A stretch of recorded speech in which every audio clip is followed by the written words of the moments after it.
skilled jobs right across the region, with at least 900 jobs direct. Just here, as well as benefiting national security, this new investment will also benefit the wider economy, including my own constituency of Ashford. He is absolutely right, Mr. Speaker. This investment is a win-win-win. We protect ourselves, our allies and our economy, and boost with it the opportunities for people to get good, long-lasting and rewarding jobs. That's Lord Mandelson.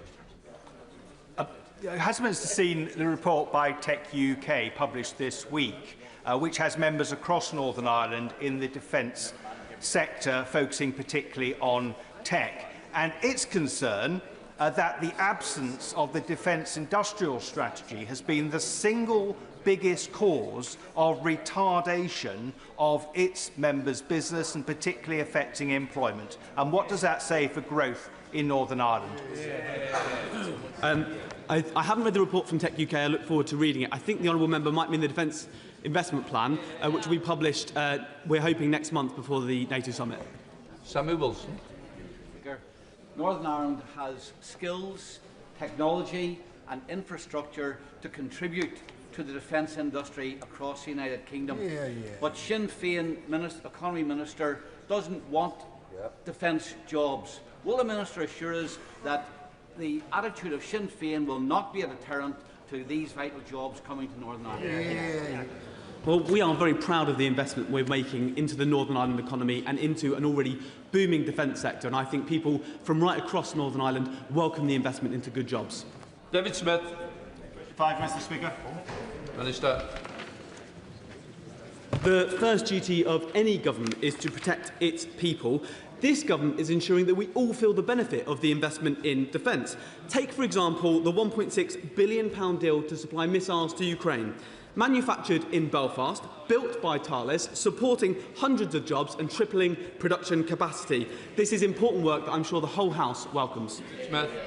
Very honourable friend for that answer, and welcome the good news that this week alone that Thales in Belfast has given a £36 million contract to provide those multi-role missiles, and which will support 700 highly skilled jobs in Belfast. So can I ask the Minister, does he agree that the defence industrial strategy represents a huge opportunity for job creation and economic growth in regions like Northern Ireland and in constituencies like mine in North Northumberland? Of course, the dedication and professionalism of our armed forces, I think, is respected across this House, the country and the world, and standing behind them must be a strong defence industry. And with this plan, businesses right across the United Kingdom can play their part in taking our defence industry to the next level. Jim Shum. Speaker, can I thank the Minister of State very much for that answer. Taking into account the world-class engineering capabilities already proven by industrial icons Shorts, Harland Wolff, Thales in Northern Ireland, will the Minister ensure that the Defence Growth Deal specifically leverages the existing high-tech supply chains and advanced manufacturing skills base across areas like Strangford and my constituency to supercharge our regional private sector growth and ensure that this rising tide lifts all the manufacturing ships in Northern Ireland who have the capacity to do so much more? I will absolutely do all I can to ensure that. I've met many of those businesses and many small businesses from across Northern Ireland to discuss the Defence Growth Deal. He'll be pleased to see there's a focus on skills and supply chains to support more of those businesses. Good job. Question number 6. With permission, Mr. Speaker, I will ask questions 6 and 10 together. The Troubles Bill will return to the House early this session. In the meantime, I have been consulting widely on the legislation. I will bring forward amendments designed to improve the process for victims, further safeguard veterans and differentiate between the role played by security forces and paramilitary terrorists. Good job. Thank you, Mr. Speaker. In his wide consultation, did he consult General Sir Nick Parker, who suggested that there should be no further criminal investigations, inquests, inquiries or prosecutions unless there is new compelling evidence which wasn't available at the time of the event?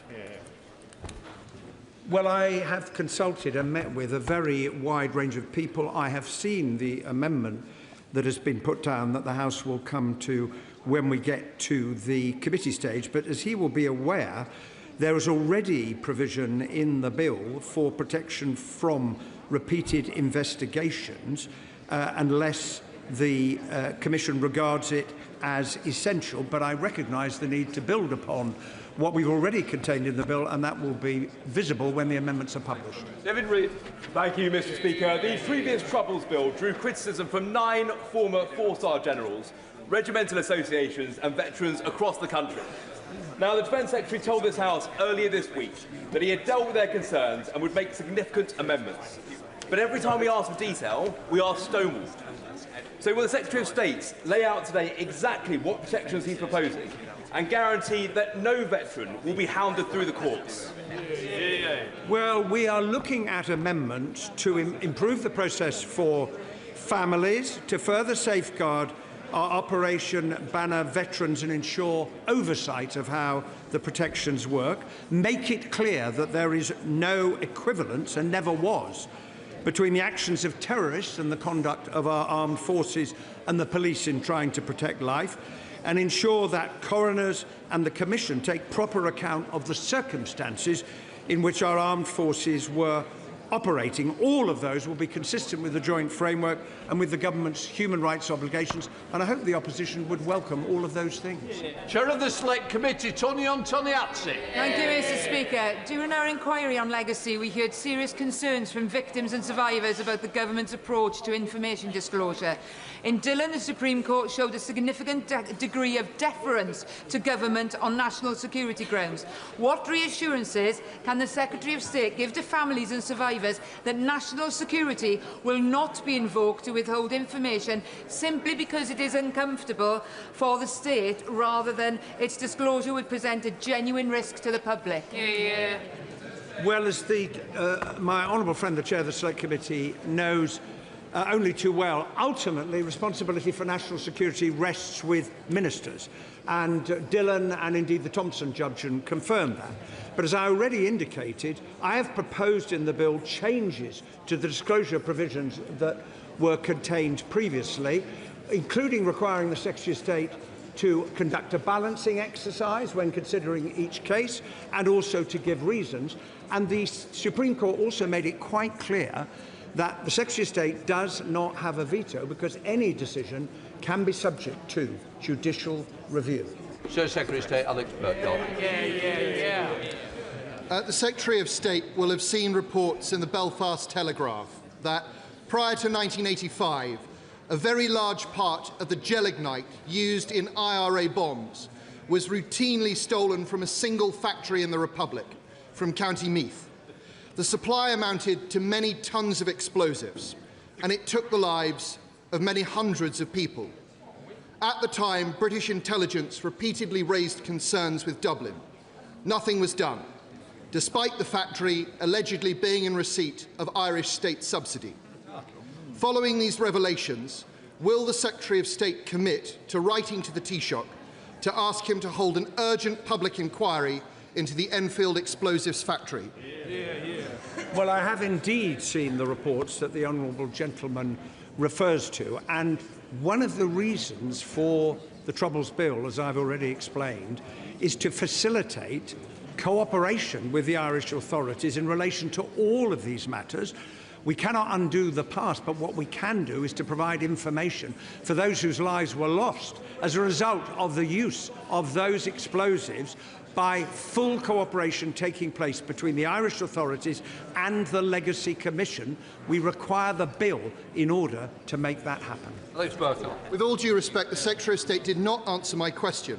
This is an extraordinary missing piece of the puzzle in the story of the Troubles, in the story of how the IRA obtained weapons which killed people in our country. The Secretary of State is perfectly within his rights to raise this with his opposite numbers and to ask them to conduct a full public inquiry. On behalf of the victims, will he do so?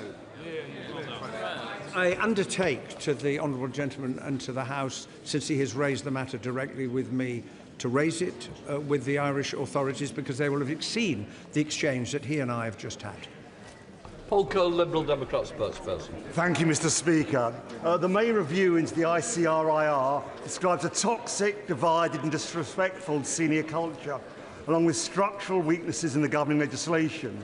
It also raises concerns that the government's forthcoming Troubles Bill will make matters worse. However, in his response to the review, the Secretary of State appeared to suggest it's simply up to the ICRIR to sort this out.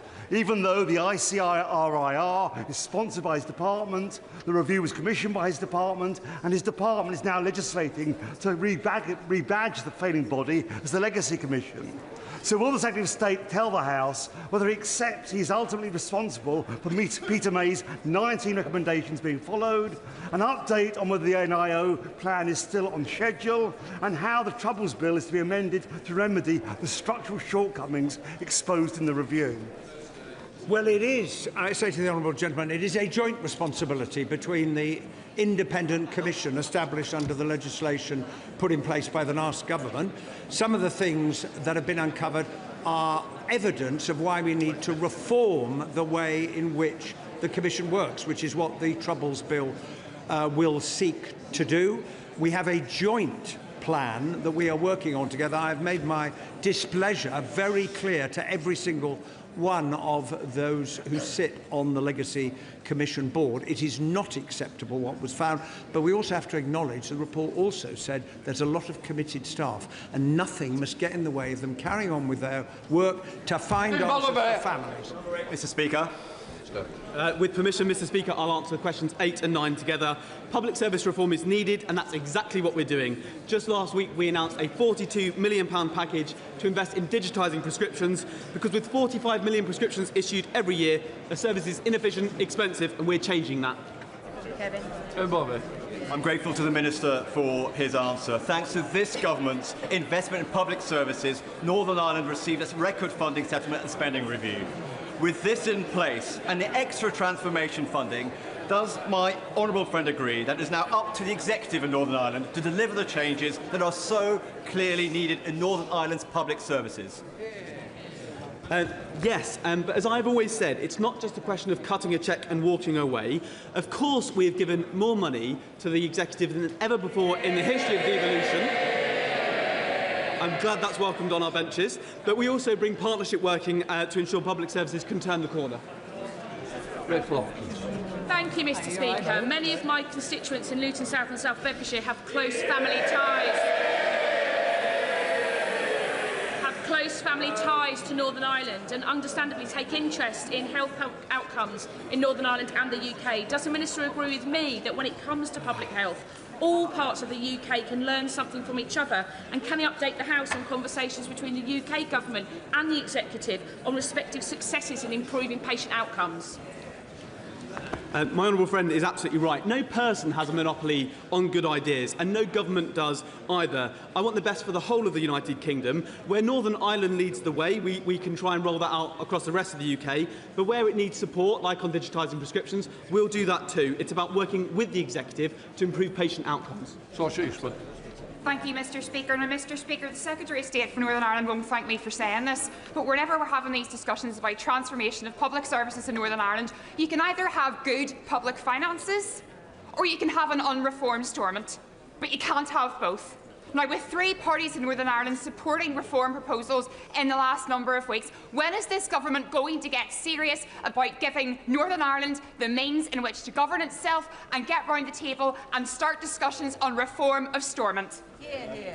Well, those are conversations that are ongoing. We've had those. We had a Westminster Hall debate recently on there, and we'll have further conversations with party leaders. But I would also gently say that it can't be a substitute for improving services now. Improvements can be made. We've talked, myself and the honourable member, about cancer waiting times. We can do things now. It doesn't have to wait for conversations about reform as well. Question, Robin Swan. Much, Mr. Speaker. Transformation needs to be embedded by a recurrent budget.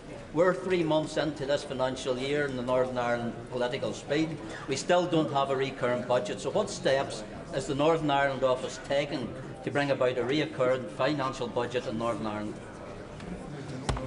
Well, not only have we given a record settlement more than ever before in the history of the Executive since devolution, we're supporting the Executive, we're having discussions, we're encouraging them to set a budget so that the people of Northern Ireland can see the improvement in public services they really need. Before we come to Prime Minister's questions, I'd like to pay tribute to former colleague Lord Lord Alan Hazelhurst, who died this week. Although we come from opposite sides of the Pennines and the Isle, Alan served this House initially as the MP for Old Lancashire seat of Middleton and Prestwich from 70 to 74, before he represented Saffron Walden from 77 to 2017. He was also my immediate predecessor as Deputy Speaker and Chairman of Ways and Means from 97 till 2010. He was a distinguished and respected parliamentarian, serving on numerous committees during his time in the House, as well as playing a leading role with the Commonwealth Parliamentary Association. Friends will know Alan was mad about cricket. Along my father Doug, they were prominent and long-serving officers of the All-Party Parliamentary Group on cricket. And I know Alan took his passion to the next level with his many novels about the sport. In 2018, he was appointed a life peer, served in the House of Lords until he retired at the end of 24.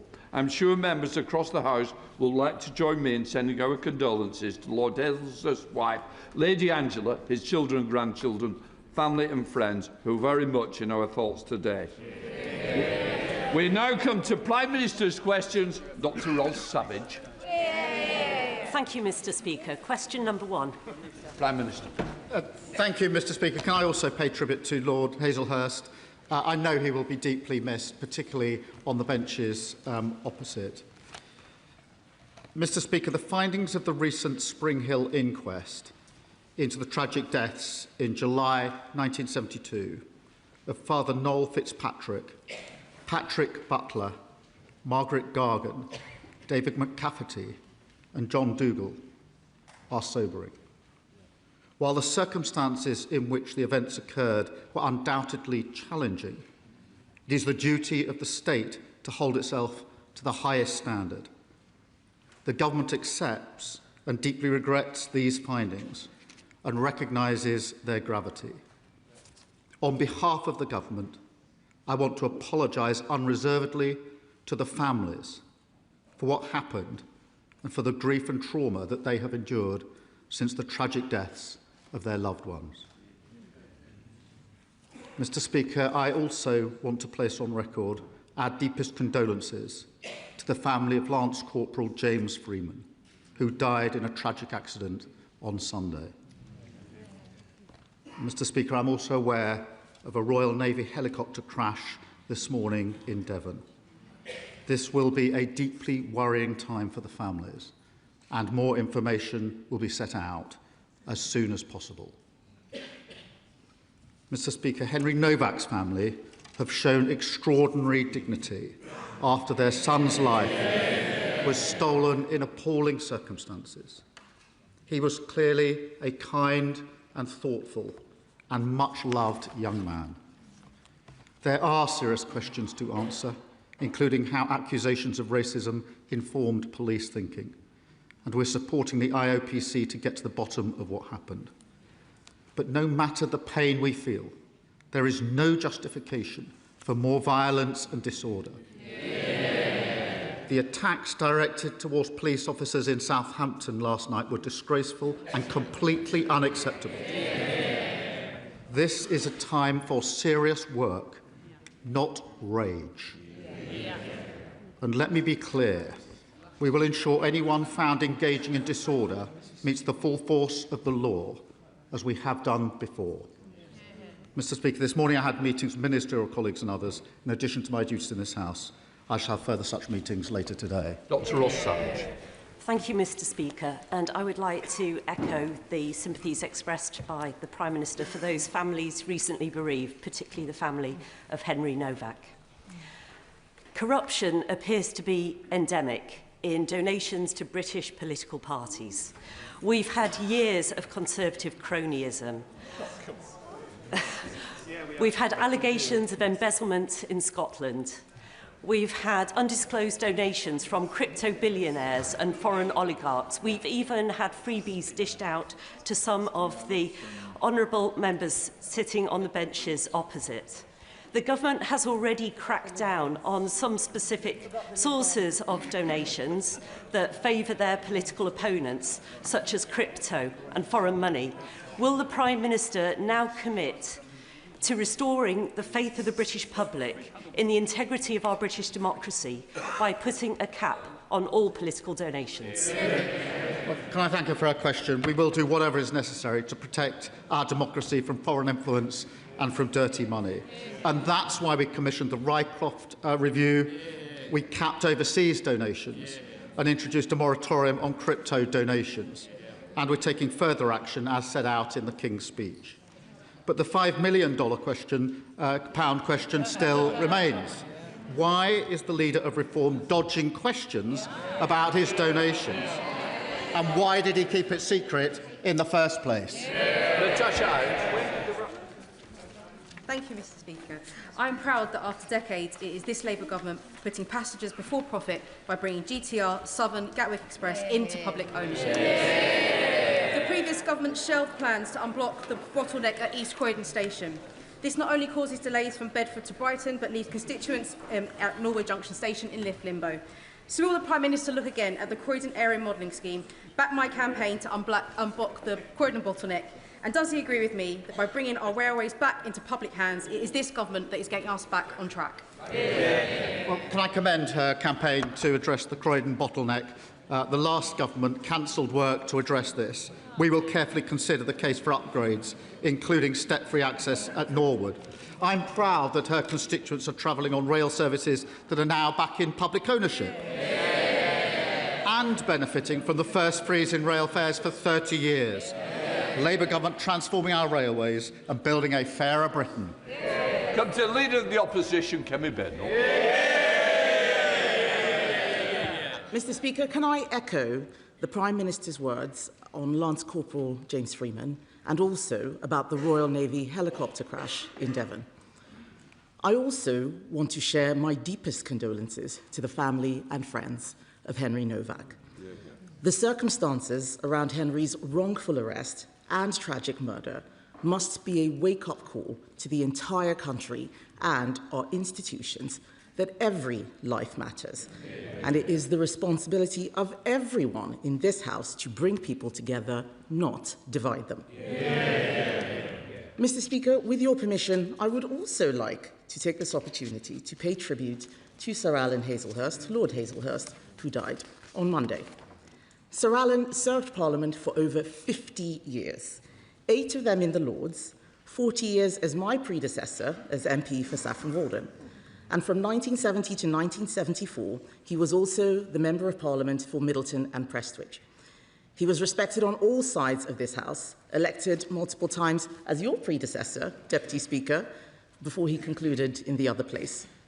Apart from serving his constituents, his greatest passion in Parliament, and perhaps in life, was, as you said, cricket.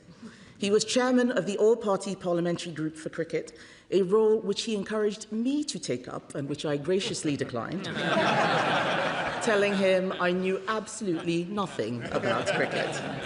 But I think colleagues should know that the reason Sky Sports can be found on the parliamentary TV network is because of Sir Alan's intense lobbying. There is so much to say, but I think just letting everyone know that he was a good and kind man, and he will be very much missed. My thoughts are with his wife Angela and his children Mark, David and Emma, and his grandchildren. So, Mr. Speaker, can I ask the Prime Minister, by how much has the welfare bill risen since he came to office? Mr. Speaker, can I just first thank her for her approach and her tone in relation to the Henry Novak tragic case. In relation to welfare, Mr. Speaker, as she knows, we inherited a broken system from the party opposite, and we are now improving that system. Delivering a youth guarantee, rolling out 300,000 work experience placements, and commissioned Alan Milburn's review into youth unemployment. They're the steps that we were taken. As she will know, the number on welfare went up hugely on their watch, as did the cost under the Shadow Chancellor. Mr. Speaker, the Prime Minister doesn't seem to know the answer, so let me tell him. Benefits alone have risen by £20 billion since he came to office. The Prime Minister has promised welfare reforms. We heard him say it just now. So can he tell the House why was there no bill in the King's speech to reform welfare? Well, Mr. Speaker, welfare reform is balancing universal credit so it no longer pushes people away from work. That's what we're doing. They voted against it. Welfare reform is introducing a right to try to incentivise people to take up opportunities. That's what we're doing. They voted against it. Welfare reform is providing record funding on apprenticeships. That's what we're doing. Apprenticeship starts fell by 40% on their watch. And she talks about the welfare bill. It soared to £88 billion, by £88 billion on their watch. Nearly 3 million people were written off. Face-to-face assessments collapsed because of the contracts they agreed. And the person who signed off those contracts was the Shadow Chancellor. Mr. Speaker, we need to bring down the benefits bill. He complains about the Shadow Chancellor. The bill went up because of the pandemic. And even then, Mr. Speaker, even then, they were asking us to spend more. It's not the Shadow Chancellor who's the problem, it's the actual Chancellor. She's not even here in her place. It is the actual Chancellor. Mr. Speaker, the reason why there is no welfare bill is because the Prime Minister has given up. And he's given up because they have given up on him. On Sunday, the Welfare Secretary was asked 12 times on national radio if he would make cuts to the benefits bill, and 12 times he could not answer. So I will ask the Prime Minister, is he going to cut the benefits bill? Mr. Speaker, all the measures we're doing to reform welfare, all the measures we're taking to get young people into work are measures to reduce the cost and the numbers of people who are unemployed. And, Mr. Speaker, that's why we've introduced the Youth Guarantee, so that young people can have help into work, that they can then, after 18 months, if they haven't got a job, be given a job for 6 months, supported, which we know is the best way to ensure that they succeed as we go forward. That is the change that we're making, Mr. Speaker. But they introduced the system that is broken. We're reforming it. Did they vote to reform it with us? No, they voted to keep the broken system. Mr. Speaker, the Prime Minister keeps saying he's bringing in welfare reforms. None of those things are going to cut the bill. Even his own Tim's review explicitly says, this is their review, this is in the terms of reference, explicitly says this is not about generating proposals for further savings. He had a chance to cut benefits. Last year, I remember, they were planning to cut benefits, and on the floor of this House, they U-turned. What did he do when he had a chance? He caved. He caved to all these MPs behind him who don't want benefits brought down. That's why they're sitting silently behind him. So does the Prime Minister agree with his Welfare Secretary that that was the moment he lost his authority? Mr. Speaker, I'm proud of what we're delivering on this side of the House. The fastest growing economy in the G7. They said that couldn't be done. Despite the war in the Middle East, the OECD forecast UK growth is up and inflation is down. Net migration, Mr. Speaker, net migration, which reached nearly 1 million under them, and the Leader of the Opposition was the cheerleader, down by a staggering 82%. The asylum backlog down by 46%. We're delivering the fastest reduction in waiting times in the NHS in the history of the NHS. That's on top of free school meals, free breakfast clubs and free childcare. And, of course, we're lifting 500,000 children out of poverty. I'm very proud of the work of this Labour government. Mr. Speaker, he says he's proud of what they're delivering. I'm glad to see the Prime Minister still has a sense of humour, given we all know he's losing his job soon. He has no authority, and we know why. His MPs will not let him do anything. The Welfare Secretary said in private what they won't dare say in public. He said, every meeting I have with Labour MPs is about who can we tax in order to pay more benefits. Shameful. Last week, Tony Blair said, if the Conservative Party repeats its offer of working together on welfare, Labour should accept. So today, I am repeating that offer to the Prime Minister. Is he ready yet? Prime Minister. Mr. Speaker, they introduced a system that's broken, and they put the bill through the roof, and now they want to give us advice on welfare. No thanks. No thanks. The question should always be not what benefits people are entitled to, but what help we can give people to change their life. That's what the Work and Pension Secretary was arguing, and he's right about that. And it's a Labour government that's helping people into work. And she asked what we've done. She asked what we've done. More rights for renters, stopping unfair rent strike. That's 11 million people giving greater security and a place to call home. More rights for workers, Mr. Speaker, including bereavement leave on day one. Ask anyone who's lost someone and they'll tell you just how important it is to have bereavement leave and lifting 500,000 children out of poverty. We often say in this House that every child should go as far as their talent or ability will take them. It does not happen if they're growing up in poverty. And the party opposite have fought us every turn. I'm proud of what we're delivering. There's much more to do. Mr. Speaker, the truth is, unemployment has risen every single month since they came into office. You can listen to their chairs get weaker and thinner with every passing moment. The fact is, despite his huge majority, the Prime Minister doesn't have the votes to reform welfare. There is a solution, a Conservative solution. Benefits bill down. Mr. Speaker, they're all jeering now. I don't know why they're supporting him. He is more than happy to release all their text messages while all of his has disappeared. Disappearing messages from a disappearing PM. There is a Conservative solution. Benefits bill down, taxes down, growth up. Everyone in this House knows that he is just a caretaker, keeping the seat warm for the Mayor of Manchester. But it doesn't matter who's in charge. Labour MPs will keep asking who can they tax to pay more benefits. It is in their DNA. Isn't it the truth, Mr. Speaker, that the problem isn't this passive Prime Minister? The problem is the Labour Party. Forgive me if I don't take too much notice of the Leader of the Opposition.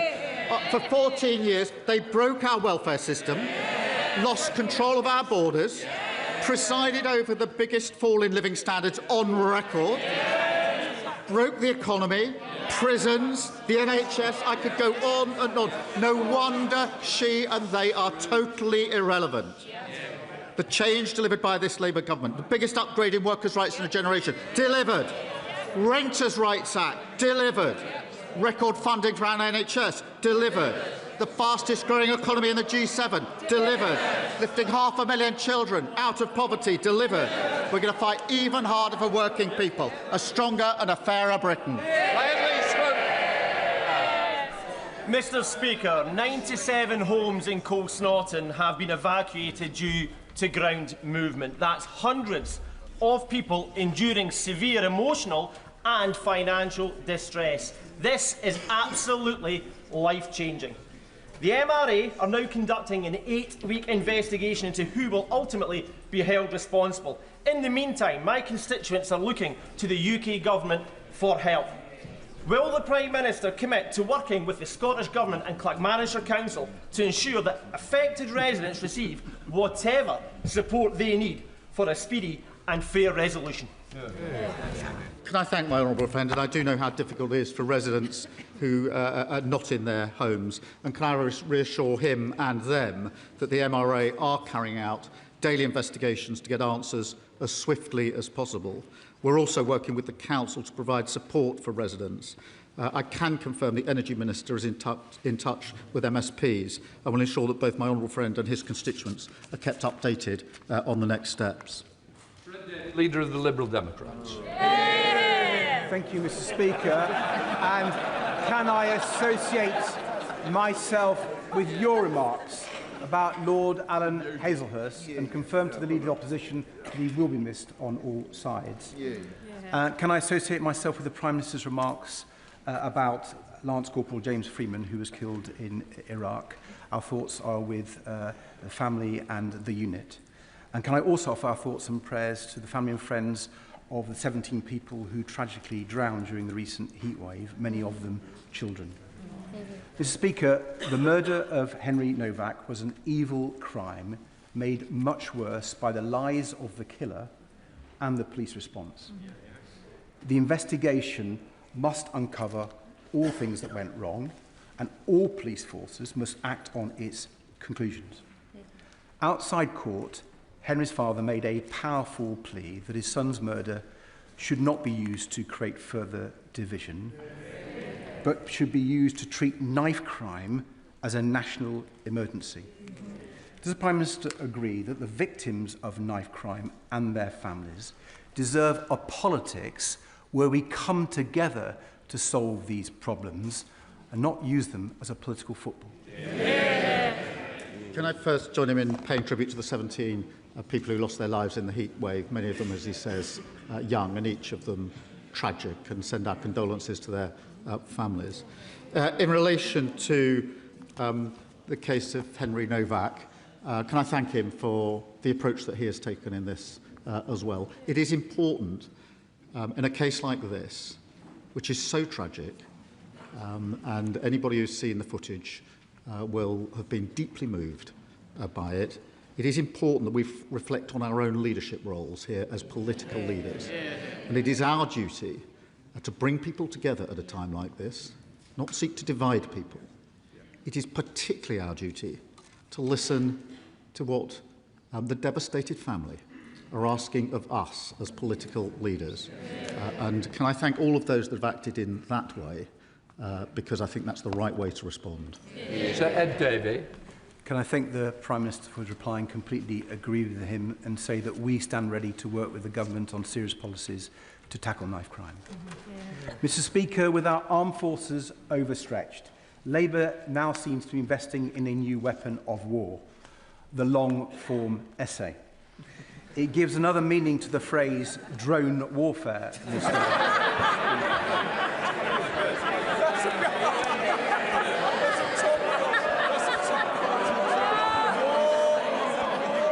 Tony Blair says the UK should suck up to Donald Trump, kowtow to US tech barons, and go slow on Europe.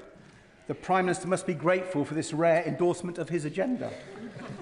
Blair also claims that the sensible people aren't radical and the radical people aren't sensible.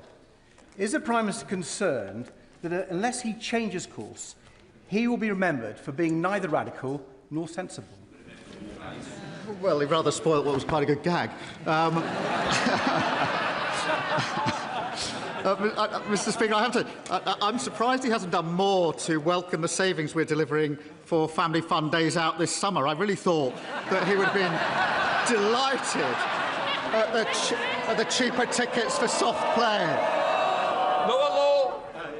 Speaker, the country is united in its horror at the tragic death of Henry Novak.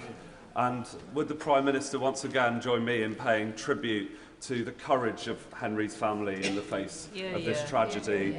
And will he also join me in calling for the recognition of the serious mistakes made by the police, and that we must learn from those mistakes so that no family may face this tragedy again? Well, can I thank him for raising this really important case? And my thoughts are with Henry's family. I'm sure the thoughts of the whole House and the whole country. I have watched the body cam footage, as others will have done. I found it really hard. It was harrowing. As a dad of a 17-year-old boy, I felt sick. I can only imagine how devastated his family are. It is extremely moving. Henry's life has been stolen. His family have responded with incredible and immense dignity and bravery. Now, there clearly are lessons, Mr. Speaker, that need to be learnt, serious questions that need to be addressed, not least this question of our accusations of racism informed decision-making in such cases. Henry's father said this: "We do not want his death to be used to create further division, hatred, or tension." They're the words of a grieving father who's lost his son. We do not want his death to be used to create further division, hatred, or tension. I think those words have resonated with people across the country. We must not allow this tragedy to be hijacked by anyone who seeks to divide us. Nigel Farage. Thank you, Mr. Speaker. Following the horrendous circumstances of Henry Novak's death, can I urge the Prime Minister to consider this? It is now clear to growing millions in this country that we're living under two-tier policing. The instructions that are given to police officers from police bosses are clear and written down in ink. It says you must treat different ethnic groups in different ways. That, apart from the upset and the anger at the circumstances of his death, the anger that you saw spilling out in Southampton last night,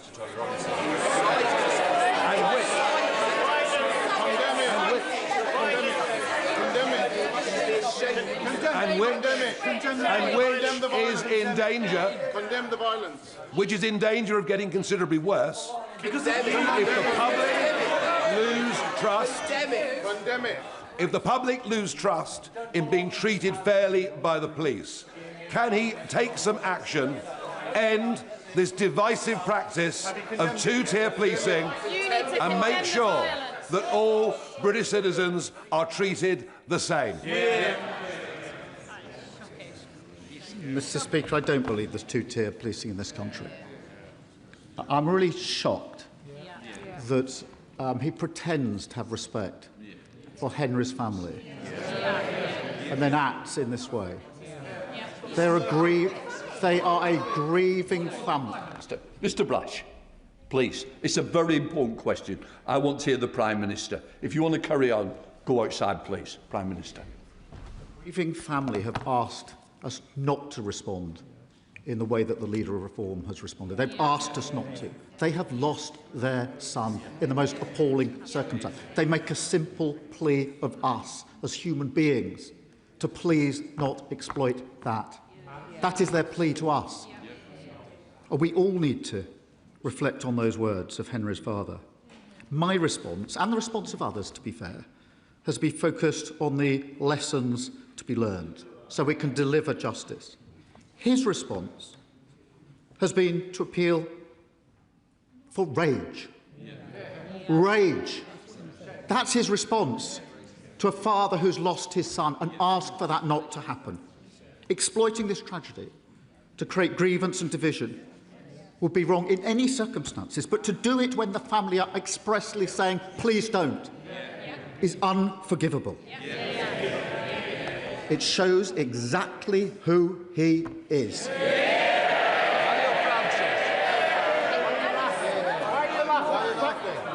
Thank you, Mr. Speaker. And I'd like to echo the comments that the Prime Minister just made. Absolutely. In August 2024, my constituent, Holly Woodcock, was found deceased in France, aged 20 years old. Her parents, Lee and Joanna, who are in the gallery today, still have no idea what happened at Holly's friend's holiday villa. They have raised significant concerns with the Foreign Office regarding the investigation, including the inconsistencies of witness statements and timelines, how samples were prematurely destroyed, and how matters raised by French lawyers were dismissed by the investigating French police officers and officials. I'm grateful that the Foreign Office Minister met with me and Mr Woodcock, but I share the family's concerns that our government should do more to press the French authorities to reopen the investigation. So will the Prime Minister commit to look at what can be done to raise this matter with his French counterparts at the highest level to help Mr and Mrs Woodcock get the answers that their daughter Holly deserves? Can I thank him for raising this case and express my sincere condolences to Holly's family? I cannot begin to imagine the intense distress that they've experienced. My honourable friend will know the Ambassador to France has raised Holly's case with the French Prosecutor General. and I know the Minister of Europe has set out further steps that can be taken and is ready to support the family. But I will reflect, in light of this question, on whether there's anything more that can be done. Liz Saville-Roberts. Diolch yn fawr iawn, Lefarydd. Last month, Welsh voters elected a Plaid Cymru government with a clear message, fairness and hope. This means tackling years of neglect by securing funding owed from HS2, a new financial settlement that reflects our nation's needs, and more powers for Wales, especially powers over our natural resources. So would the Prime Minister be open to turning a conversation into real action to fulfil the democratic wishes of the people of Wales? Because now surely is a time for us to work together rather than facing the chaos that threatens us from every corner.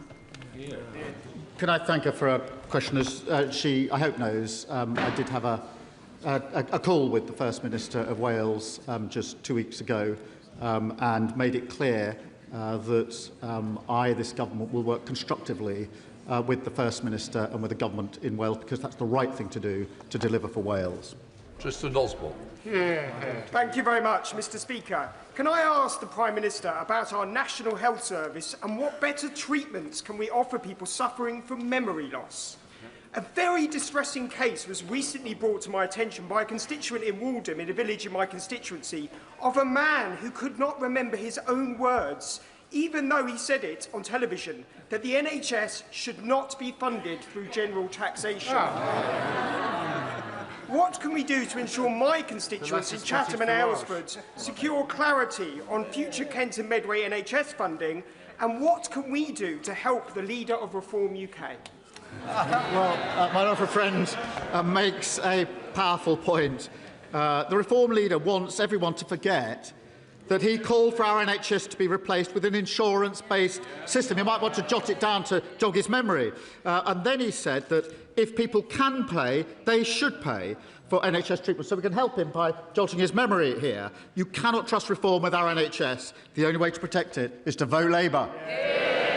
Rosie Duffield. Thank you, Mr. Speaker. This week, Tom Carriage and UK Hospitality launched their That's the Problem campaign. And yesterday, my neighbour from Herne Bay and I hosted industry bodies, chefs Matt Tebbett and Thomasina Myers, hospitality leaders from Manchester, Liverpool, London and Kent, including Andy Burnham's nighttime economy advisor Sacha Lord. All agree with campaigners such as Andy Lennox that the UK's rate of 20% of VAT in hospitality is killing businesses daily. Does the Prime Minister agree that that's the problem? And will he match his candidate in Makerfield's pledge to slash VAT in line with the rest of the EU?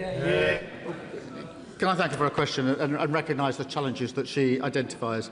That is why we're permanently lowering business rates for retail, hospitality and leisure businesses. Every pub will get 15% off its new business rates bill, and bills will be frozen in real terms for a further 2 years. In relation to VAT, she'll see that we are supporting, by cutting VAT on children's meals in restaurants, particularly over the summer period, with the savings that were set out 2 weeks ago by the Chancellor. Linda Just. Thank you, Mr. Speaker. Every year, around 160 university students commit suicide. That's more than 3 every week. Yet there is no established duty of care on universities to protect the health, safety and welfare of their students. This is not about creating excessive burdens on universities, but requiring them to take reasonable steps to prevent injury or harm to their students where the risk is reasonably foreseeable. So would the Prime Minister please meet with me to discuss this issue so that we can do all that we can to prevent our young people dying at university through suicide? Well, Mr. Speaker, any death from suicide is a tragedy, as everybody across this House will know. We're bringing together students, bereaved families, universities and the NHS to strengthen the mental health support provided to students, and we've appointed a student support champion to drive improvement across our universities, and the Minister will be happy to discuss that and other matters with him. Andrew Rosen. Thank you, Mr. Speaker. I wonder if the Prime Minister has had the chance to study the election results in Havering, with 0 Labour councillors elected in Romford, 0 Conservative councillors for the first time since 1964 across Havering, and the first Reform UK London borough, which shows people's disillusionment with the political establishment. But in his final days as Prime Minister. Does he think he can do something for the people of Romford and give us the accident and emergency unit at Queen's Hospital, which the honourable member for Ilford North said he would deliver but failed to do? Mr. Speaker, we put record investment into the NHS to clear up the mess that he and others left behind. I have studied the candidate for Makerfield, the Reform candidate, since he brings up election, a self-professed sexist, said women who get abortion do it for vanity purposes, encouraged people not to get the COVID vaccine, and said Russia would within its rights to invade Crimea. Reform have got nothing to offer but grievance and division yet again. Thank you, Mr. Speaker. And can I associate myself with the Prime Minister's comments on Henry Novak and cause for calm over division? The Rugby League family lost a giant last week. John Keir, the former England, Wales and Challenge Cup winning coach, died suddenly on Sunday afternoon on his journey north after commentating on the Challenge Cup finals at Wembley the previous day. After playing for Castleford, his local team, he moved to teaching and coaching for a total of 700 matches with 9 clubs, including famous underdog Challenge Cup wins with Sheffield Eagles in 1998 and Hull FC in 2005. John loved his sport and was in love, and in turn was loved by the sport. Will the Prime Minister join me in paying tribute to John and sending condolences to his wife Dawn, family? John, we're all deeply sad to hear of the passing. He was a remarkable athlete, coach, and an energetic and enthusiastic champion of his sport. He will be missed by supporters across the country. And I think my thoughts, all of our thoughts, are with his wife Dawn, his family and his friends at this sad time. Sarah Green. Mr. Speaker, yesterday I spoke to women at an event here in Parliament whose children suffered avoidable harm after they continued taking the epilepsy drug sodium valproate during pregnancy. Doctors knew the risks, patients were not informed, and it's had devastating consequences. I'm sure the Prime Minister would agree that for a government department to commission a report looking at how to provide a redress scheme, it raised an expectation that one was on the horizon. To then not introduce it would be unbelievably cruel. So when will this government respond to the Hughes report and finally establish a redress scheme for these families? Can I thank the honourable member? We absolutely recognise the harm and huge impact that pelvic mesh has had on so many lives. She will be aware that the Minister of Public Health has been a dedicated campaigner on this very issue. I want to see a full response to the recommendations published as quickly as possible, and I'll make sure the Minister keeps her updated of progress. Ewan Steinbach. Mr Speaker, the 10-year bus plan published by the Department for Transport shows that demand for zero-emission buses will double by the end of the decade. Despite this, in Scotland, jobs are being lost in our bus manufacturing sector because overseas manufacturers are winning a greater number of orders and now constitute the majority of new registration buses on our roads, despite an investigation into the cybersecurity of Chinese buses. Will the Prime Minister designate bus manufacturing as a sector critical to our national security? My honourable friend is right to champion the brilliant, talented workforce building buses in Scotland. Our pipeline will give UK manufacturers the certainty and stability that they need to plan ahead and to be completely effective. And I can reassure him we're working closely with the industry to provide the response and the support that's necessary. Bob Black. Thank you, Mr. Speaker. And I welcome the Prime Minister's commitment to combat anti-Semitism. But the regular hate marches we've seen on our streets, with the chanting of globalise the Intifada, has led directly to attacks on Jewish businesses, on synagogues, on individuals in the streets, and now an arson attack on where Jewish people live. So the Jewish people of our country now want to see action, not warm words. Will the Prime Minister therefore commit to the type of action that we need to expel students who commit anti-Semitic acts who are from overseas? Will he take action to prescribe the IRGC? Will he take action to close down the 13 Iran-sponsored charities in this country that spread anti-Semitism? Will he also take action to ensure that all children are taught the horrors of the Holocaust, the importance of not expressing hatred towards one another, and the true history of the founding of the State of Israel? The Jewish people of this country want to feel safe on our streets and in their homes and in our country. So will the Prime Minister take the appropriate action? Can I thank him for his question? And we are united in our belief that we must fight the poison of anti-Semitism wherever it is found. We are investing more to keep Jewish communities safe, more police patrols, greater security at schools and synagogues, and investing £7 million to tackle anti-Semitism within our universities, and bringing in prescription-like powers to clamp down on malign state activity. We will set out further steps in coming days, and I'll make sure he's fully informed of the steps that we're taking. Thank you, Mr. Speaker. Mr. Speaker, less than 48 hours ago, the family of Henry Novak stood on the steps of Southampton Crown Court and gave a courageous and dignified statement in which they said, "We want to use Henry's heartbreaking story to make change for the better. We do not want his death to create further division, hatred or tension. We want his story to help make our streets safer for everyone." Does the Prime Minister agree with me and my constituency neighbour in Southampton Test, Satvir Kaur, that the violence we saw whipped up on the streets of Southampton last night, the criminal damage to innocent people's homes, the injuries to 11 police officers, are the total opposite of what Henry's own family clearly and powerfully called for? Can I thank him for his question and thank him for the discussion that we had this morning about the impact in Southampton, and thank him for the work that he has done along with his fellow MP and, if I may, the Honourable Member for Thurrock, who's been dealing with Henry's family for some time. The attacks directed towards police officers last night were disgraceful and completely unacceptable. There is no justification for further disorder. Danny Chambers. Thank you, Mr. Speaker. And the Conservatives promised us 40 new hospitals repeatedly that we knew were never going to happen. But the current government is now promising us a new hospital in Hampshire in 20 years' time if it gets built at all. Mr. Speaker, my constituents really rely on our A&E maternity services, but our current hospital has a huge repair backlog and it has rainwater leaking into clinical areas. Will the Prime Minister please break this cycle of governing parties promising us hypothetical hospitals and simply commit to fixing our actual hospital in Winchester? Can I thank him for his question? I recall he raised this with me, I think, previously at Prime Minister's questions. As he knows, the reorganisation of services is a matter for local integrated care boards who take decisions based on the evidence and engagement with patients. Across the country, patients are benefiting from the £450 million investment that we've provided to expand urgent and emergency care capacity. That's the improvements because of the investment we put in, but it is a matter for his local board.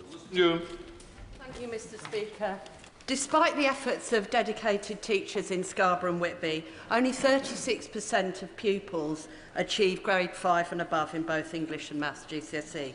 Does the Prime Minister agree with me that Mission Coastal has the potential to deliver the same transformational impact for young people in deprived coastal communities as the London Challenge achieved, and is the kind of bold and targeted intervention that only a Labour government can deliver? Can I thank her for her work championing on such an important issue? Mission Coastal will help break the link between background and success, giving the most disadvantaged children mentoring, career support and enrichment opportunities, because we believe that no matter where you grow up, every child deserves the same opportunities to succeed. Victoria Collins. Thank you, Mr. Speaker. This government's top-down housing targets, which are about to almost double in my constituency, mean communities like Redbourne and Tring are about to see huge-scale development while infrastructure is bursting at the seams. But while a supposedly affordable new build in my patch is more than £500,000. So no wonder Hannah, one of my sixth formers, says she can never dream of buying a new home and have to leave the place where she grew up. So will the Prime Minister urgently review these targets and come and speak to Hannah and our constituents, see how the targets, these top-down targets, are not delivering the affordable homes, the services we need, or protecting our precious land? Prime Minister, please. Look, we inherited a housing crisis with people unable to have the security of their own home or even get onto the housing ladder. We are determined to change that, We have invested £39 billion to deliver more social and affordable homes, prioritising brownfield land. We must build more communities with strong infrastructure, but her party consistently votes against the planning reforms that will actually allow those homes to be built. Final question, Calvin Bailey. Thank you, Mr. Speaker. Yesterday, the Health Secretary confirmed that all eligible black men will be invited to the Transform trial. As chair of the Prostate Cancer APPG, I welcome this vital step towards screening for this terrible disease, for which black men have doubled risk for both diagnosis and death. Something which Reform have responded to with nothing but divisive weasel words and rage baiting. Does the Prime Minister agree with me that our NHS was founded by Labour to be there for everyone equally, and when there is a proven higher risk, targeting support is equality? Can I thank him for his work as chair of the Prostate Cancer APPG? This programme is England's first targeted cancer screening programme. We're also funding a major expansion of research and treatment backed by £20 million to help men at the highest risk. We are determined to improve cancer care, and more cancer patients are now being diagnosed on time thanks to Labour's decisions. But of course, there's more to do. Let the front benches change over. Didn't ask a question, so questions come after statements. You didn't ask a question, though. I don't know. So they come afterwards. They come after statements and new cues.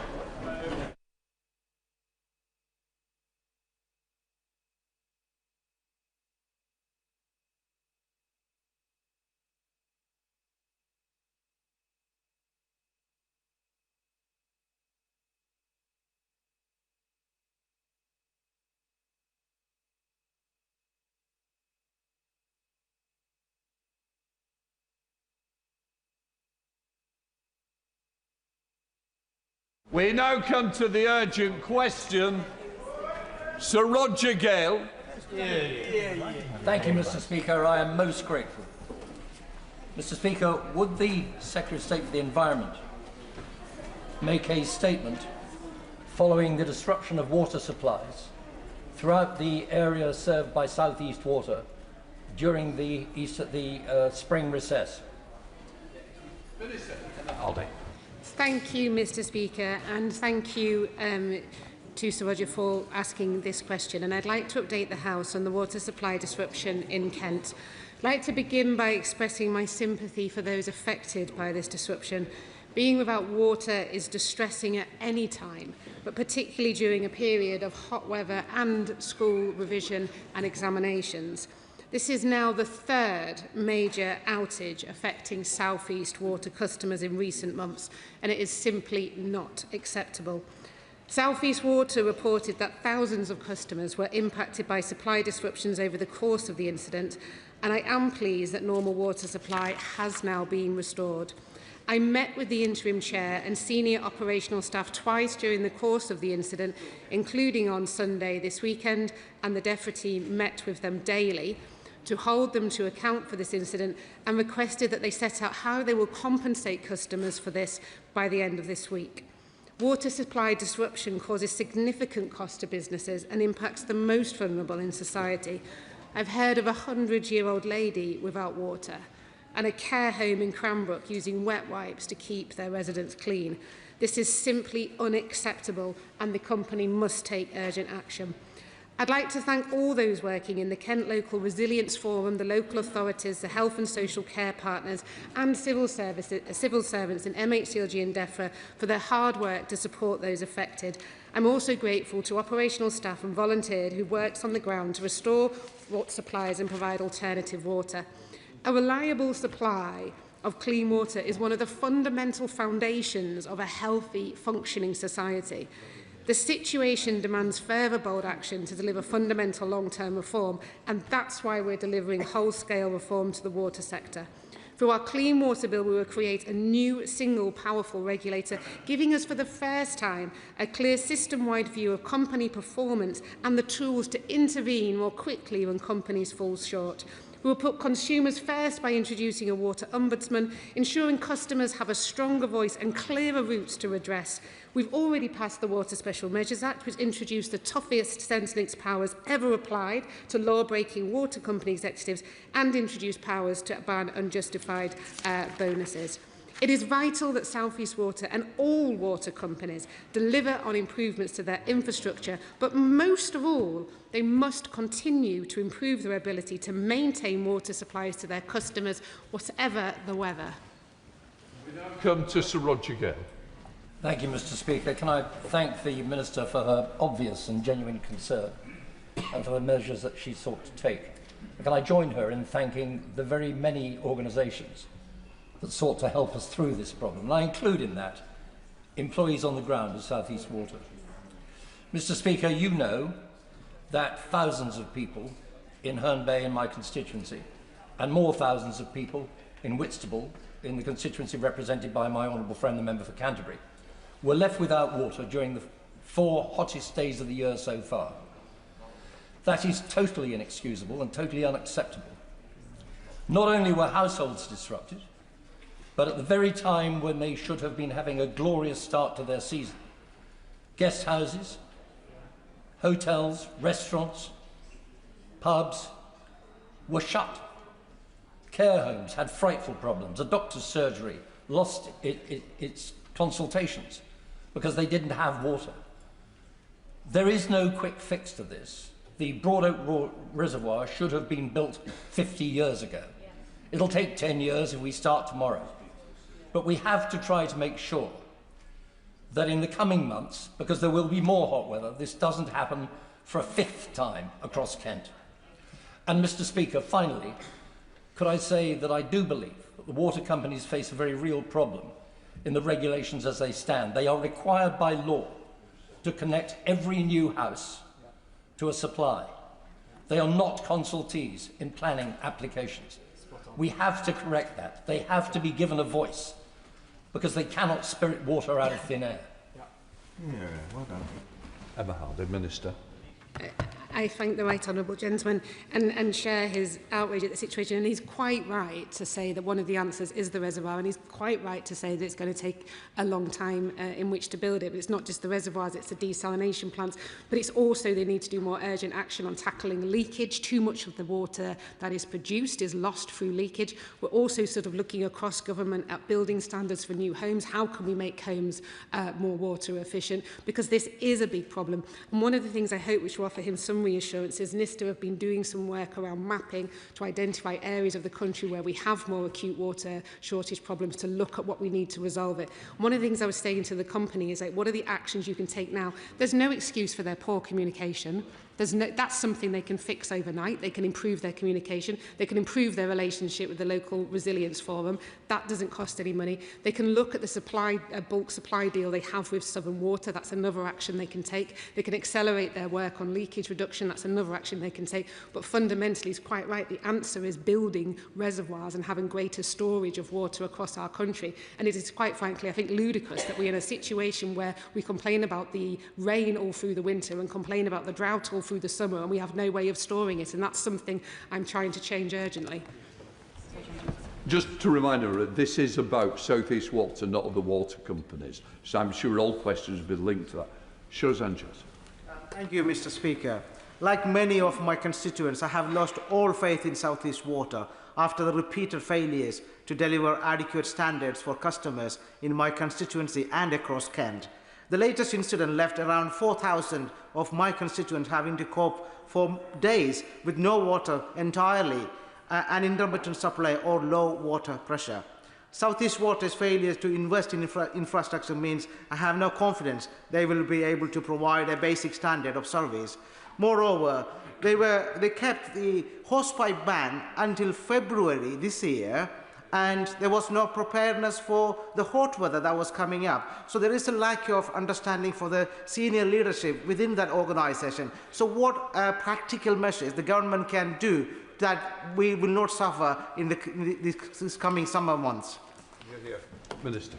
I thank my honourable friend for his question and share with him the outrage of the situation, and he has been a fantastic champion for his constituents in raising this with me on a number of times. In terms of the action that they can immediately take, one of the things we've said to the company is that they need to be prepared for future hot weather during the summer. What is their plan? What is their resilience plan? What actions are they going to take? What are they going to do? You know, where can they identify immediate things they can take? The longer solution is the storage of water. That is the longer term solution. But I mean, fundamentally, I have to say, Mr. Speaker, this company is a water-only company. It has one job.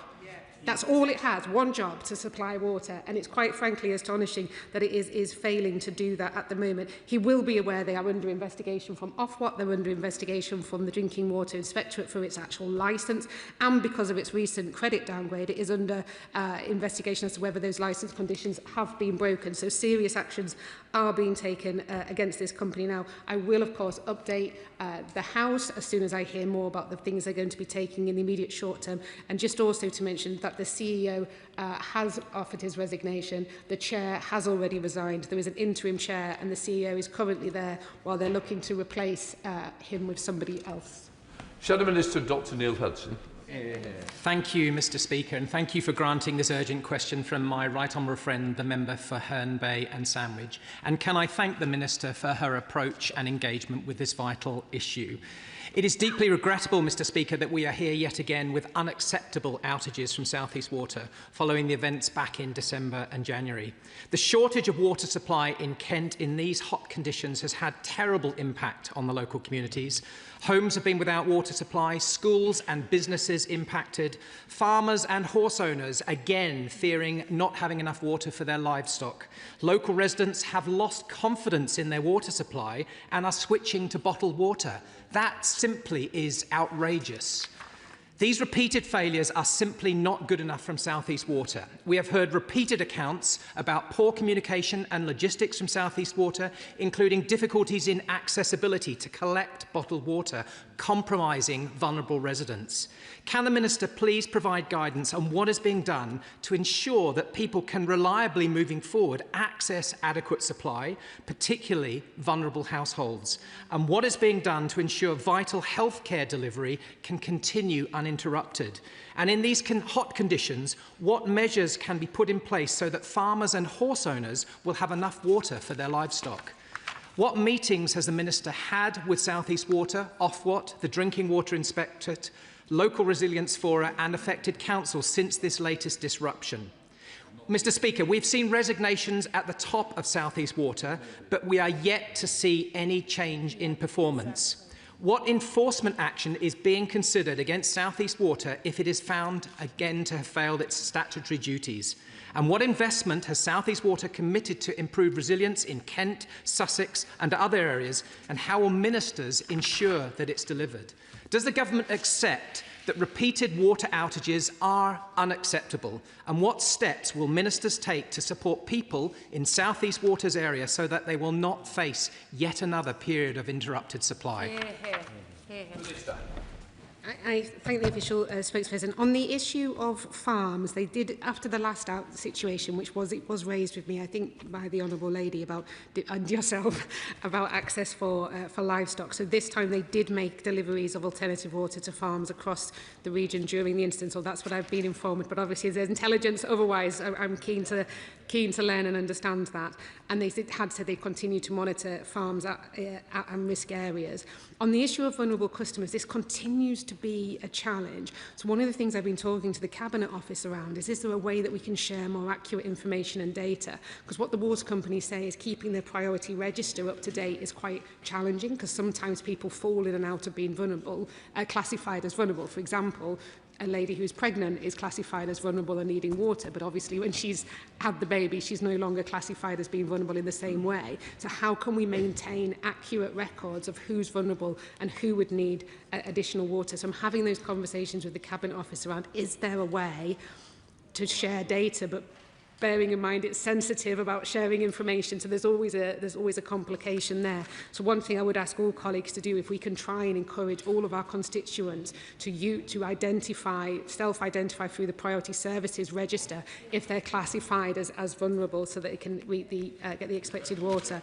I've met with the interim chair, and we had a more productive conversation, and she is keen to reset relationship. She wants to sort of meet the MPs in the area, to talk to them. She's committed to sort of rebuilding a relationship with the local resilience forum and how they can improve communication.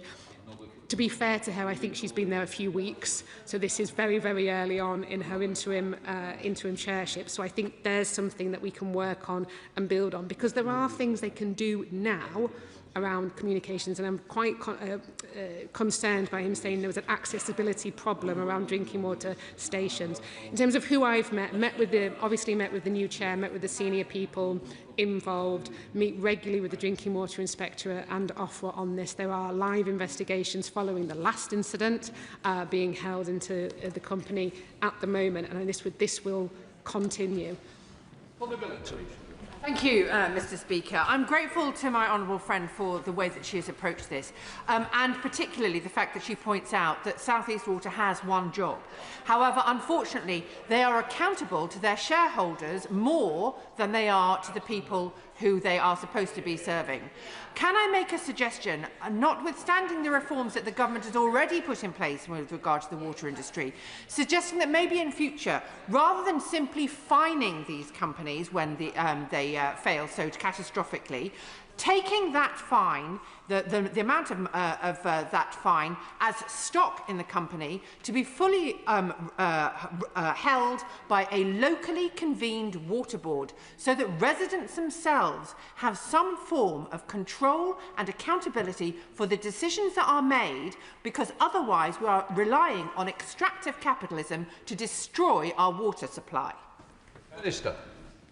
My honourable friend makes a very powerful point, and I do want to highlight that in the white paper we did say in there that where water companies might want to transition to new ownership models, such as not-for-profit, for example, the regulator will develop a transparent process to assess whether that water company's requested move to the new model will go ahead. So we are looking at developing a transparent process if that is something that the water company might want to look at. But in terms of increasing the customer voice, which she's absolutely right about, on day one of this government coming into power, we announced new consumer boards for water companies. The Consumer Council for Water has done the entire country, gathering together different people for these customer panels. They've held one already in the South East Water area, where the customers there can count very much like a select committee hearing those water company bosses, and the report from that obviously I will share with the House, but is really interesting. The number one issue that came up from this area was communication. Lack of communication and lack of adequate communication was the number one thing they can tackle, and that doesn't require millions and billions on a reservoir. That just requires competence. Sarah Dyke, Liberal Democrat spokesperson. Mr. Speaker, leaving thousands of South East Water customers without access to drinking water has become a pattern of neglect, enabled by a water system that fails to hold water companies accountable for their actions, whether it be environmental destruction or consistent water disruptions. The situation is simply unacceptable, but the government's timid reforms do not rise to the scale of the challenge. We don't need more tinkering. We need a total structural overhaul.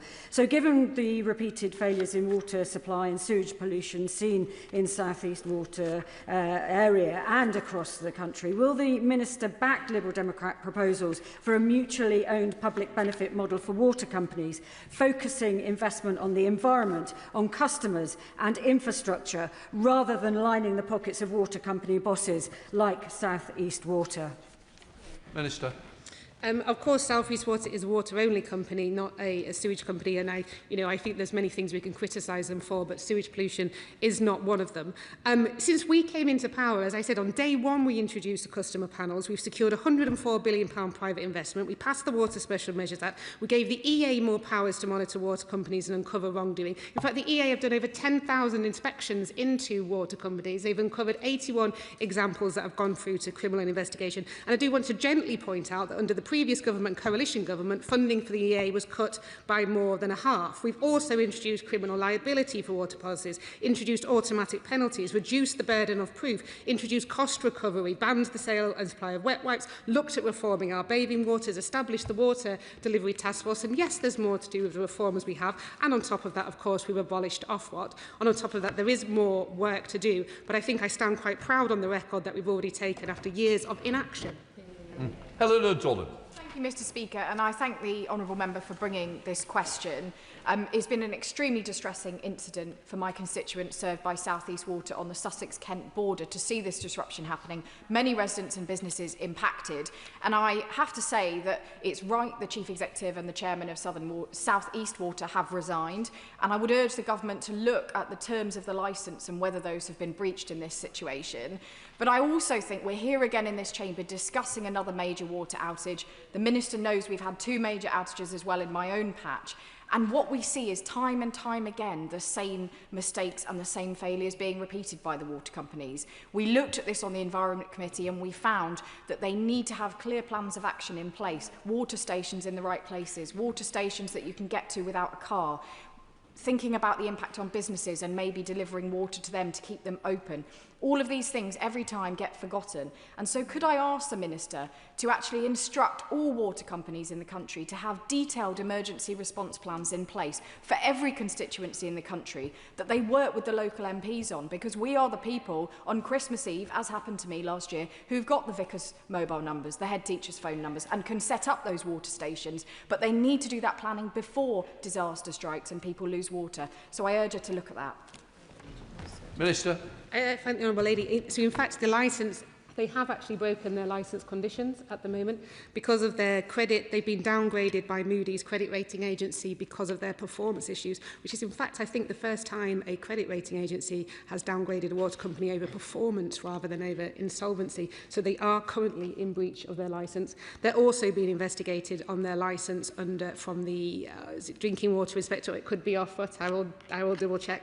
Under the consumer duty, sorry, it is by Ofwat under the consumer duty for the fact that they've had supply outages in December and January. So that is happening right now. On the emergency response plans, yes, absolutely, they should have emergency response plans. Clearly, the emergency response plans that this company have are inadequate, which is why that we want to work with the local resilience forum and with the water company, obviously with DEFRA officials as well, to make sure that they are improved before we have another short spell of hot weather.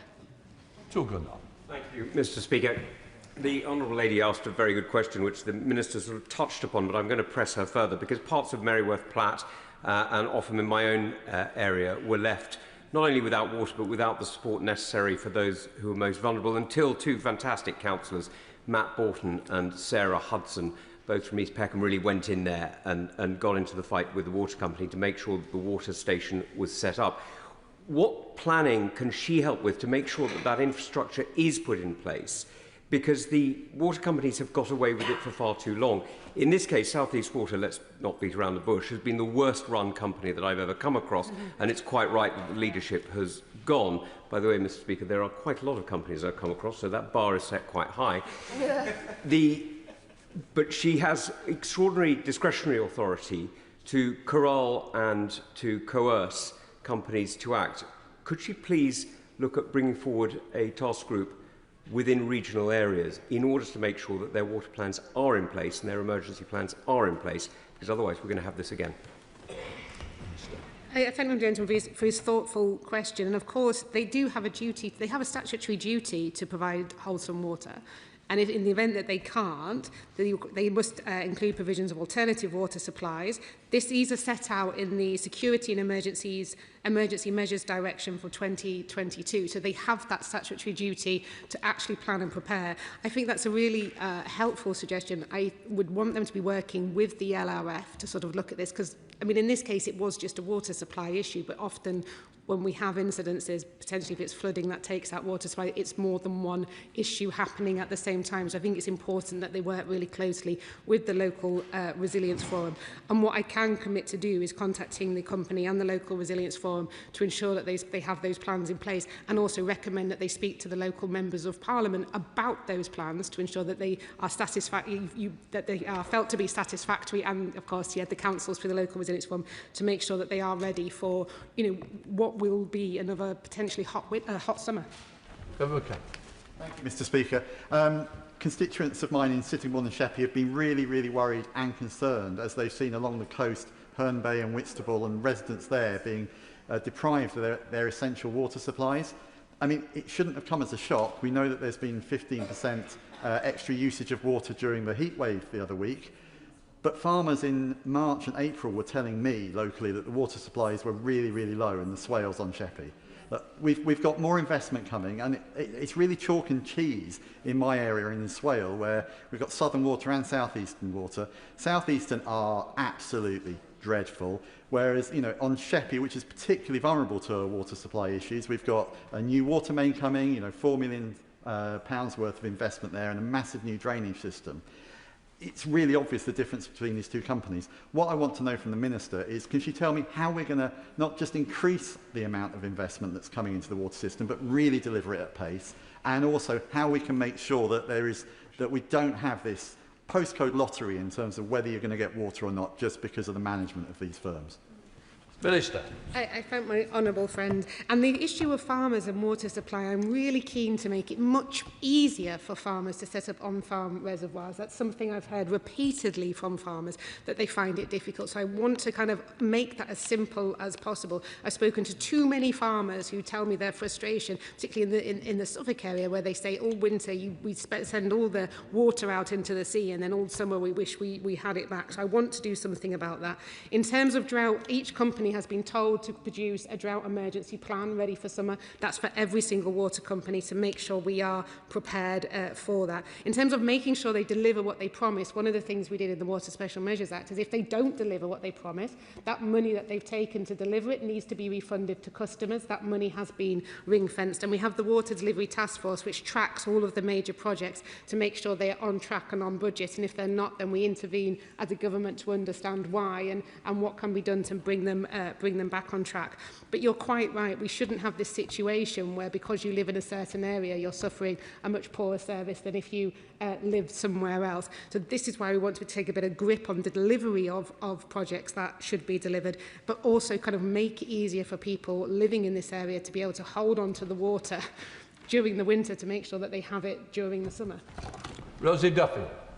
Mr. Speaker, and I'd like to thank the Minister, who's been engaged for a long time on this issue, and I know she really cares and talks to me and my neighbours.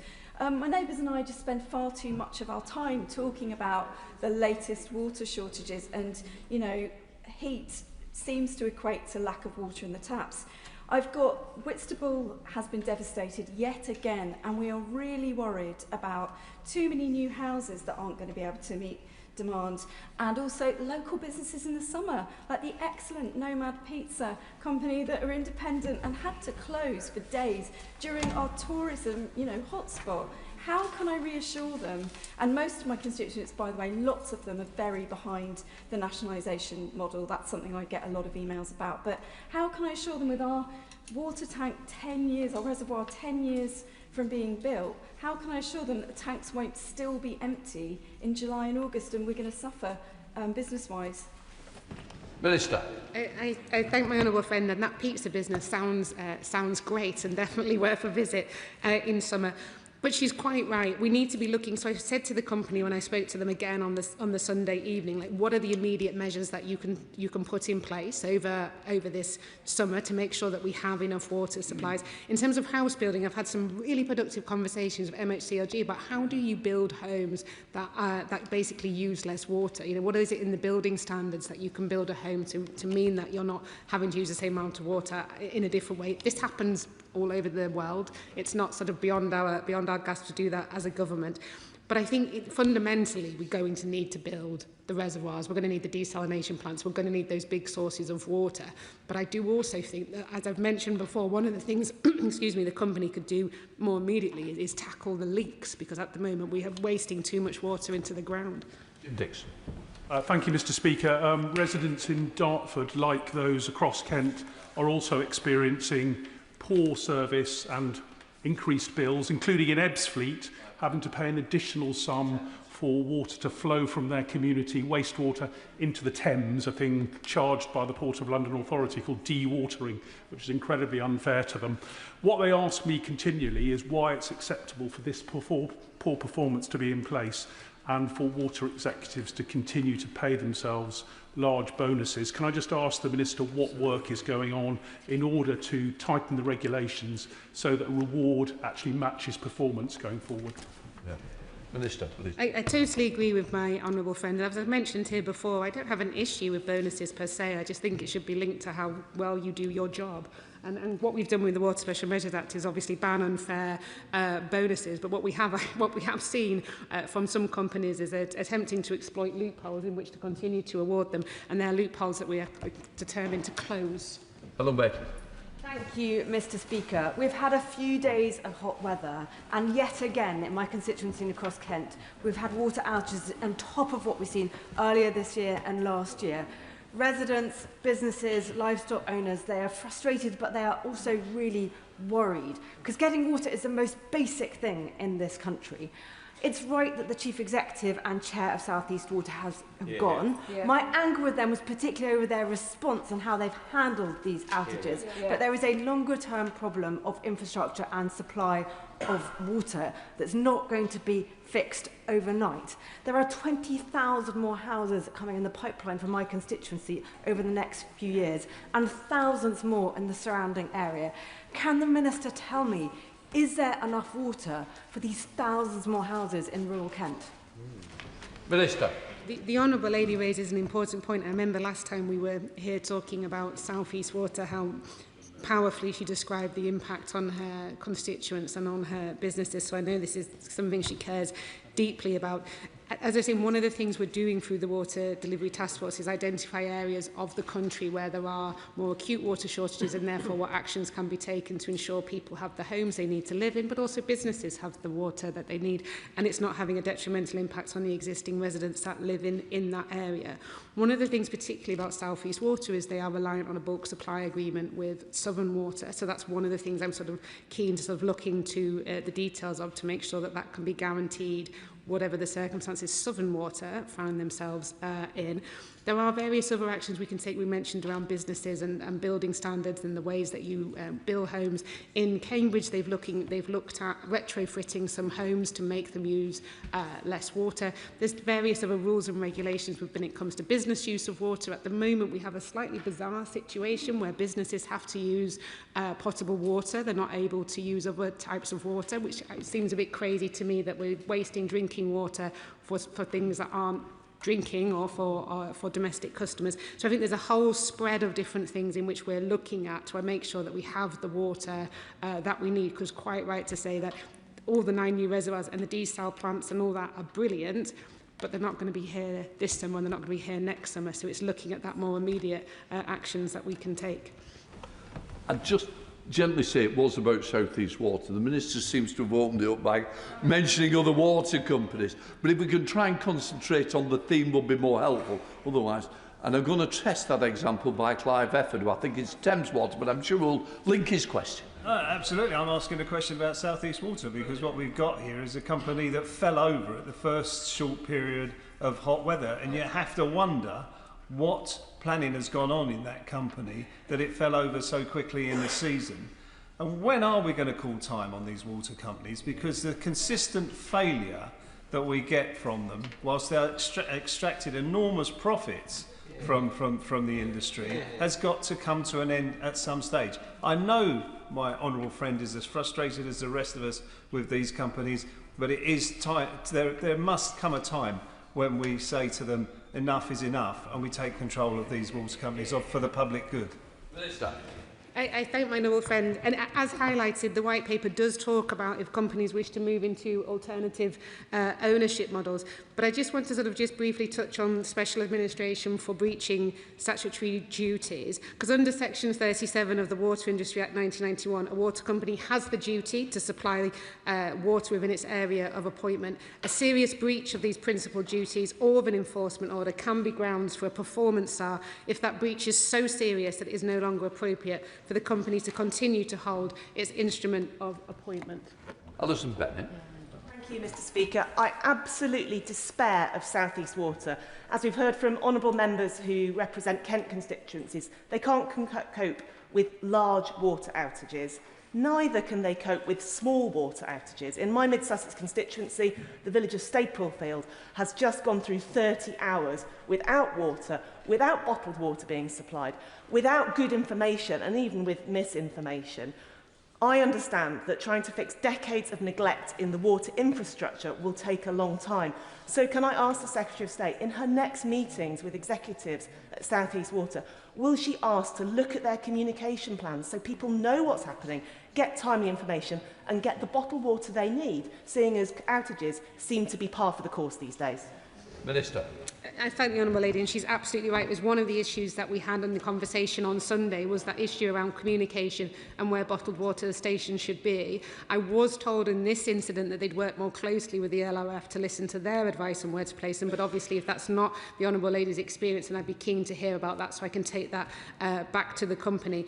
What I will say, because it is an interim chair, and I know that she's keen to build new relationships with members of Parliament. She has assured me that she's going to be meeting members of Parliament, and I think this is something collectively, this issue around communication, this issue around where bottled water stations is one that I would say urge to raise with her directly so that we've got them in the right place, because I think fundamentally members of Parliament and councillors know and understand their areas probably far better than a water company.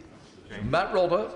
Thank you, Mr. Speaker. And could I thank the member for Herne Bay for his question, and also the Minister's approach to this very difficult and appalling issue in Kent. Could she update the House and say a little bit more about the work to get meaningful compensation for the residents and businesses who are affected, and also in the longer term what she's doing to improve the system of compensation, which for many of my residents who had a water outage had to wait a long period of time for money to be paid back? Wow. Minister.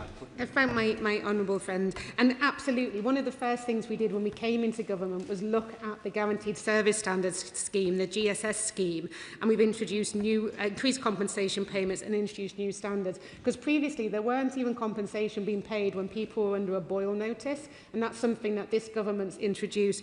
We've doubled for failings like supply interruptions, low pressure and sewer flooding, and so because of these changes, customers should be receiving payments for boil notice for the first time, and we've been told to make it available to people as soon as possible. We're really clear that customers come first. They are the people I care about, and they're the people I am the Water Minister for. So we're also going to be looking at introducing a water ombudsman. In the conversation I had with South East Water on Sunday, I asked them to, by the end of the week, identify what compensation is going to be paid to who and when, and that is something I'll be following up with them.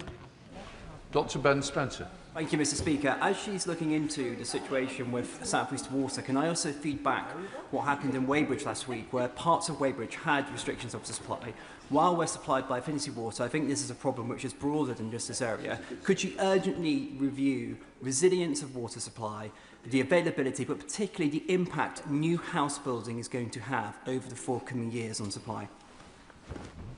Minister. I thank the honourable gentleman. And on resilience standards, that's one of the things that we want to introduce for the first time is asset standards for water company assets, because at the moment they don't exist. There's no sort of rule or criteria for, well, what standard do you need to maintain your water treatment work to, or your wastewater treatment work to, or your pipes to, or how much leakage is acceptable or not. You know, that doesn't exist at the moment. So with the new regulator, we want to introduce these asset standards to say that you have to maintain your assets to a certain standard. standard, and that should help change and basically build against what we've had in, not admittedly in this occasion they ran out of water, but what we've seen in other cases where where infrastructure falls over because it's not adequately maintained and looked after, which is why the no-notice inspections really matter as well. Those MOT-style inspections, as I referred to them, where people from the Environment Agency can go in, no notice, check the assets, mark them on them, and then give the company enforcement notice to say that they have to improve their assets up to a certain standard. That's not going to be fixed overnight, but by having that goal and aim of where we need to get to will help to sort of prevent what we're seeing when we have issues where the infrastructure just falls over because it's not properly looked after. Clive Lewis. Speaker, South East Water is one of a number of privatised water companies that are responsible for setting off 35 reservoirs since 2017, and they haven't built a single one since privatisation that's complete. I think this government, we understand, is committed to a regulatory approach to dealing with this. I would say that's akin to putting a complaints box on the Titanic. A nice idea, but I don't think it's going to work. Ultimately, whilst you have private water companies whose first priority is to private shareholders, many of them overseas, who give a damn about our constituents, this will keep on happening until water is put back under public control, in public hands, and owned by the public. Minister. I thank my honourable friend. I know how passionately he cares about this, and I do genuinely pay tribute to him for championing this issue, for the work that he's done in Parliament to bring people together. As I have mentioned previously, the White Paper does talk about setting up a transparent process to look at transitioning into whether a company should go to a different model, which it mentions including not-for-profit, if that's what it would wish to do so. Francois. Can I just very quickly endorse your lovely tribute at PMQs, as I'm an Essex MP, to Sir Alan Hazelhurst, who will be much missed, even though he did achieve a very respectable innings of 88 years in his time on this earth. Can I very strongly endorse the suggestion from my right honourable friend from across the Thames, as it were, about making water companies statutory consultees for planning applications. Yeah. Where there's an application for a large number of houses, the implications can be severe, not just for fresh water, but for foul water, and particularly for sewage. And in my constituency, our sewage capacity is very nearly maxed out. And the implications of getting that wrong are frighteningly obvious. So I can see the Minister helpfully is nodding.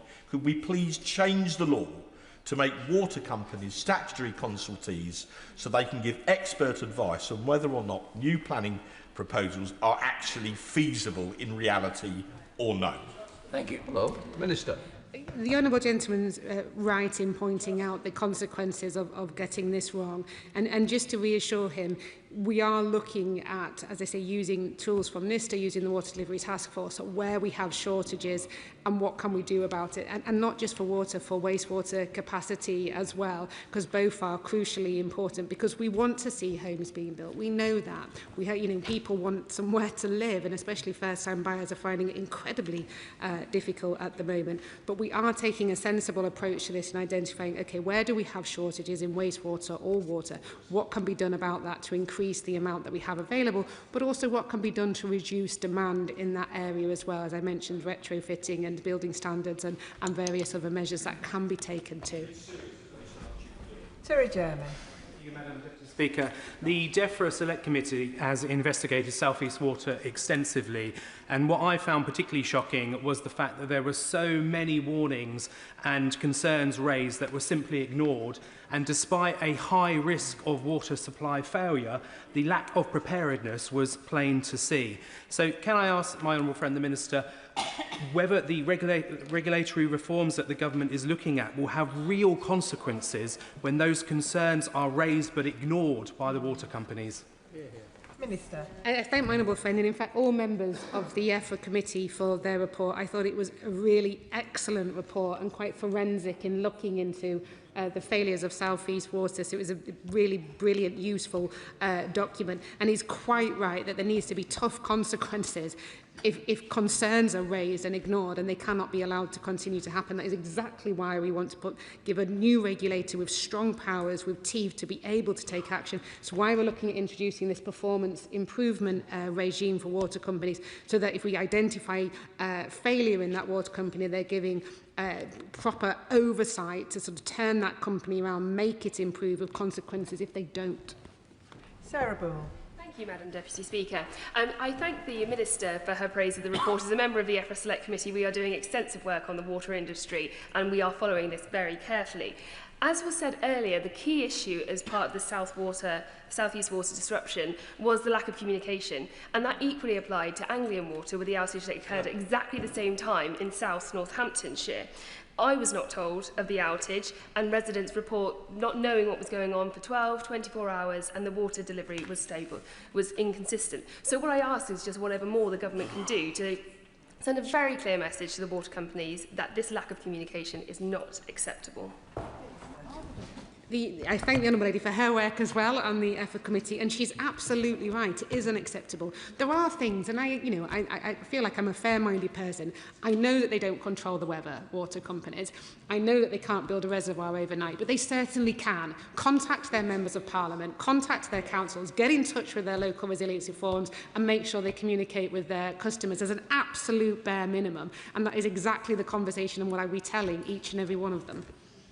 Chris Inchley. Madam Deputy Speaker, alongside the failures in the South East, there was a widespread disruption of water supply across swathes of my constituency during the recent heatwave in Buntingford, Cotterwood, Ardleigh and Throcking. And Madam Deputy Speaker, in a country as wet as ours, it should take a true organising genius to create disruptions in water supply, but we are on track for a 6 billion litre water deficit in our country in coming decades. And on top of this, the forecast for water consumption from AI data centres is now estimated to reach up to 500 billion cubic metres every year. So to prevent disruptions of water supply recurring year in, year out, will the Minister, who I deeply respect, accept that we cannot continue to have infinite increases in demand on our already vastly overstretched water resources? I thank my honourable friend, and he's quite right. It is astonishing that we are going to be seeing with climate change wetter and wetter winters, drier and drier summers, but we have no capacity in which to store it in the winter and use it in the summer, and that just feels like an absolute nonsense. On the issue of data centres, one of the things I'm quite keen to look at, and I sort of mentioned this in an answer over there, is at the moment the way that the legislation is set out is that the water that is supplied by a water company has to be drinking water standard. So again, it feels a logical, sensible move to say, well, could you not, if you're using water for cooling purposes, not for drinking purposes, not in people's homes, to be absolutely clear, but could you not, if you're using it for cooling purposes, use a different standard of water? Why does it need to be drinking water quality? Because that would enable us to use water where we're wanting to use it for things like data centres, for growth in a closed loop system. I think that's important to point out as well. But why couldn't you use something like wastewater to do the same job? Why do you need to use drinking water? And it feels that there was some legislation we have which were done for the right purposes. You know, it sounds great. A water company, of course, must have produced water that is drinking water standard. But does it need to be drinking water standard if we're using it to cool machinery rather than for people to actually use to drink? A final question, Helen Brown. Thank you very much indeed, Madam Deputy Speaker. South East Water have openly and publicly admitted that they cannot supply drinking water for all the future homes planned to be built in Kent. So specifically, what is the Minister's response to that concern? And is she having conversations with her colleagues at the Department of Housing, Communities and Local Government? Minister. I thank the Honourable Lady for her question, and the short answer is yes. So the previous CEO, or the current CEO who hasn't gone yet, came to the Water Delivery Task Force a month or so ago, a few weeks ago, and with some of the local councillors from the area to talk about exactly this issue, the supply of water and the housing demands and how that can be met. And on the Water Delivery Task Force, I sit on that committee with MHCLG are there as well. So we're all having that conversation together, which was around how can we ensure that we build the homes that we need in a way that doesn't impact existing people living in the area and the water that they need, and in a way that ensures that those new homes have the water that's required. So we were looking at sort of over the next sort of 5, 10, 15 years, what are the various supplies of water that were coming in? How does that impact house building at that time? How can homes be built to a more water efficient design? So those conversations are happening across government right now to balance out that question of how can we make sure everyone has a home to live in, but how can we stop there being a water crisis at the same time? That concludes the first urgent question. I'll give the front benches a few moments to swap over.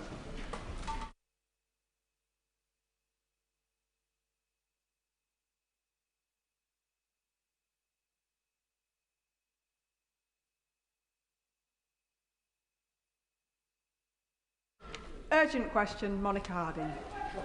Madam Deputy Speaker, would the Minister please make a statement on the Israeli Defence Forces operations in Lebanon?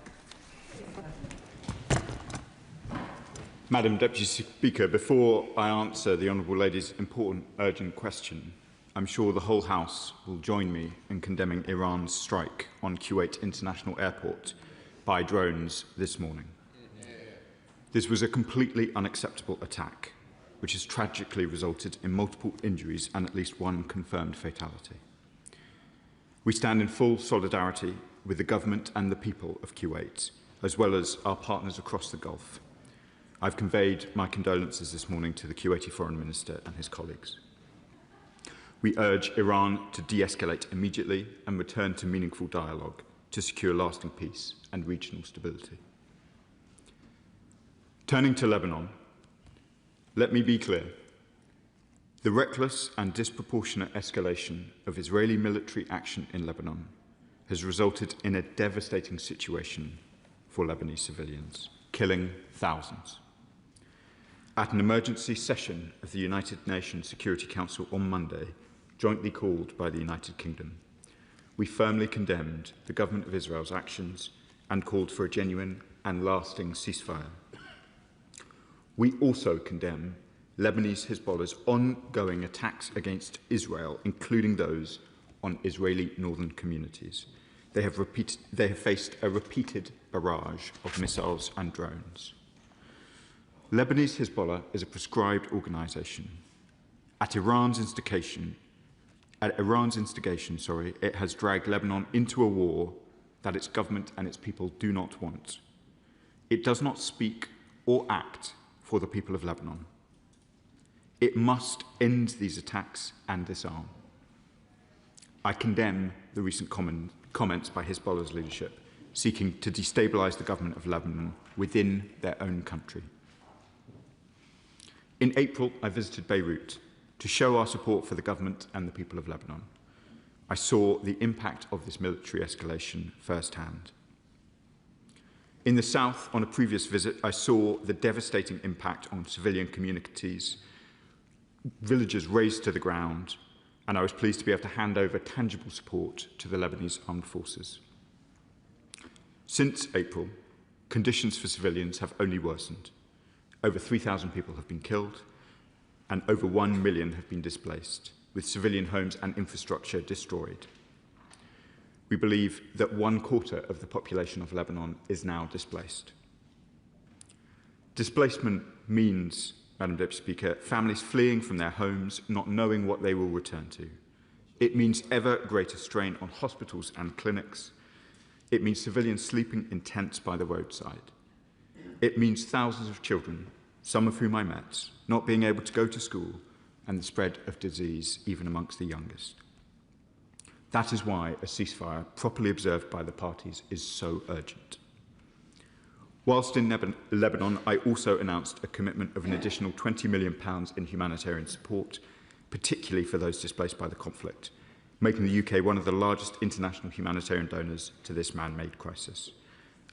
I also met President Aoun and others in the Lebanese leadership, his government is taking courageous steps, setting out an unprecedented commitment to tackling Hezbollah, and have made the case for direct diplomacy with the government of Israel.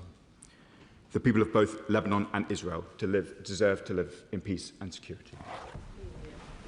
I'm sure the Minister doesn't really need reminding, but he does have 3 minutes for an urgent question, and that overran by some time. I call Monica Harding. Thank you, Madam Deputy Speaker. It has become routine for Donald Trump to declare a ceasefire when none exists. And in Lebanon, the President's claim that fighting has ceased is a dangerous fantasy. Under direction from the Israeli Security Cabinet, the IDF is expanding its illegal military operations in southern Lebanon. Israeli forces occupy more territory in Lebanon now than at any point since the start of the century. Hundreds of shattered communities have been left in their wake, with over 3,000 Lebanese killed and 1 million displaced. This looks far too much like the IDF's operation in Gaza. Last week, Prime Minister Netanyahu said Israel would expand its control there to 70% of that territory, breaching the ceasefire there. There can be no doubt, Madam Deputy Speaker, that these actions have breached international law and likely constitute war crimes. Meanwhile, Hezbollah continues to target Israel with missiles and drones. Their violence has led to the displacement of Israeli citizens from across northern Israel and is completely unacceptable. There can be no place for that terror organisation in the region. No part of this resembles a ceasefire, Madam Deputy Speaker. We need to see concerted action from the international community, including the UK government, to bring this cycle of violence to an end. So I ask, does the government support the need for an immediate ceasefire in Lebanon? Is the government pressing the Israeli Security Cabinet to stop its illegal offensive and occupation in Lebanon? Will the government stop all arms sales to Israel and sanction Netanyahu alongside the extremist members of his cabinet? And has the government made any progress with partners to advance the multilateral plans for the disarming of Hezbollah? There is no military solution to the Lebanon crisis. The only path forward is a Lebanese political settlement that ensures Hezbollah's disbandment and full state sovereignty over all of its territory. Minister. Madam Deputy Speaker, I'm grateful to the Honourable Lady for the questions. We do, as I'm sure was clear in my answer, we do call for an immediate ceasefire. That must be meaningful. I commented in my response on the extent of civilian suffering, which the Honourable Lady is right to draw attention to. She is right also to highlight the vital importance of a rapid disarmament of Hezbollah, who are doing the people of Lebanon nothing but harm in their continued efforts to undermine the Lebanese government and to bring the Lebanese into a conflict that they do not wish to be a part of.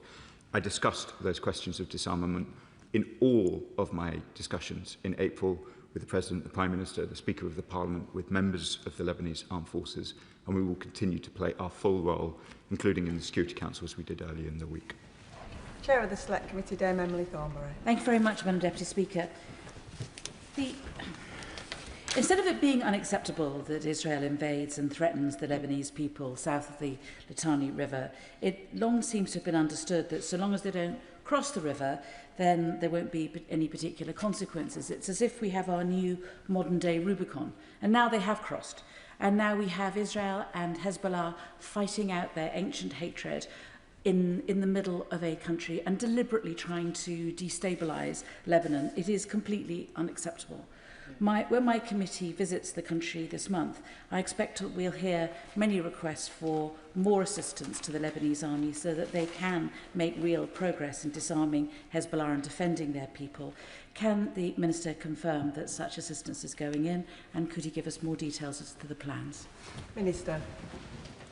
I thank the Right Honourable Lady for the question and her continued interest in Lebanon. I have been south of the Litani, and I have myself handed over watchtowers to the Lebanese armed forces in those very areas. And I wouldn't want the House to have any impression other than our view is consistent both north and south of the Litani. I saw for myself from that watchtower the extent of damage done to civilian infrastructure, whole villages completely flattened. people said to me quite rightly, Madam Deputy Speaker, that their lives mattered in the south of Lebanon. They should not expect their villages to be flattened. They should not expect their children to be displaced. And I have been clear in all of our contact, both with the Israeli government and indeed with the authorities in Lebanon, how important it is that this violence is brought to an end. The Honourable Lady asks for a question about further detail. I can confirm we've provided over £175 million in training, equipment and advice to the Lebanese armed forces since 2009. There's been particular work in relation to Lebanon's borders, both against Syria and up against Israel as well. Shadow Foreign Secretary. Deputy Speaker, Lebanese Hezbollah is an Iranian-backed terrorist organisation who for too long have caused harm to the Lebanese people and undermined the government of Lebanon, threatened Israel and are part of a terror network that threatens our interests and security and that of our friends in the Middle East. There should be no doubt that Hezbollah continue to undermine efforts to secure peace in the region, and they failed to comply with the terms of the 2024 Israel-Lebanon ceasefire. Can the Minister tell us of his assessment of the actions taken by Hezbollah when it comes to violating the ceasefire and the support that they have received from Iran? Does he agree that the interests of peace are best served by Hezbollah being permanently disarmed? The current conflict has caused terrible hardship in Lebanon and Israel, and the UK government must use its influence and diplomacy in the region to help bring this to an end. We have to see this conflict come to an end. So can the Minister tell us what direct discussions have taken place with representatives in Israel, Lebanon and the US administration on the terms of a lasting ceasefire? What is the British government doing to support the disarming of Hezbollah? And what contributions and practical efforts are being made to see the UN Security Council Resolution 1701 fully implemented? So much of this leads back to the architect of so much of the disturbance in the Middle East, and that is Iran. And so I would just like to conclude my remarks, Madam Deputy Speaker, by joining with the Minister in condemning the strikes that took place today in Kuwait, and also the fact that Iran cannot carry on persisting in the way it is as a state sponsor of terrorism. Minister. Madam Deputy Speaker, the Shadow Foreign Secretary makes a range of important points, including on the enormous continued harm that Hezbollah does to the people of Lebanon, as indeed they continue to attempt to do to the people of Israel as well. It is completely unacceptable that communities in the north of Israel continue to face the barrages of missiles and drones that they do. We have called repeatedly for Hezbollah to stop. What they do harms Lebanon as much as Israel. We have discussed in detail with both the Lebanese armed forces and the leadership of Lebanon the progress that must be made in disarming Hezbollah. There has been a lot of commentary about both the phasing and sequencing of those efforts over the last few months. It must be the Lebanese government who disarm Hezbollah. That is the only way in which the Hezbollah issue can be properly dealt with. The government of Lebanon are brave and courageous people in whom we have very considerable confidence. President Aoun, who I was in contact with today, is taking very, very important steps to try and safeguard his country and its future, and we must support him. He and his government and his armed forces must monopolise force in Lebanon, not Hezbollah and not the IDF. Abdisam Mohammed.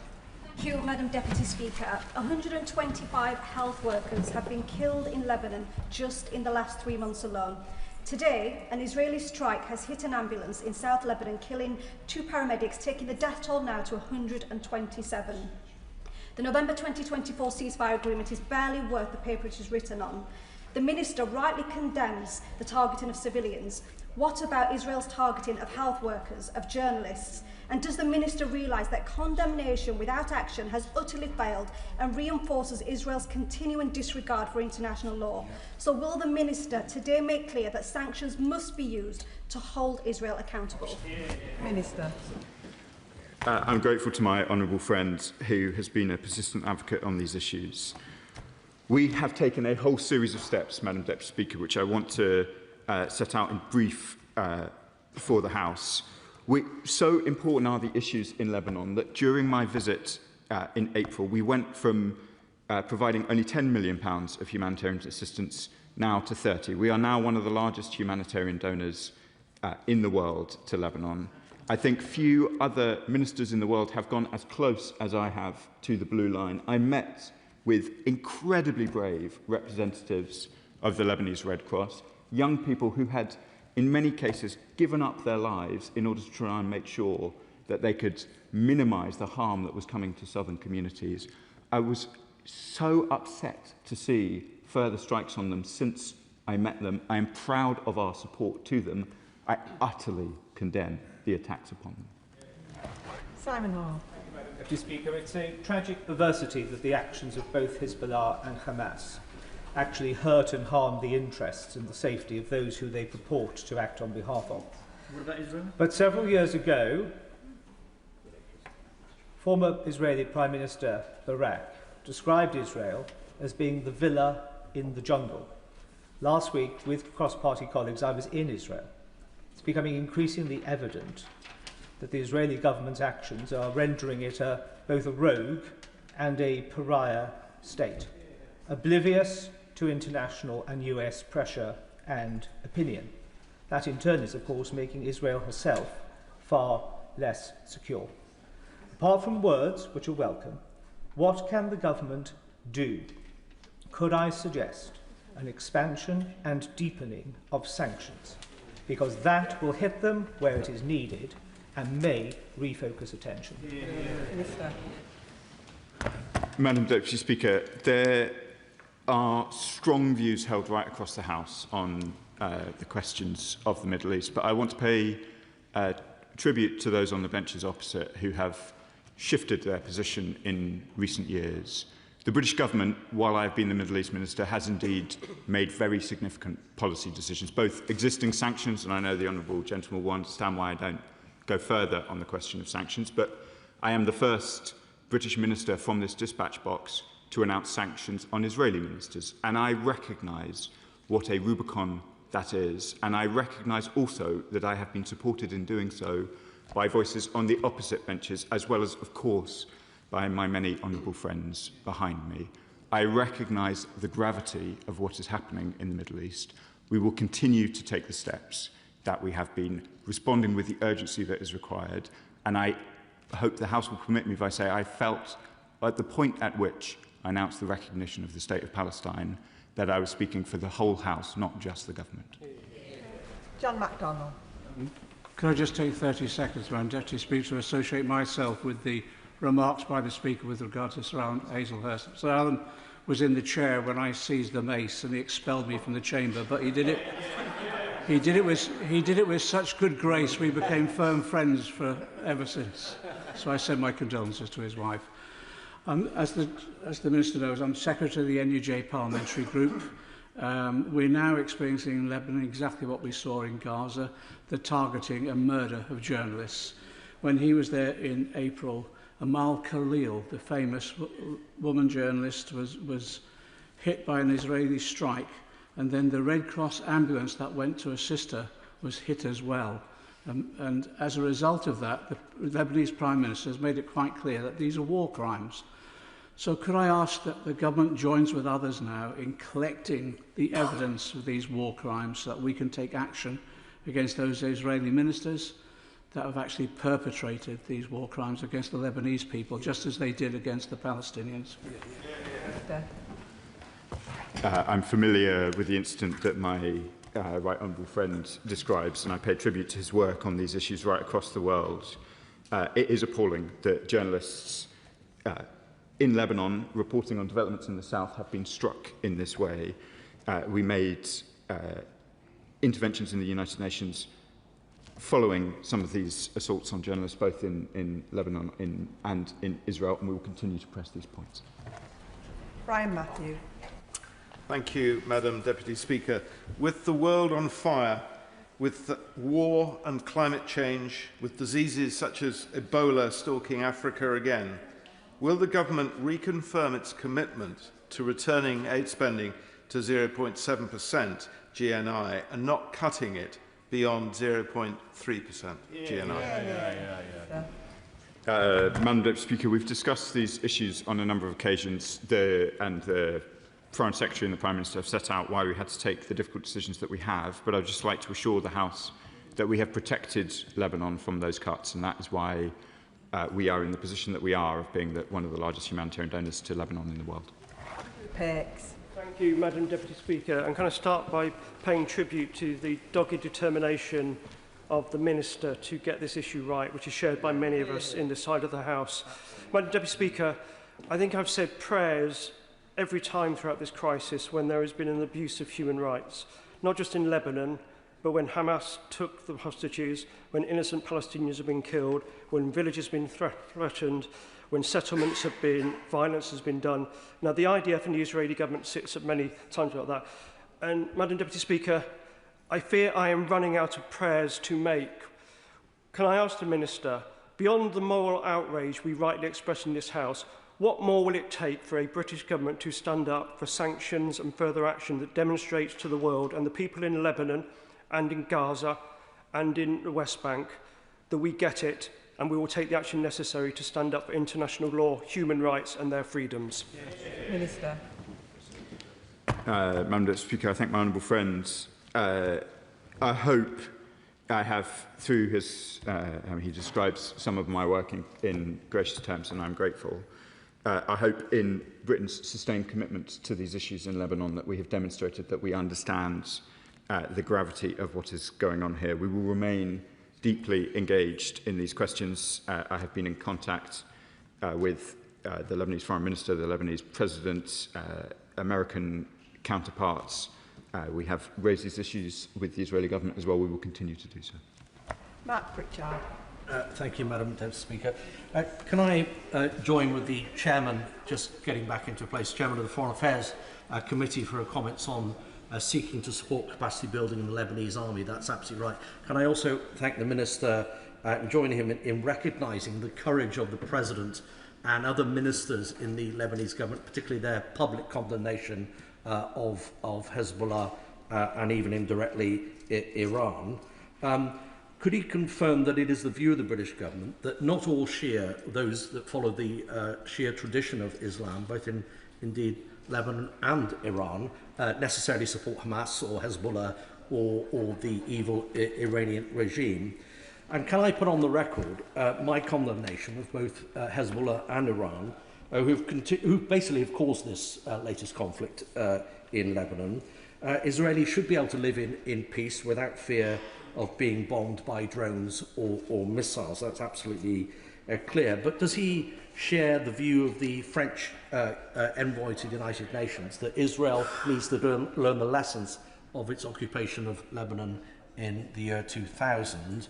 And also, does he recognise the words of Danny Danon, as you will know, the Israeli envoy to the UN, when he says that Israel is not seeking to expand the conflict or retain territory in Lebanon? If that is indeed the position and policy of the Israeli government, that is welcome, but it does seem at odds with some of the public utterances of the current Israeli Prime Minister.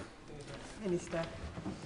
I completely agree with the honourable gentleman about the Shia of whether it's Lebanon, Iraq, Iran, indeed Pakistan. Overwhelmingly, Shia communities want peace and human rights like everybody else. This is a small, unrepresentative part of Lebanon that is funded and supported by Iran, and it is bringing the Lebanese into terrible, terrible difficulties. I want to return to the very important point that he makes, though, about the intentions of the Israeli government.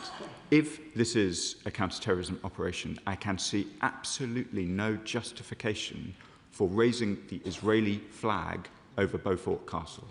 We want to see Lebanese Hezbollah disarmed. That cannot possibly involve such a flagrant violation of the sovereignty of a neighbour. Apsana Begum. Deputy Speaker, for years now it's been reported that Israel has been using white phosphorus munitions against civilian targets in South Lebanon's Bekaa Valley. Alongside reports from Human Rights Watch and Amnesty, UNIFIL even reported that UN peacekeepers in Lebanon were injured by white phosphorus munitions.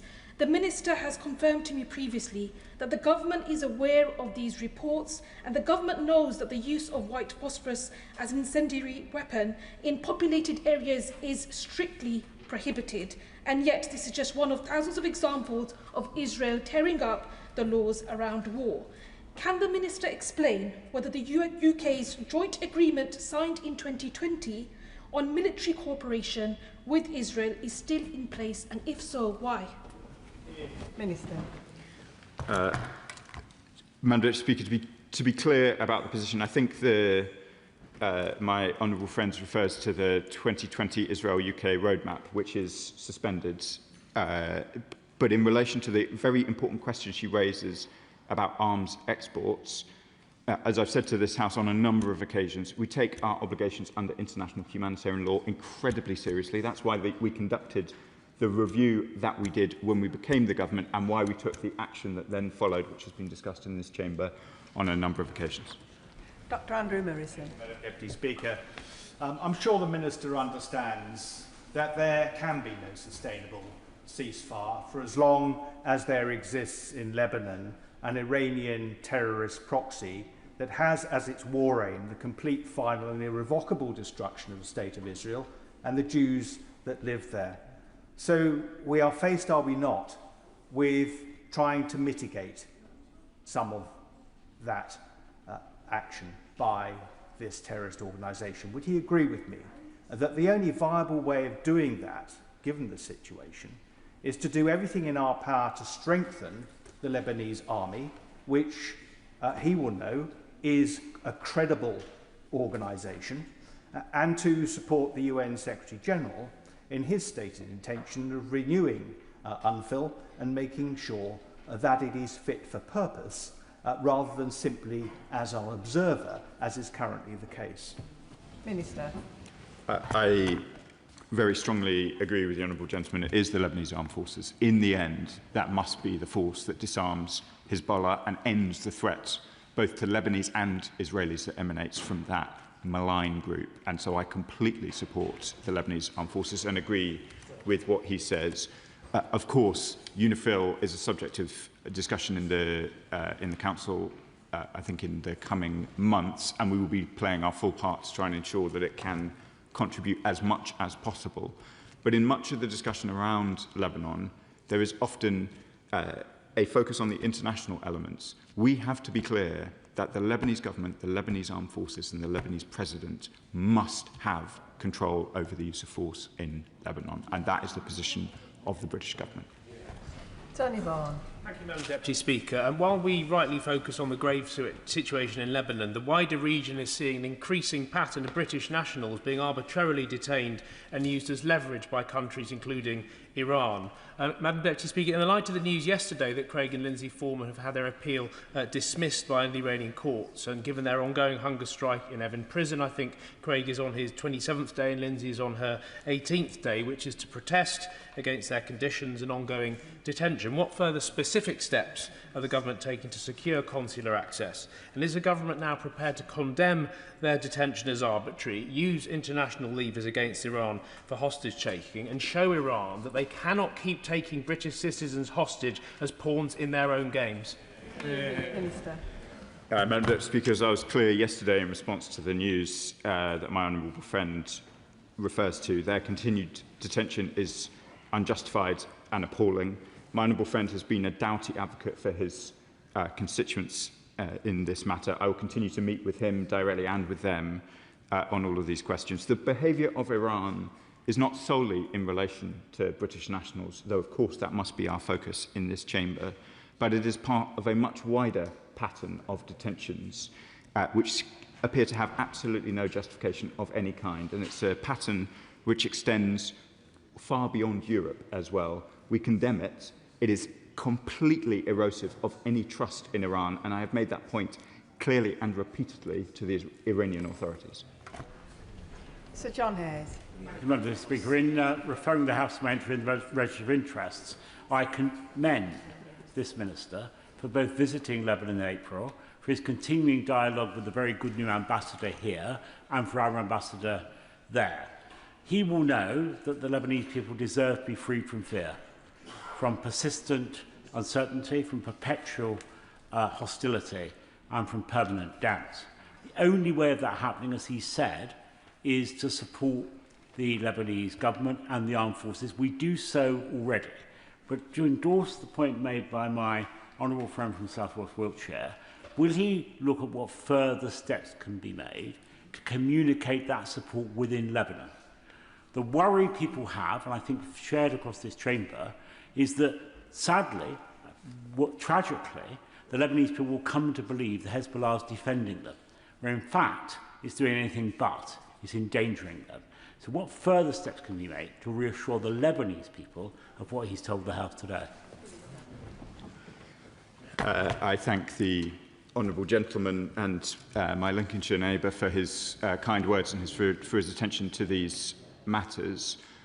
I take the challenge that there is a completely untrue narrative that is promoted, the idea that either Lebanese Hezbollah or Iran itself is a protector of Lebanon is patently and completely untrue. Iran's influence in Lebanon over many years has been malign, it has undermined the sovereignty of the country, and it's harmed the interests of its people. And I take his challenge, and I'll return to him on it, on what more we can do to make sure both our support and the malign nature of Iranian influence within the country. Imran Hussain. Thank you, Madam Deputy Speaker. And the reality is, Israel continues to rip to shreds every last line of the international rules-based order. It continues with its illegal land grabs, illegal settlements, war crimes and genocide in Gaza, and is now breaching the ceasefire agreement with illegal military action in Lebanon. 55 children have been killed and 212 injured in Lebanon since the ceasefire began on April the 16th. So I say to the Minister, he will have seen the strength of feeling in this place, and I seriously ask him this question: how many more children must be killed in Lebanon and Gaza before his government stops with the empty condemnations and takes real action? Minister. I recognise my honourable friend's engagement and commitment to these issues. I would just gently say back to him, I have met the children displaced by this escalation. We have taken urgent steps to very significantly increase the support that is being provided to them. We have done everything that we can privately and publicly in the way that I have described to the Chamber over the course of the afternoon to try and make sure that there is a genuine, meaningful ceasefire that holds, that does not lead to the loss of life, whether children or otherwise. We will continue to do that. We have changed very significantly our posture towards Lebanon within the last few months. As I said earlier, we are now one of the largest humanitarian donors. I have myself handed over equipment to the Lebanese in order to try and ensure that they can control the south. That is not to say that that progress has been uniform. In fact, it is very clear, as my honourable friend will have heard, that I am acknowledging how much worse the situation has got. But we will continue to play our full role here at the United Nations and with our counterparts in the region to try and bring about a genuine and meaningful ceasefire. Vicky Slade. Thank you, Madam Deputy Speaker. Israeli Minister Ben-Gvir said in the last few days on social media, electricity must be cut off, the Zahrani must be seized and intensive warfare resumed. And last week, flattening Yahu, flatten it again and target the suburbs. This indiscriminate targeting of Lebanese people shows what the Israelis are really trying to do. So will the Minister agree that the time has finally come for a full ban on all arms to Israel? I'm almost reluctant, Madam Deputy Speaker, to talk any more about that Minister from the dispatch box. I am glad, I'm afraid, that I sanctioned him in the way that I described earlier. We were amongst the first countries to do so. I'm glad to see that others are now taking similar steps. That Minister, whose name I don't really want to say again in this chamber, brings Israel nothing but harm. He undermines their position in the world. He brings even Israel's friends into a position of disgust at his actions. Andy MacDonald. Thank you, Madam Deputy Speaker. And I share the Minister's condemnation of the murderous attacks upon Kuwait airport this morning. I'm sure you'll share with me condemnation of the murder of 2 more health workers in Lebanon this morning at the hands of the IDF. And he referred to the Israelis ordering the war crime of forcible displacement of around 1 million Lebanese south of the Zerani and Litani rivers, with 3,500 killed and tens of thousands injured by their actions. And this reflects the early stages of the Gaza war, when they told Gazans to move south of the Wadi River. Since then, estimates of 70,000 killed and 170,000 injured. Indeed, Israeli Defense Minister Israel Katz explicitly said the destruction of villages in southern Lebanon would proceed, in accordance with the model of Bet Hanun and Rafah in Gaza. So with growing Israeli attacks in the West Bank, in addition to that, when will the government act on this consistent pattern of war crimes purposefully pursued by the Israeli government and take action to pressure the Israeli state to stop its military action, end arms sales, stop F-35 supplies, impose sanctions, utilise the Sanctions and Anti-Money Laundering and Proceeds of Crime Acts? There are tools at his disposal. When will he use them fully? Minister. Madam Deputy Speaker, we've talked about the F-35 programme at some length before, and I'm usually happy to go back into that debate, but I would prefer, given my honourable friend has given me the opportunity, just to comment a little bit further about the impact of displacement in Lebanon, which is rather different in some respects from the impact of displacement in Gaza. As the Chamber and many honourable and right honourable members know, Lebanon has a complicated multi-confessional balance within the country. Displacing a quarter of the population, often long distances, has a very significant impact on the stability of the country. Displacement, forced displacement, is exactly as he says, a war crime, but to displace so many people will also have a very deleterious impact on the stability of Lebanon in the long term. So it is all the more important that this practice is reversed and that we return to a genuine and sustainable ceasefire. One small note of optimism, if I may, Madam Deputy Speaker. We welcome the talks that the United States have been convening between Israel and Lebanon, including talks today, and we want to see them progress. Sammy Wilson. Madam Deputy Speaker, and can I draw attention to the declaration that I've made in the Register of Interests? Hezbollah have made South Lebanon into an armed camp and a massive arms dump in which they store rockets, drones, etc., and have used them to attack Israeli towns, cities, kill civilians, cause billions of pounds worth of damage, and displaced a large part of the population. It's not disproportionate, would the Minister agree, for any government to seek to take action to defend its own citizens, and that can only be done by going into the area, where the enemy is firing its weapons and causing that destruction. And will you not agree with me that the real answer is Israel doesn't want to occupy Lebanon, it doesn't want to take over territory. The real answer is to eliminate and disarm Hezbollah, and then there will be real peace in that area. Minister. Madam Deputy Speaker, perhaps the honourable member has been to southern Lebanon, as I have recently. I can assure him it is not an arms dump. It is a place with people living, with children living, with people displaced. I saw for myself villages flattened literally to the ground. There is no military operation that ends up flattening entire villages to less than the height of this dispatch box, which does not end up prompting the question, what on earth were you trying to do with that operation? It is absolutely clear that Lebanese Hezbollah must be disarmed. They continue to strike northern Israeli communities. That is absolutely and completely unacceptable. The responsibility to prevent that must be the Lebanese government. It must be the Lebanese armed forces, and we must see a genuine and sustainable ceasefire.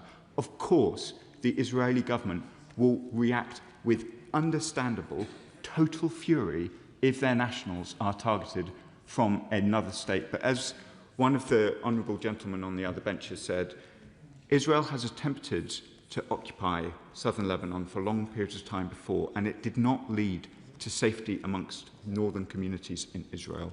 We must all support the Lebanese government to do what is necessary, which is disarm Hezbollah, but we must ensure that civilians in southern Lebanon are protected in doing so. Richard Bergen. Thank you, Madam Deputy Speaker. Israel's bombing of Lebanon has seen yet more war crimes. It's incredibly dangerous for the people there. It's also a direct threat to achieving a peace process between the US and Iran in a war that's killing people over there and driving up the cost of living for people here. So I ask the Minister again, how many more countries does Israel have to bomb before the government imposes widespread sanctions, as they rightly did on Russia? Madam Deputy Speaker, we've covered sanctions already in these exchanges. I just want to slightly correct my honourable friend. It is not what will protect Lebanon is not Iran or its talks with the United States of America. It is the Lebanese government and the Lebanese armed forces. The process happening in Washington today between the government of Lebanon and the government of Israel, and the efforts of the United States, which I have welcomed, in seeking to ensure that there is no further violence of this kind. I think the President of the United States said earlier this week, the guns must fall silent, and I agree with him. Jeremy Corbyn. Thank you, Madam Deputy Speaker. Isn't the issue that Israel's occupation and destruction of so much life in Lebanon at the present time is a continuation of their genocide in Gaza, is a continuation of their continued occupation of the West Bank and arming settlers to commit violent acts against Palestinian villages and steal their land and their crops? Isn't the real issue that Israel is allowed to get away with it because the rest of the world provides Israel with the wherewithal to do it? Will you be very clear, what is the British government's military relationship with Israel at the moment? Are we supplying weapons? Are we supplying parts for the F-35? Are we sharing intelligence information? Are we assisting on their military occupation of those three areas that I've just mentioned? We are not, Madam Deputy Speaker. I've set out to the House on a number of occasions. The steps that we took were to ensure that no bombs, no bullets were being sold to Israel, or were being licensed to be sold to Israel by UK companies. That is because of concerns that we had about their conduct in Gaza. That applies to Gaza, that applies to the West Bank, and it applies to Lebanon. He asked me specifically about the F-35 programme, so let me reiterate to the House. The UK does not permit licences for direct sales of F-35 parts to Israel, but we are part of the global F-35 supply chain, and we do contribute to the global spares pool in which Israel may indeed be able to buy parts produced in the UK, but as part of a global arrangement which we are a part, which is vital to our security, the security of our friends and allies like Ukraine, and that continues to be our policy. Paul Wall. Deputy Speaker, the US news service Axios reported that this week President Trump held a phone call with Benjamin Netanyahu, a direct phone call in which he said that Netanyahu was, and I quote, effing crazy for escalating his military action in Lebanon, killing thousands of innocent civilians, adding, "You'd be in prison if it weren't for me." But Netanyahu is also continuing to inflict death and misery on the people of West Bank and Gaza, as we've heard many members report today. So isn't it time that the UK government showed that it shared the anger, the global anger and disgust at Israel's attempt to act with impunity by imposing our own sanctions on illegal Israeli settlements in the occupied territories of Palestine? Minister. I have seen the reports that my honourable friend mentions about the language used by the President of the United States in his call with the Prime Minister. I think he's confirmed it this morning. The language is unparliamentary, Madam Deputy Speaker, so I won't repeat it, but I very much sympathise with the frustration that the President feels for the Prime Minister of Israel and the conduct of the Israeli government in Lebanon. And I reiterate my calls in support of his that we must have the guns falling silent and a genuine and sustainable ceasefire. Jim Shannon. Thank you, Madam Deputy Speaker. Can I thank the Minister, as always, for his answers. An incredibly difficult portfolio the Minister has, and can I say this? Israel isn't perfect. I'm not perfect. The Minister's not perfect. Nobody in this House is perfect. I think that's where following Hezbollah's sustained barrage of missiles and rockets targeting Israel towns and cities, the murder of Israeli civilians and soldiers, will the Minister set out the government's position on whether it fully recognises and supports the IDF's actions in Lebanon as a necessary and proportionate response to eliminate this terrorist threat and to protect Israeli civilians? Surely, Minister, that is the duty of any government, to protect its people and stop terrorists killing their people.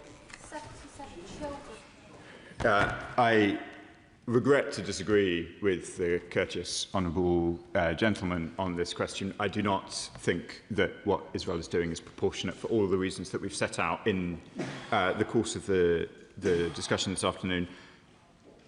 He is absolutely right that it is the responsibility of a government to protect their people. That applies to Lebanon as much as it does Israel, and that is why the talks in Washington today are so important. James Nash.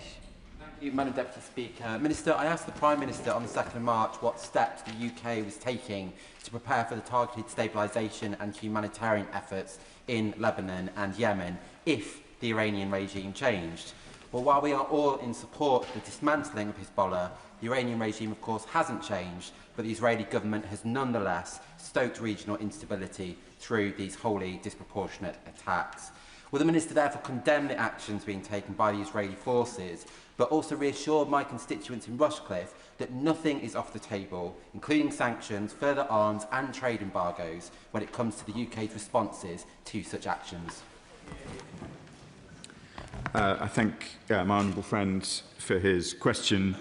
We keep all of these questions under review and we recognise the magnitude of events in the Middle East. I'll decline to enter into the hypothetical question, but obviously events in the Middle East, whether it's in Iran or Lebanon, are a real concern, I know, to constituents right across the country, to my constituency of Lincoln, and I know in Rushcliffe too. Ayub Khan. You, Madam Deputy Speaker, we all know in this House that words have consequences, words spoken in this House or outside indeed. And when we remind ourselves of the Prime Minister's comments about vital supplies being cut was fair game, when we look at the lack of criticisms, the lack of the call-out of war crimes that we all witness, the specific mention of war crimes, that terminology is not being used by ministers of this government. And then recently, the suspension or banning of Cenk Uygur from entering the United Kingdom, someone even Piers Morgan holds in high regard.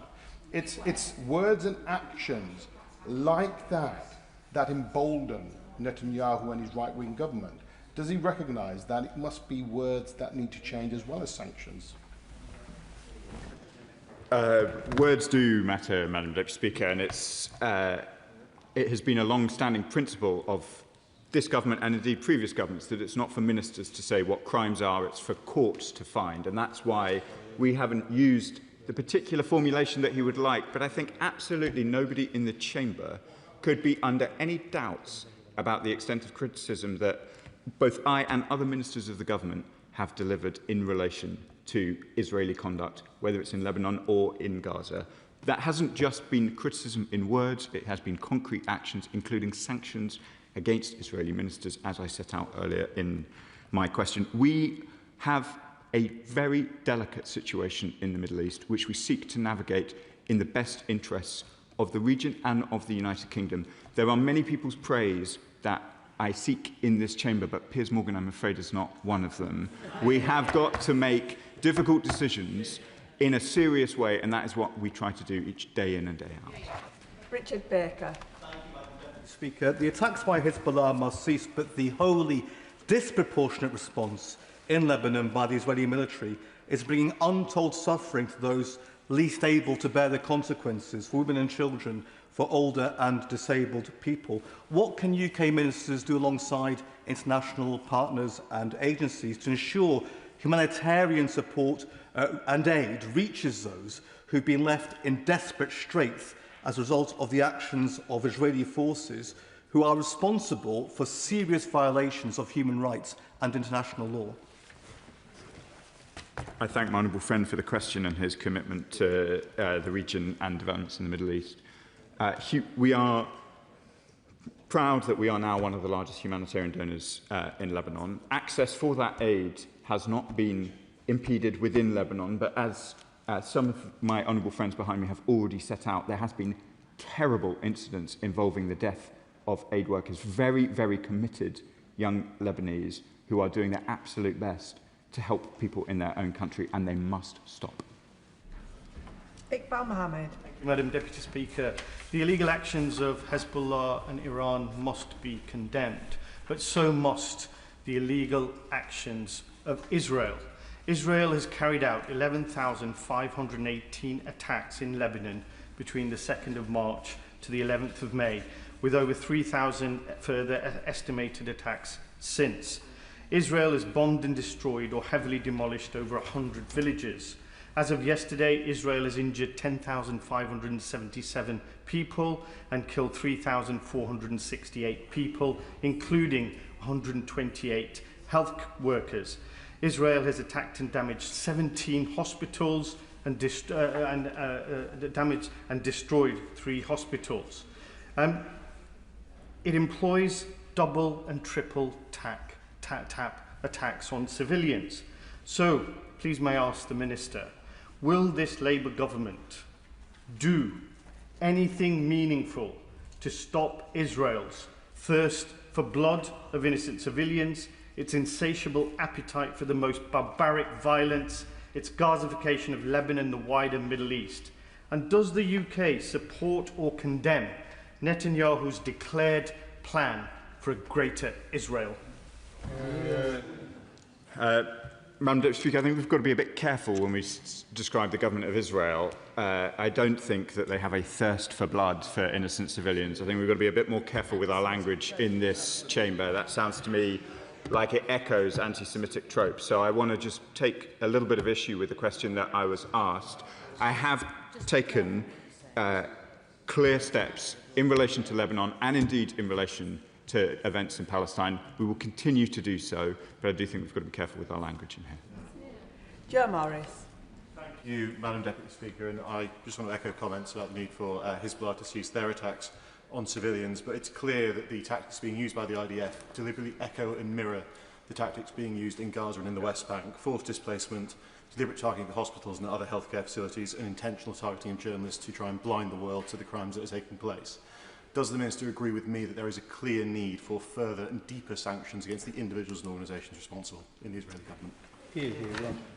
I thank my honourable friend for the question. I know he's been long committed to these issues and that he has constituents in the region who have strong views as well, and I'm glad for his continued engagement. I won't provide further comments on sanctions from the dispatch box for reasons that people will understand, but we will keep all measures under review as the situation evolves. Dr Scott Arthur. Thank you, Madam Deputy Speaker. Last week, France sanctioned Itmar Ben-Gvir, and that was almost a year to the day since the Minister made the same announcements from the dispatch box here. So I do thank him for the leadership he's been showing over the past months and years. And he's right not to pick a side in this war other than the Lebanese government, because both Iran's Hezbollah and Netanyahu is just showing a disregard for civilian life right across the region. But people and organisations in Denver South West want to be reassured that if a ceasefire is established, that the aid that we're putting into that region is sufficient and is scalable. And secondly, Madam Deputy Speaker, the Minister started off by talking about Iran. So I do have to mention the fact that in Iran we're seeing the industrialisation of the death penalty against their own people, often young people who have simply been out protesting.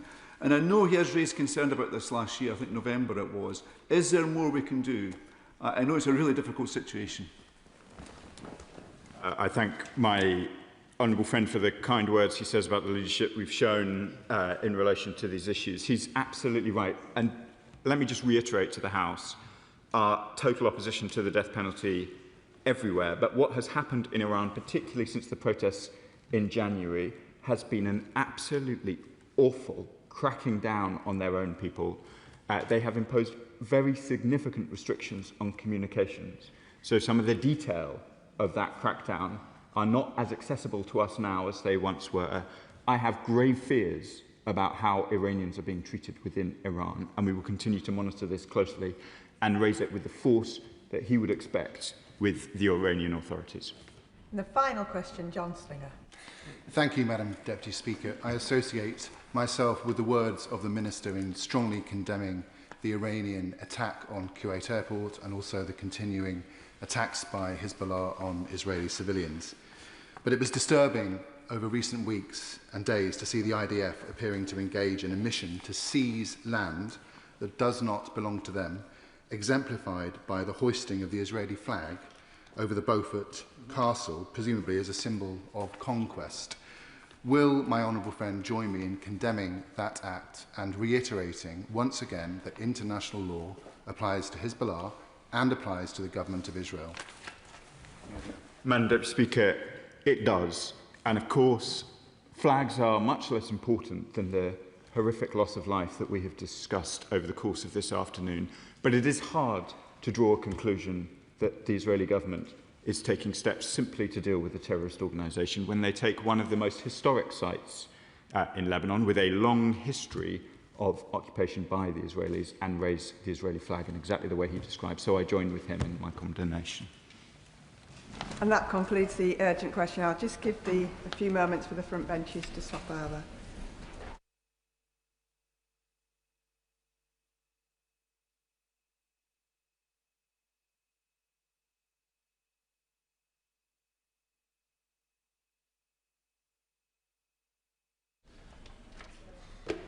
We now come to the general debate on the Government's response to the House's humble address on the 4th of February 2026. I call the Minister to move. Paymaster General. And I beg to move, Madam Deputy Speaker, the motion that stands on the order paper. Now, Madam Deputy Speaker, on the 4th of February, I came before this House to debate the humble address motion. I said that at the time that it was in the national interest to be transparent and to act as quickly as we could. And with the second publication earlier this week on Monday, the Government has done so. Today, there is a further opportunity for members to put questions and indeed to debate the content alongside my right honourable friend, the Chief Secretary to the Prime Minister, who will of course listen to the debate and close it in due course. And today, we should ensure, as we debate these issues, that we keep Jeffrey Epstein's victims at the forefront of our minds. What Epstein did was abhorrent and unforgivable. He was a vile, evil paedophile, and I denounce him and his actions as strongly today as I did when I came to the dispatch box on the 4th of February. The Prime Minister has taken responsibility for appointing Peter Mandelson as the Ambassador to the United States. He has said if he knew then what he knows now, he would never have appointed him, and he has apologised. Now, Madam Deputy Speaker, I do think it is worth setting out the process that was followed in order to publish such a large volume of material on Monday. I will certainly do that. Because he is going to talk about process, I'd be very grateful if he could clear up one matter. I have a high regard for his integrity, and I hope he won't dance around this subject as has been done by others in the past. In the first tranche of documents that was revealed, there are a number of notes sent by private secretaries to the Prime Minister. If I was allowed to use a prop, I would open this at page 3 and again at page 8, where you would see under these notes talking about the situation as regard how to appoint the ambassador, Peter Mandelson, and so forth. There is a big box which says notes by the Prime Minister. The normal course of action when a Prime Minister receives a document of this sort is that he notes down his response to it. These boxes are totally blank. And my simple question to him is this: Are they blank because the Prime Minister made no notes whatsoever? Or are they blank because any notes that the Prime Minister made have been redacted and removed? The Intelligence and Security Committee deals with even more sensitive material than this routinely. And every time they have a redaction in a publication, there are 3 asterisks to show that the redaction has taken place. Can we know, were redactions taken place in the Prime Minister's notes on these memoranda that were sent to him for decision? No, it's blank because it was blank is the answer to the honourable gentleman's question. No. And the decision, the formal decision to appoint Peter Mandelson as the ambassador was conveyed by the Prime Minister's then principal private secretary in a letter to the Foreign Office. So there's no redaction of what was in that. I know what he's referring to. He's referring to the box note and the empty box. And the reason is there was nothing to redact because there was nothing in the box note. So I hope that's a sufficiently clear answer for the right honourable gentleman. I'll just take the honourable gentleman before I move on. Because I want to talk on the process of the appointment rather than the process of the release of the papers, which I think he's moving on to. I've previously said in this House, and I think again the Chair of the Foreign Affairs Select Committee has said not dissimilar comments about process in the future, whether it's a Conservative government, hopefully, or another government, and that is about pre-appointment scrutiny of senior posts, both ambassadorial appointments and indeed, I would argue, permanent secretaries of government departments. That would be a more sort of safer way of doing things. And also on senior appointments for the ISC, and there are lots of current ISC members here and former ones like myself, he will know that the process is one where the appointment is made by the Prime Minister, but the double lock mechanism ensures that the House has a say and can actually veto appointments if necessary. Now, that isn't necessarily what I'm asking for in these appointments, but certainly the relevant select committee should pre-scrutinise senior appointments, in my view, of ambassadors and other senior officials, whether they're political appointees or not. I think that would help the whole House, whatever our politics. Look, I'm not hiding from the fact, Madam Deputy Speaker, that we had to make changes to the appointments process. And indeed, what the government has done is to change the process for all direct ministerial appointments, actually, to make sure that due diligence and national security vetting has to take place prior to appointment. I think it's absolutely right that that change was made. Now, if I can just move, Madam Deputy Speaker, to the process, because the process that was followed was a significant one, obviously, to publish such a large volume of material. Now, when I was at the dispatch box on the 4th of February and committed to publishing material in the scope of the motion, bar that which the Intelligence and Security Committee agreed would be prejudicial to national security and international relations, I should put on record my thanks. Members who were in the House that day might recall that even as I was speaking in the chamber, I was making the case for the involvement, in fact, of the Intelligence and Security Committee. And I do know it was not a small undertaking. I think there's been a huge amount of time that's been spent by the Intelligence and Security Committee, and I'm very grateful for their very careful, and it looks to me, painstaking work to go through this volume of documentations. And members that day in February, and indeed since, have obviously raised a range of issues. And it's absolutely right that the government is so held to account on those. Now, as members will have seen from the material that was published on Monday, the government has enacted, I would suggest, the House's request for transparency to an extraordinary extent. I will certainly give way to the Father of the House. On Monday, I specifically asked a question to the Chief Secretary, to the Prime Minister. It was on the fact that it's extraordinary, this was the information available to us at the time, that there appeared to be no WhatsApp messages from the Prime Minister or text messages. We now know that there were no text messages to Mandelson after a few days after the general election, and the WhatsApp messages have totally disappeared.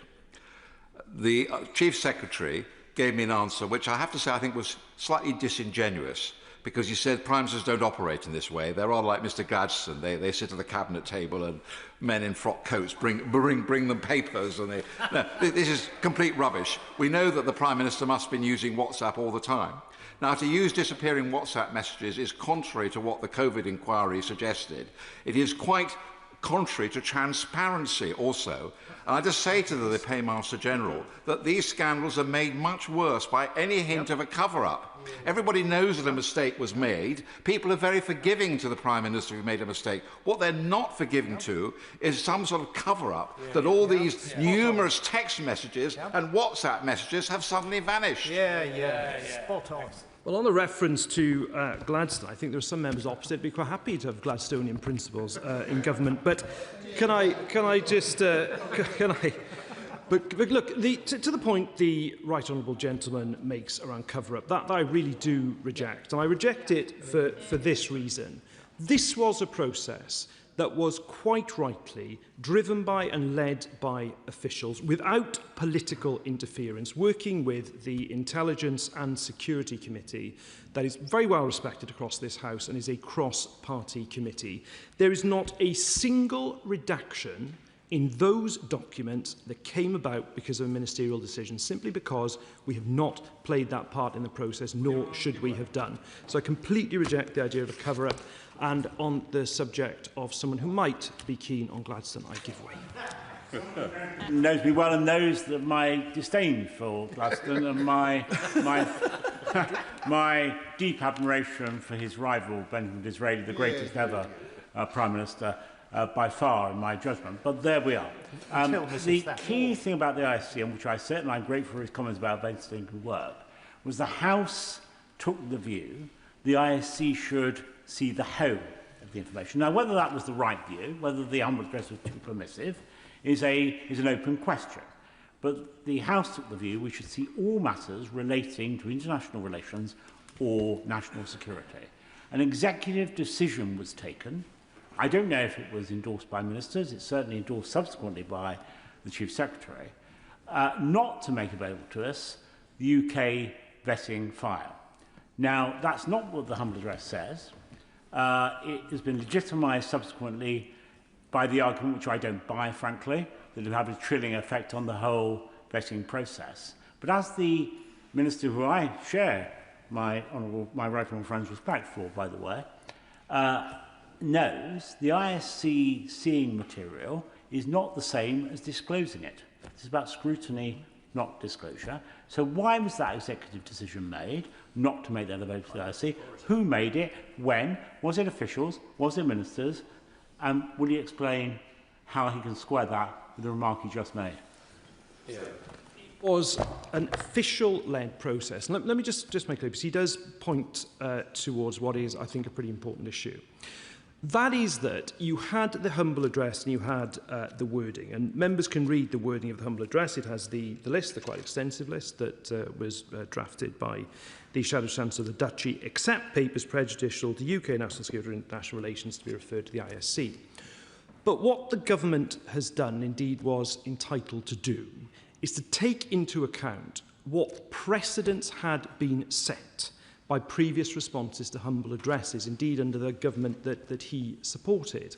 And indeed, the Prime Minister has written to the Chair of the Intelligence and Security Committee on precisely this point, because there were a number of humble addresses. It was I wouldn't say it was constitutional innovation, because it was something that had quite an ancient origin to it. I personally played some part in their re-emergence during the 2017-19 Parliament when I was in opposition. But what is obviously the case is, as those humble addresses have been replied to, and it's by a number of parties now in government, is that there are principles in approaching them that come from things like the Freedom of Information Act, that comes from the duty of ministers under the Ministerial Code, that comes from the Data Protection Act, that comes from GDPR, and that is based on the precedents that have been established by responses to humble addresses. I will give way here, and then I will give way again to the Minister for giving way and being incredibly generous with his time this afternoon. And I do say as an aside, I think many members in this place would like to go back to the 19th century on those benches at least. But it's clear that officials have done a huge amount of work with regard to this process. Can the Minister just say a little bit about the Independent King's Council and what assurances they've provided that the government is complying with the humble address? Yes, and that was another important part of what was doing. It should be another reassurance that the House takes, because when I made the point about precedence to the right honourable gentleman, the government also sought to take that independent legal advice as well in terms of its interpretation of complying with the humble address. But I'll take the right honourable gentleman if he wants to now, but I do need to make a bit more progress. Yes, well, I just want to clear up this point about precedents. It may be that I'm wrong about this, but I don't think there is any precedent of previously the House deciding that the Intelligence and Security Committee specifically should look at material that was going to be redacted before it went to the public. This Intelligence and Security Committee, as he well knows, was founded in 1994. Since that time, there has never been even one leak from the committee. So there is no comparison between making things available to any other body that compares with the Intelligence and Security Committee, which is the only parliamentary body entitled to see highly classified material and which never leaks. So when he says this is all led by officials and it's okay for the officials to see it, but not to release it to anyone else. The reason why the ISC was chosen is because it is within the ring of secrecy, and that is unaffected by any precedents regarding bodies that do not have that special status. Exactly. Well done, Julian. I agree with what the right honourable gentleman says. It's just if he looks at the wording of the humble address lists a series of classes of documents and then says except those which are the ones that were referred to the ISC. So that's the compliance with the motion. Now let me just turn back to the process because, as I say, undertaken by officials, they sought returns from all government departments, including material as has been referred to on non-corporate communication channels. There were multiple rounds of discovery to ensure that searches return material relevant to the full scope of the motion. Some documents were assessed as likely prejudicial to national security or international relations. This is the point I was just making to the right honourable gentleman. And as I committed to the House in February, they were then referred to the Intelligence and Security Committee. Now, due to the wide scope of the motion and the significant volume of material that needed to be located and reviewed, the first publication on the 11th of March was focused on the parts of the motion that were of most urgent interest to the House: Peter Mandelson's appointment, his withdrawal and the severance. Now, the second tranche that was published on Monday contains material relevant to the parts of the motion that cover communications and documents concerning Peter Mandelson's appointment, vetting and messages between Peter Mandelson and ministers, special advisers and senior civil servants in the months prior to and throughout his tenure as ambassador. One more and then I'll come back. All documents held by the government have now been disclosed, save those documents that are being withheld on the request of the Metropolitan Police. And I will take the... I'm grateful to my honourable friend. Just on that point of communication between Peter Mandelson and ministers, the fact remains that the more documents that are released, the more questions emerge about Peter Mandelson's reach across government. So can the Minister tell the House whether Lord Mandelson had any discussions whatsoever with ministers, officials or advisers about Palantir? And will the Minister advise this House whether further documentation with regards to that will be released? So, on the issue of Palantir, I think you refer my honourable friend to the methodology statement that is at the start of each of the 3 volumes, where it's made absolutely clear that there's a recognition that Palantir is a matter of interest to this House. And indeed, there are references to Palantir within the documents. Obviously, I won't, in terms of the documents that remain with the Metropolitan Police, as obviously I'm sure the House would understand, I won't speculate on their contents, but certainly in terms of the tranche of documents that is before the House, I invite everyone to look at the references to Palantir within it, and people can look at that, and indeed the public can do so as well. I'll give way to the Chair of the Foreign Affairs Select Committee, and then I'll come back to the Honourable Gentleman. I'm very interested, thank you very much for giving way, and I'm very interested particularly in documents relating to mitigation. Yeah. You know, because why is it we have this great gap between what would seem to be a security threat and him being appointed is the mitigations. And I can't find any documents about that. I have found this. Ian Collard gave evidence to my committee in writing, and he said that in September 2025, so after the appointment and when it was about to be withdrawn, he requested a copy of the vetting summary, and he made some notes for himself based on the summary as an aid memoir in case it was needed, and submitted those notes as part of the humble address. Now, the reason I'm interested is because I want to see what the notes are of the mitigations. So here's the man responsible for the mitigations.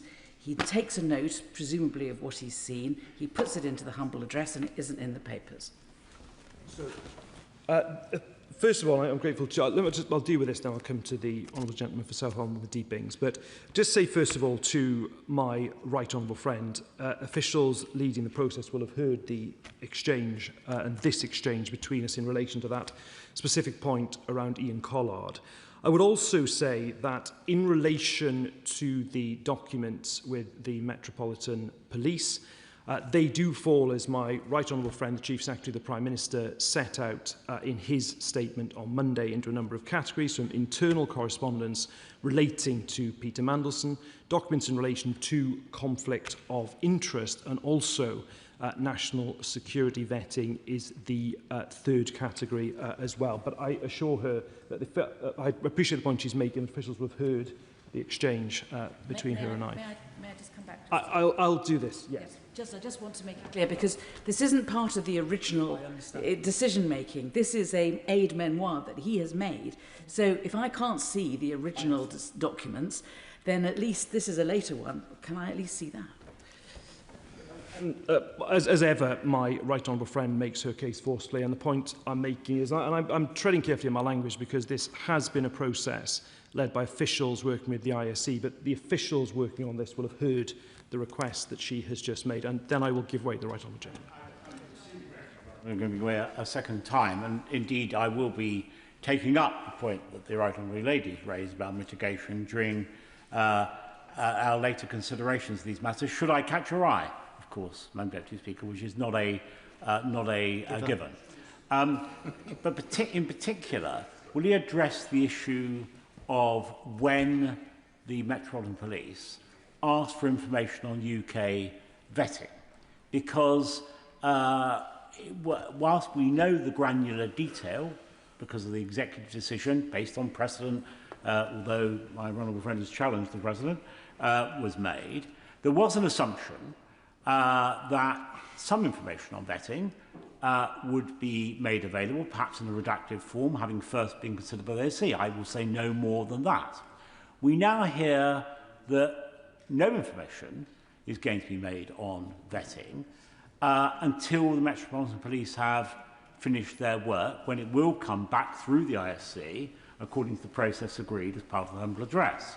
So when did the Metropolitan Police begin to take an interest in the vetting part of all this, and why? So, to the right honourable gentleman's direct question, I haven't been part of the process giving precise dates as to when the Metropolitan Police said what, but I would just say this. The documents that are with the Metropolitan Police have been viewed by the chair of PACAC, so we've sought to, within the confines of not wishing to undermine the ongoing investigation. Try to be as transparent with Parliament as we can be at this stage. In addition, the summary document of the vetting has indeed been shared with the Intelligence and Security Committee. So to the extent that we have been able to share documents, we do. And indeed, the request I've had in the course of this debate from the Right Honourable Lady, the Chair of the Foreign Affairs Select Committee, will no doubt have been heard as well. Now, let me turn to the issue of redactions, which I have started to develop in some earlier answers to interventions. Now, I won't repeat what the Chief Secretary of the Prime Minister said on Monday, nor the methodological note, which is there for honourable and right honourable members to look at. But I do want to clarify some issues so there is no doubt with regard to the process that was followed. As I've said, no material was redacted on grounds of prejudice to national security or international relations without the ISC's approval. And indeed, the redactions that were agreed with the ISC are all triple asterisks throughout the publication. So when you see that, that is material that was agreed to be redacted with the ISC.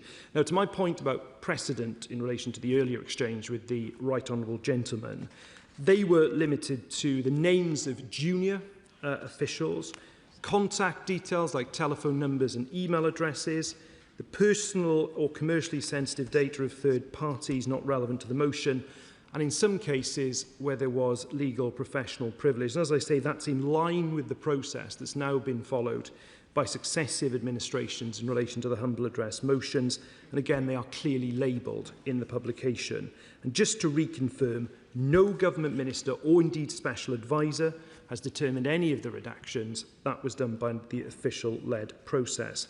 I also will echo the comments by my right honourable friend made on Monday by thanking, I know he's not in his place now, but certainly thanking the honourable member for North Dorset, the chair of PACAC, for reviewing our approach to the third-party redactions and the material withheld so as not to prejudice the ongoing police investigations, to ensure that we are being transparent with Parliament as we should be.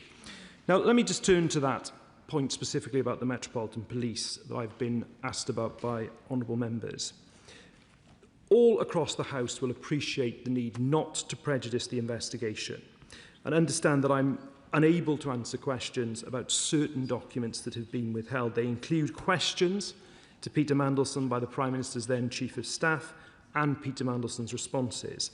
The remaining documents, as I said a moment or two ago, fall broadly into the following categories: national security vetting material, conflict of interest process material, and relevant internal correspondence with Peter Mandelson. Such information will, of course, in due course be published either at the conclusion of the investigation or if there is a point at which publication would no longer be prejudicial to the police investigation. Now, Madam Deputy Speaker, on the 4th of February, the House made its will clear, and before I go further, I will, of course. It may be that I'm just lacking in imagination, but I don't understand why it would be that the police don't allow us to see the letter from the Foreign Office to Peter Mandelson saying you're given this job subject to not having anything to do with X, Y and Z, or whatever it is, whatever the mitigations were, because at the moment we just don't have anything at all, and so it's very difficult to understand why it was that he was appointed. And we're told that we need to wait for some time in the future. There is no date by which it will be disclosed, and at that stage all will become clear. It's as if the central point of this investigation and all these thousands of pages of investigation really don't amount to anything until we wait till the police eventually decide to give us these crucial documents. I'm grateful for the further intervention from my right honourable friend, but of course it is for, quite rightly, for the police, not for ministers, to determine the way in which they want their investigation to proceed, and indeed to identify documents that they feel are reasonable lines of inquiry. But just to give the House the reassurance, even with regard to that class of documents, they have been viewed by the chair of PACAC under obviously particular controlled circumstances. But that was because we at least wanted a level of transparency to Parliament that we could give at this stage, despite the ongoing investigation. Now, Madam Deputy Speaker, the Government has discharged its duty to the House in complying with the humble address motion, aside, as I say, from that small amount of information that will be subsequently published in a final tranche. Now, as members will have seen from the publication on Monday, I think it does comply with the spirit and the letter of the motion, and I think it is one of the largest ever layings of document ever published in this House. Now, members have had some time to consider the document, certainly since Monday. I'm grateful to my right honourable friend, the Leader of the House of Commons, for making further time to debate the issue today. I know that throughout the course of the debate, members will be conscious of not prejudicing the ongoing criminal investigation, and I'm grateful to the House for understanding the position the Government has taken and my position on answering questions on that. But I will, of course, now look forward to the debate before the House, and indeed my right honourable friend, the Chief Secretary to the Prime Minister, will close the debate and respond to points made during the course of it, and I commend the motion to the House. And I literally, Joe! I think I'll just... I thank the Minister for giving way. I was trying not to interrupt his flow. Until I did. Does the Minister agree with me that throughout these files there are mentions of Palantir and Peter Mandelson, including a memo where he is trying to introduce Peter Thiel to Number 10 staff, I think in June last year? Would he agree with me that, unlike what Mr. Louis Mosley has written to me today, suggesting that Peter Mandelson was not intervening with Palantir business with the government, that he still was doing so?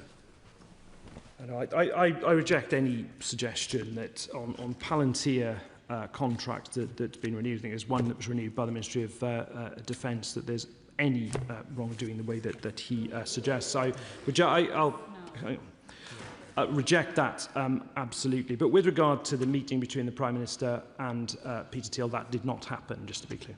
Yep. I think we've set off a surge of more interventions. I will give way to the Right Honourable Lady, and I will finally give way to the Right Honourable Gentleman for Islington North, and then that's it. I was listening to the reassurances that he gave about the material that's been provided and the fact that this is all of the material bar that's been held back.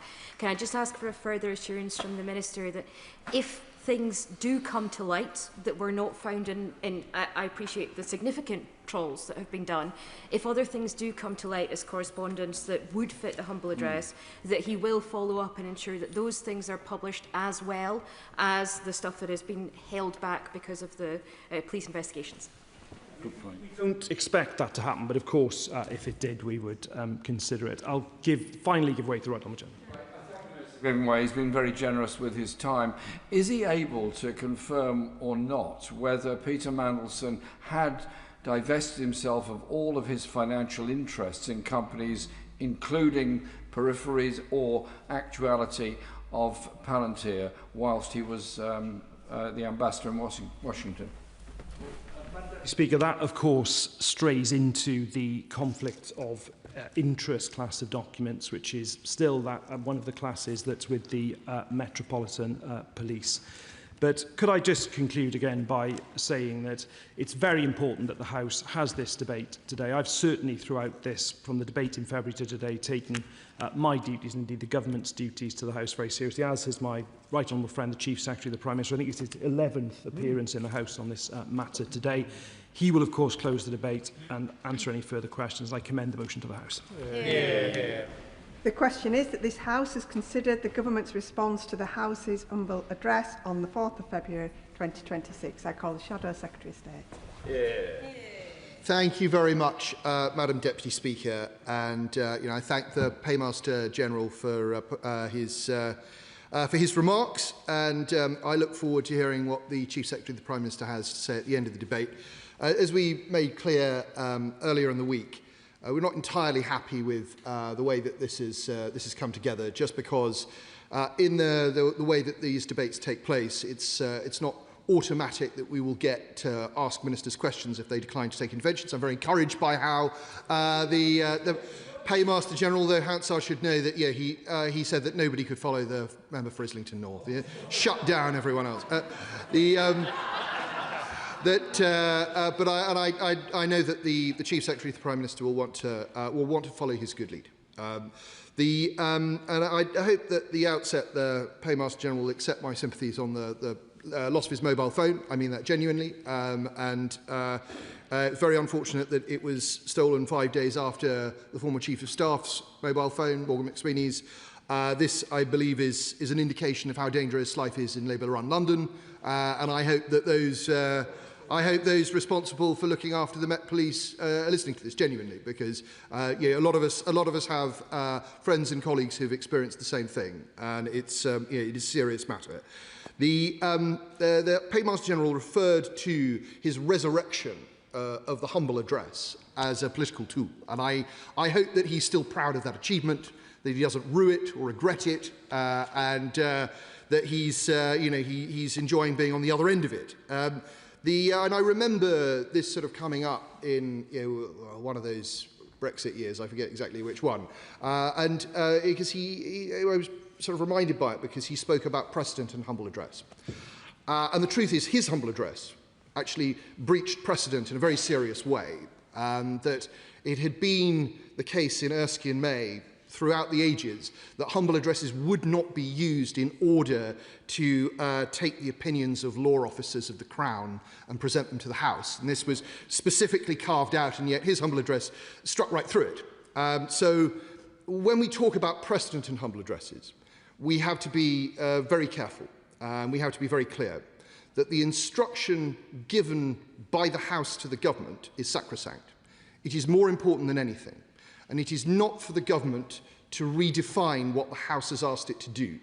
It is simply the government's job to comply in order to treat the House with respect, but also to avoid falling into contempt. And so I will say again that the idea that large classes of document, potentially large classes of document, should be retained and kept away from the House because the Metropolitan Police are using them may be desirable, but it should not be done automatically without the agreement of the House. If the government wishes to change the terms of the motion that was presented, it can come back to the House, and it can do that. And actually a dangerous precedent is set when the government decides that it will reinterpret what the House has said, because maybe this hasn't been convenient for the government, but it might be for a future government. So we must be very careful with precedent and very careful with setting new precedent.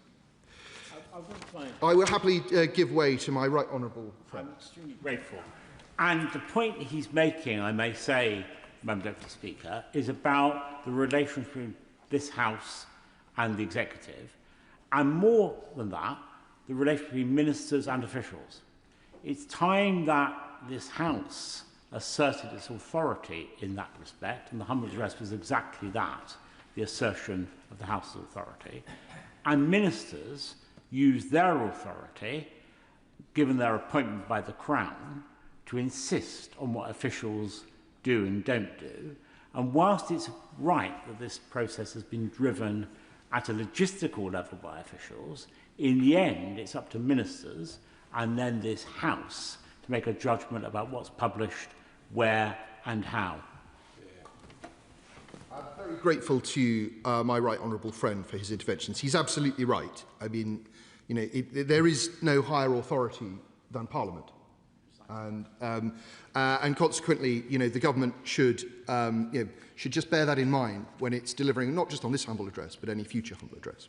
Now, the remarks. I don't wish to go over all of the ground that we've already been over, Madam Deputy Speaker, but there are, I think, clearly some discrepancies between what has appeared in public, what has been said in public, and what has appeared in the humble address. And there may be good reasons for some of those things, but some of them are much harder to explain. I think I'd probably like to start with the information that appeared in The Guardian last week regarding the contents of the ISC's summary document. And obviously, that hasn't appeared in this return, as the Chair of the Foreign Affairs Select Committee has pointed out, and as my right honourable friend who sits on the committee has pointed out.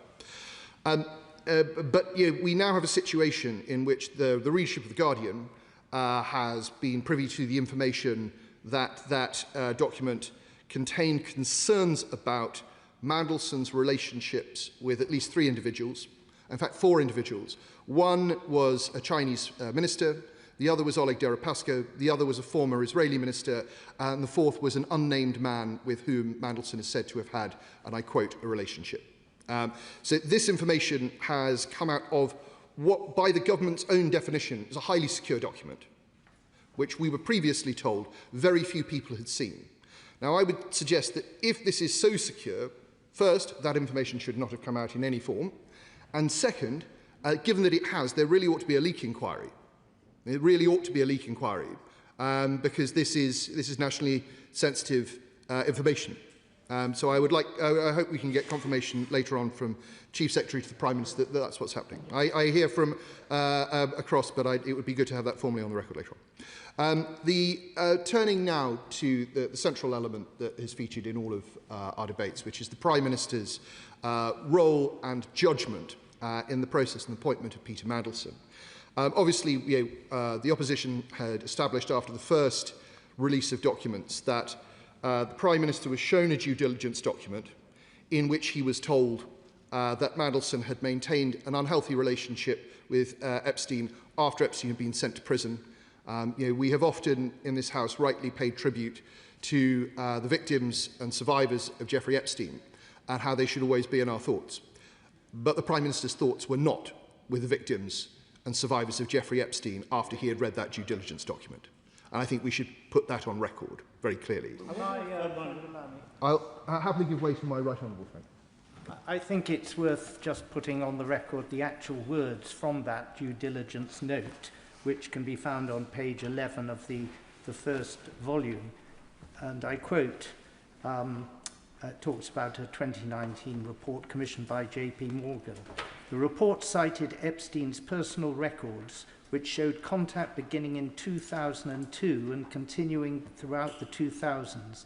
After Epstein was first convicted of procuring an underage girl in 2008, their relationship continued across 2009 to 2011, beginning when Lord Mandelson was business minister and continuing until after the end of the Labour government. Mandelson reportedly stayed in Epstein's house while he was in jail in 2009. Now that is from a document which it is not in doubt the Prime Minister saw, and yet he went ahead with making this appointment. I thank my right honourable friend, and that is a very timely spelling out of exactly what the Prime Minister read, and yet he went ahead and made the appointment anyway. So I find it, whilst I have no, I take the remarks that the Paymaster General and other ministers have made totally at face value and totally sincerely. It's clear that the Prime Minister was not thinking in that way. On that particular point raised by my honourable friend, what is not clear, however, is the relationship to the due diligence process, in particular relation to Epstein, and the vetting process. It is pretty hard to believe the UK vetting process wouldn't have taken account of what my right honourable friend said, but we will never know that because the government has decided not to make that available even to the ISC for scrutiny. But I mean, it's inconceivable, surely, that it wouldn't have been part of the vetting process. And how could it be mitigated anyway? I find it very difficult to believe, as my right honourable friend finds it very difficult to believe.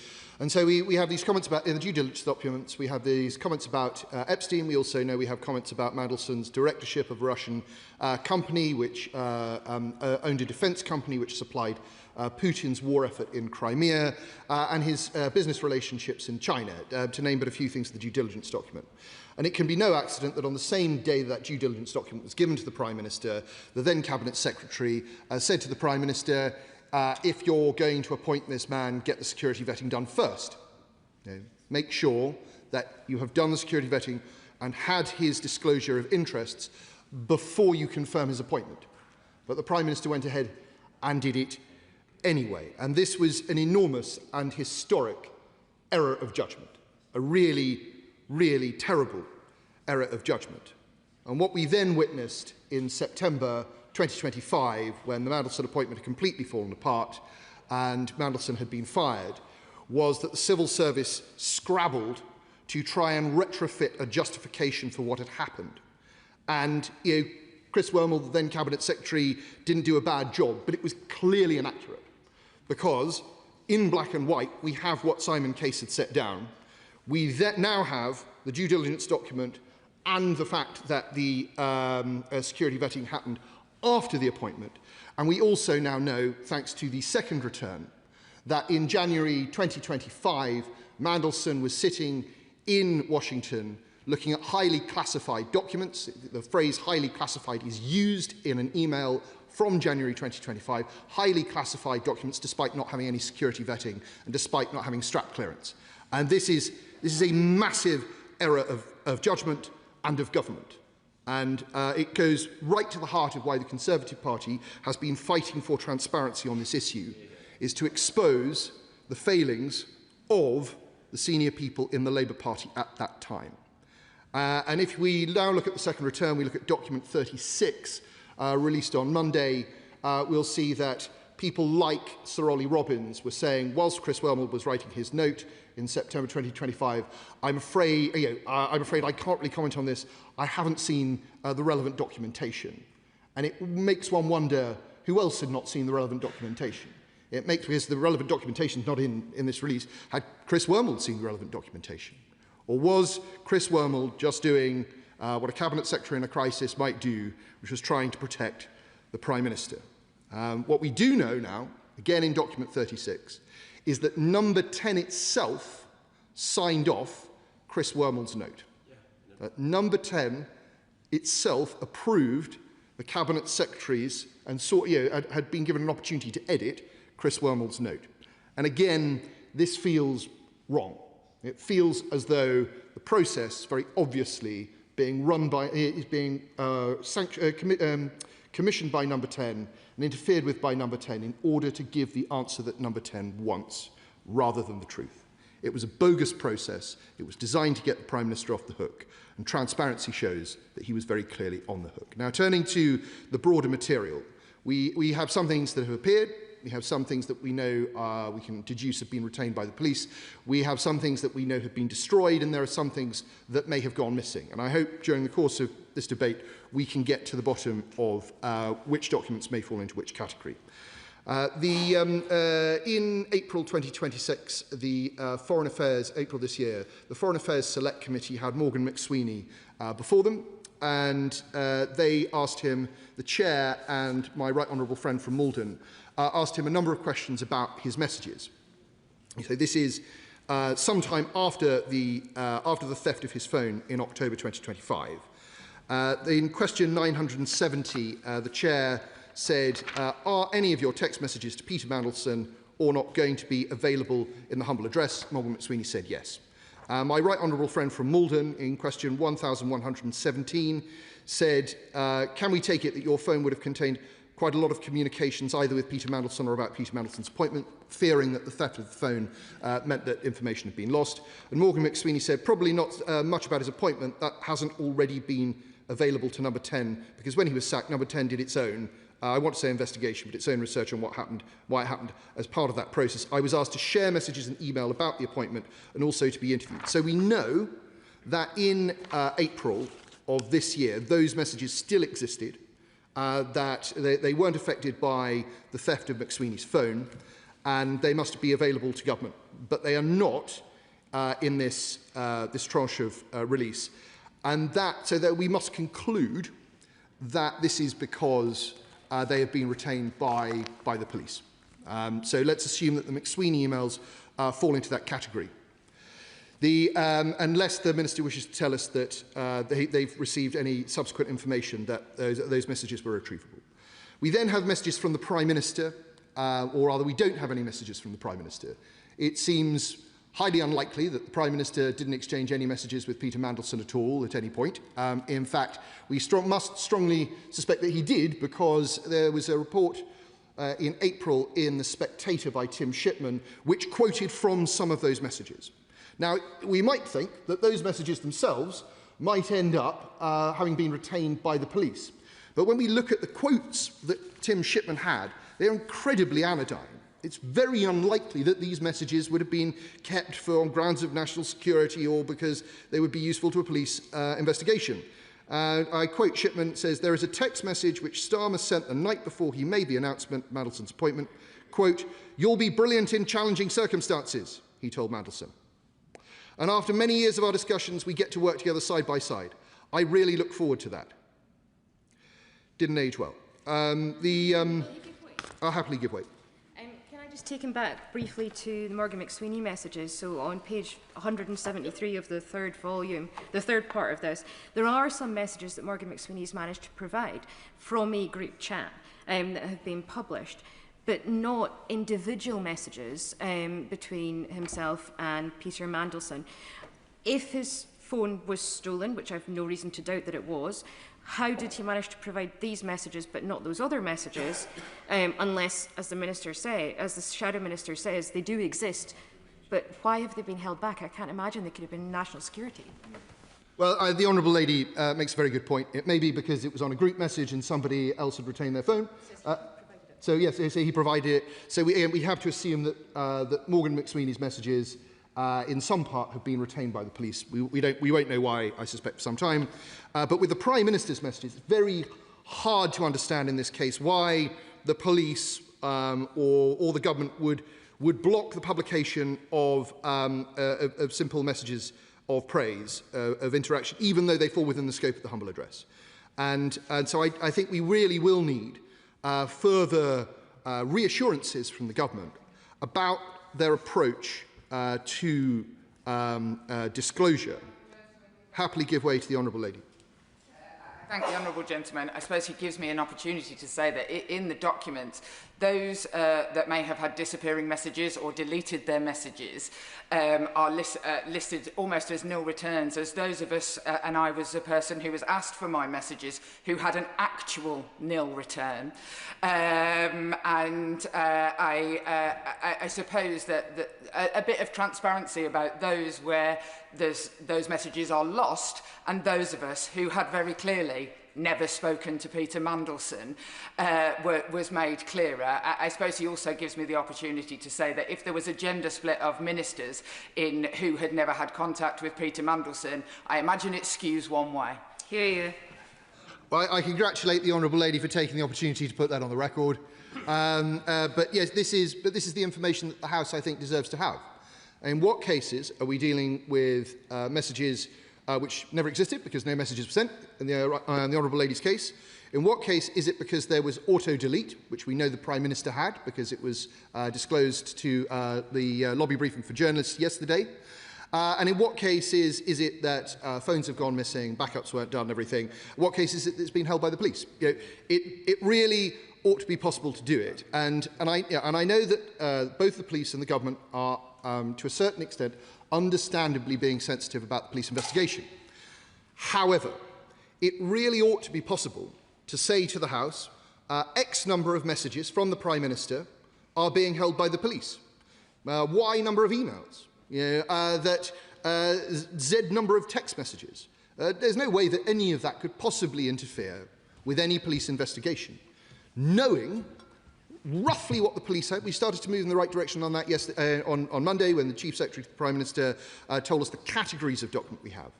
But there must be other ways of reassuring the House or giving some guidance to the House as what's being held. Because, look, obviously, we have a huge amount of material here that's been justifiably redacted for reasons of, national security and international relations. But that doesn't mean that we don't have the headings. We often have email headings that say there was an email sent on this date from this person to that person. You can't see the content, you can't see the subject, but we know the email existed. Why can't we have the same thing for the messages, that the Prime Minister sent messages to Peter Mandelson on this date, that date and the other date? You can't see them, they're part of the police investigation, or you can't see them because they're subject to national security concerns. So we have this discrepancy between different types of approaches to the disclosure of information. I will happily give way to my honourable friend. I'm grateful. I'm grateful to my honourable friend. Is he, in the context of these disappearing messages, troubled by the fact that in March 2023, the Cabinet Office issued very clear guidance about the use of non-corporate communications channels by ministers, by special advisers and others, which said disappearing messages should be used sparingly, and that the use of disappearing messages does not in any way supersede the record-keeping obligations of ministers to communicate to their private office a record of anything on their personal devices that is pertinent to the conduct of government business. Yeah. Well, that is entirely true, and I believe that the ISC has said as much in one of its responses to government disclosure, saying that they are very troubled by the fact that this guidance, which all ministers are supposed to obey, was routinely being broken. And he and I think, were both ministers at the time that was brought in. It was brought in for very good reason. It was brought in to reflect the fact that there are new communications channels, and of course ministers will want to use them. Some of them are very useful for ministers, but that shouldn't get in the way of the fact that the system needs to retain a record of how decisions were made and what the decisions were. And that's clearly not being done in many cases here, not least, as the Father of the House pointed out, no, sorry, it wasn't the Father of the House, my right honourable friend from the New Forest pointed out that we have a lot of empty boxes and no record of the Prime Minister really assenting to the appointment of Peter Mandelson, even though we know that he did. I give way. My right honourable friend is right. That was highlighted in the ISC's statement on these matters, and it's an issue to which the committee may return. Not for me to prejudge that, but it is a matter of considerable concern. It was raised during the period of the last government, actually. It's not unique to this government. We had issues with previous Secretaries of State and ministers. I will say no more than that in this regard.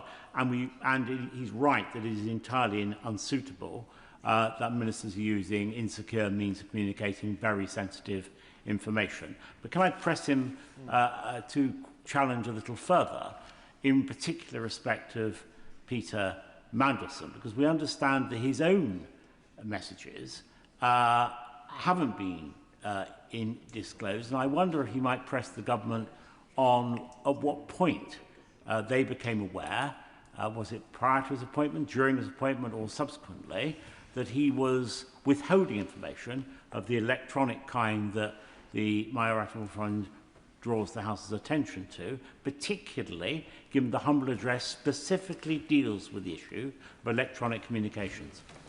My right honourable friend is right, and the Chief Secretary to the Prime Minister will have heard his remarks. I'd say further to, and I hope that the Chief Secretary to the Prime Minister will respond to that. What I would say further to what he said is that, obviously the humble address was in February, but it wasn't until March that the government asked Peter Mandelson for his phone. Peter Mandelson then refused, as was raised by myself and I think other members on Monday. The government should really seek to go after Peter Mandelson's exit payment if Peter Mandelson is going to deny cooperation with the humble address. It's totally unacceptable that the House should be denied this critical information. So we have some information that is retained, some information that appears to have been destroyed, and some information that appears to have gone missing. I wish to turn to some remarks that the Chief Secretary to the Prime Minister made on Monday about his own messages, just because he himself brought it up, because I think it's a useful case study. The Chief Secretary to the Prime Minister said, "I do recall having some limited exchanges with Peter Mandelson over WhatsApp, including those I've already discussed, but these conversations did not involve transacting government business and were in line with official guidance on the use of non-corporate communication channels at the time." All well and good. But who decided that those messages fell into that category? Did the right honourable gentleman decide that himself? Did he show it to officials who then decided? Did he show it to the police? Who made the decision? And again, we must ask this question of all ministers who are asked to disclose information. Where is it that people have self-edited? Where is it that people have had auto-deletion on their phones? And where is it that they have refused to hand things over? We deserve to know. Something that is missing throughout, I believe, the 3 volumes that we received on Monday are photos, videos, voice notes, and more significantly, attachments. I'd be very interested to hear the Minister's explanation for the government's approach to these types of document. Draw attention particularly to document number 33 from the 15th of September this year, where the email explicitly refers to an attachment which is pertinent to the subject of the humble address, but that document is not available. Now, I could have been led to believe that maybe that document had been retained by the police, were it not for the fact that all attachments seem to be missing, and that all photos, and that all voicemails, and all videos are also missing. I can't help but feel that this has accidentally fallen out of the full disclosure. Could we please have some clarity on that?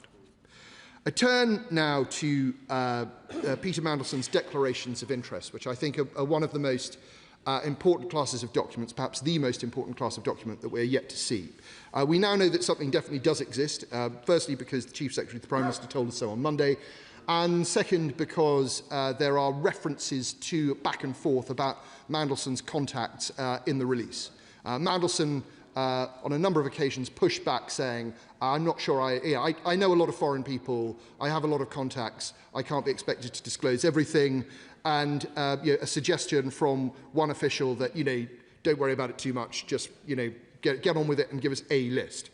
The thing is that what we appear to be seeing here is an absence as well of documents like the mitigations that the Foreign Affairs Select Committee Chair referred to, Pollard's document. And if we add it all together, the absence of the declaration of interests, the absence of the mitigations which are designed to perhaps handle Mandelson's relationships with his business contacts when he is in office, the fact that there are certain members of the Cabinet whose documents are entirely absent, the business interests that we know Mandelson had, I think we can reasonably hypothesize about what the police are looking at. And that would be, and this is speculation, that would be an abuse of his position in Washington to support the interests of his business relations. And it's very unfortunate that we will not see that information for some time, because I think it goes to the heart of one of the problems with the appointment of Mandelson in the first place. Madam Deputy Speaker, I think is encouraging me to wind up, so that I will do. I can understand why the government doesn't want me to ask them any more questions. I think in conclusion, Madam Deputy Speaker, there are a number of things that we need of the government. Most importantly, we need a slightly fresh approach to disclosure, where we are told a bit more about what the police have. How many documents in each category? How many of the Prime Minister's WhatsApps? How many of Peter Mandelson's WhatsApps? How many of Morgan McSweeney's WhatsApps? And their emails and so on and so on. Because it's very important that the House understands where things have gone missing and can start to put that picture together in its head. And I would say to the chair of the Select Committee, following her remarks, I think it would be very interesting, maybe fall to another committee as well, it would be very interesting once the police investigations are complete for the police officers who've been involved in this investigation to come before Select Committee and discuss what their approach has been and why, and what lessons might be learned for future disclosure to Parliament.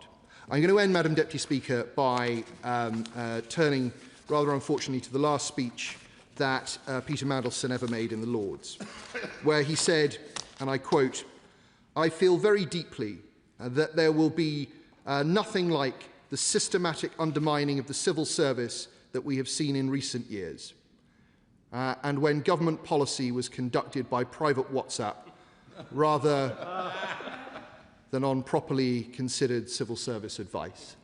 And now it's disappeared. It is.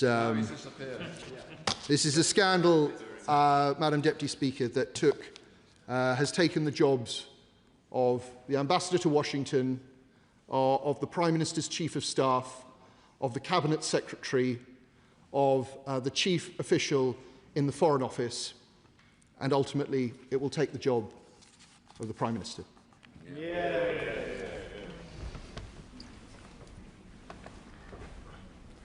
Order, order. I will now announce the result of today's deferred division on the draft Agriculture Delinked Payments Reductions England Regulations 2026.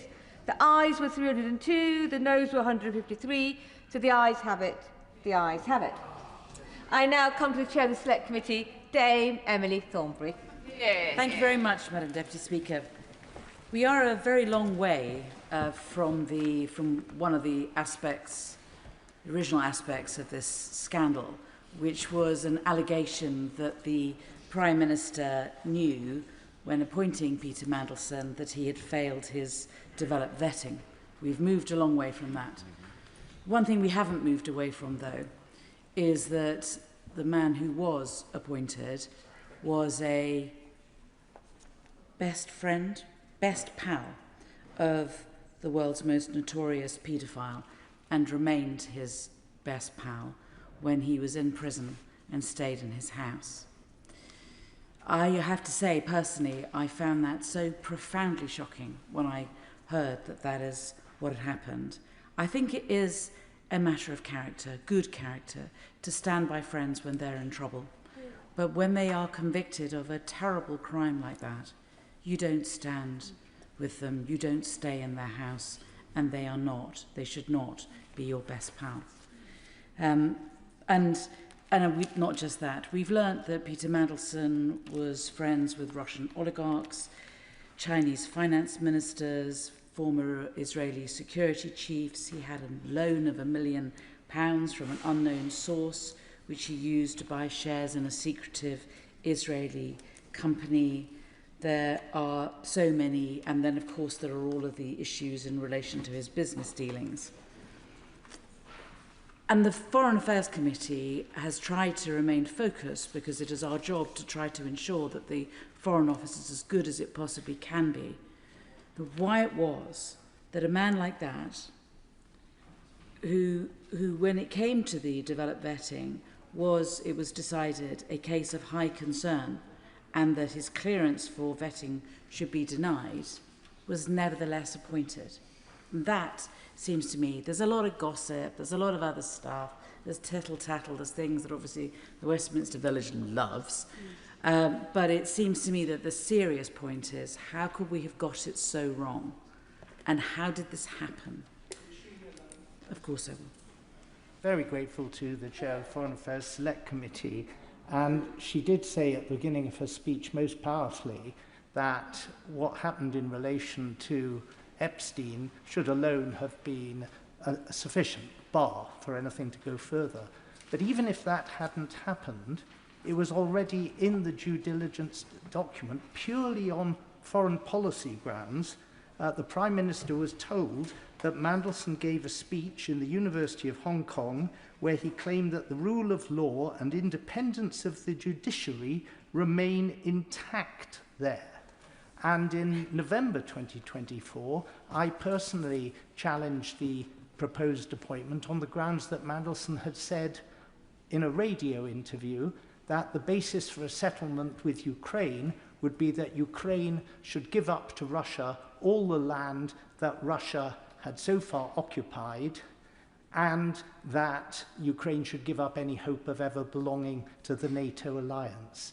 These were political grounds which should have ruled him out. The Prime Minister knew about it, and nothing seemed to prevent him from following through on his intent to appoint such an unsuitable individual. I thank the honourable gentleman, and he tempts me down a path that I wasn't going to go down. I have gone down quite a lot of length in the hearings. It seems to me that actually all of these papers tend to show one thing, which is that the Prime Minister was not particularly interested in the appointment of the ambassador to the United States. He was certainly not a good friend of his. There's no correspondence between them. There's no chatty messages. There's no attempt to get him to vote for him for whatever, when he was standing for Chancellor of the University of Oxford. I mean, there isn't the friendship at all. So I think that the criticism which I make and I make openly, is that I think that it was subcontracted as a decision to others who were close to Mandelson. And the mistake and the criticism that one can level at the Prime Minister is that he delegated and he didn't watch sufficiently what was going on, and essentially giving power to others who then abused it, I think is the central. And I, that's not very flattering to the Prime Minister, and I don't, but I think it's actually an honest assessment of the evidence that I've heard, and I think that it was being pushed, and I think that it was being pushed by his Chief of Staff. And his Chief of Staff, who has a style, which is, when I want to do something, I'll go for it hard, I'll go for it fast, I'll push everybody out of the way. And someone who should have been, and was, as I understand it, a marginal candidate just in November, once he had not been elected Chancellor in Oxford, suddenly, within 2 weeks, moved from a borderline candidate to being the main person in the frame. I will take the... Very grateful to the Right Honourable for giving way. And she persuades us, I think, that there is a very good hypothesis, as she's described, for how this has happened. We will never know, only the Prime Minister will know. But would she accept there's another, which is that the Prime Minister was convinced early that this was the right thing to do, and the system accepted that that was his judgment, and nobody sought sufficiently strongly to try and persuade him otherwise until the appointment was finally confirmed? I mean, we may be talking about the same thing. I mean, another way of putting it is that his Chief of Staff had taken responsibility for it on his behalf and was pushing it, and the power that the Chief of Staff had was the power that he was Chief of Staff was because he was the Chief of Staff to the Prime Minister. I mean, this is borderline one way or the other. I'll take one more intervention, and then let me make some more progress. I do disagree with her analysis, though, because the whole point of what we've been saying from these benches is the Prime Minister himself knew of these points. He knew what Mandelson had done in relation to Epstein. He knew what he had said in relation to justice in Hong Kong. He knew what Mandelson had said in that radio interview because I challenged him about it. And I must say, although it may not meet the high standards of court litigation, that when the Prime Minister brushed aside my challenge to him on the 21st of November, he sat down with a very notable and ingratiating grin. And I turned to the person sitting next to me and I said, he's definitely going to appoint Mandelson. It was his decision. Let me move on, but let me, before I do that, just say this, which I think is, again, I think any fair-minded person will know. That presumably the job of being a Prime Minister is that there is so much on one's desk. And if someone comes to you and says, don't worry about this, I'll take this and I can sort this, the temptation to go, okay, you do that because I have 7,000 other things that I have to deal with today. I don't know, I've never been Prime Minister, but I would assume that this is the reality of the situation. So the question is, how does somebody who is so manifestly inappropriate become appointed, and is it right that it may be that those behaving in this way did so because they felt they were under huge amounts of political pressure? But how was it that someone where they were a case of high concern, where clearance was recommended that it be denied, becomes interpreted as a borderline case leaning against? How do we bridge that gap? The only way that gap is bridged is by mitigations. And so I spend my time looking for mitigations, and I can't find any. I mean, I would have thought that we might find, and I mean, Ian Collard, who gave evidence to us, who was one of the security men who was speaking to Ollie Robbins, who was at the time the Permanent Under-Secretary, he talked in his written evidence to us, 10 times about the importance of mitigations. And Ollie Robbins talked 6 times about the importance of mitigations. I mean, it's at the forefront of their evidence. And I've already referred to an aide memoir that Ian Collard made in September, looking again at this, where he says, that He looked again at the summary. He appreciates that he accepts that the UK SV's statement was this case presents as high concern with a recommendation of clearance denied or withdrawn. And then he noted, as well as the tick boxes, red tick boxes that were ticked, UK SV stated in the final case assessment, overall, I believe that this case is a borderline case. If a clearance was awarded to the individual by the department, it is recommended that a very robust risk management model is put in place. Now, I don't know if that is just in Collard's memory of what he may or may not have read. Well, no, I know that he didn't read it. He says he didn't read it at that stage. So I don't understand where this comes from and how it can be. You can have one thing within this UK SV vetting paper saying don't give him the job, and then believing that it's a very borderline case with robust risk management. I suspect this latter bit is an interpretation, a way in which it was hoped that it could be slid over the difficulties that he was essentially being refused vetting into he could be given the job so long as there were robust mitigations. But where are they?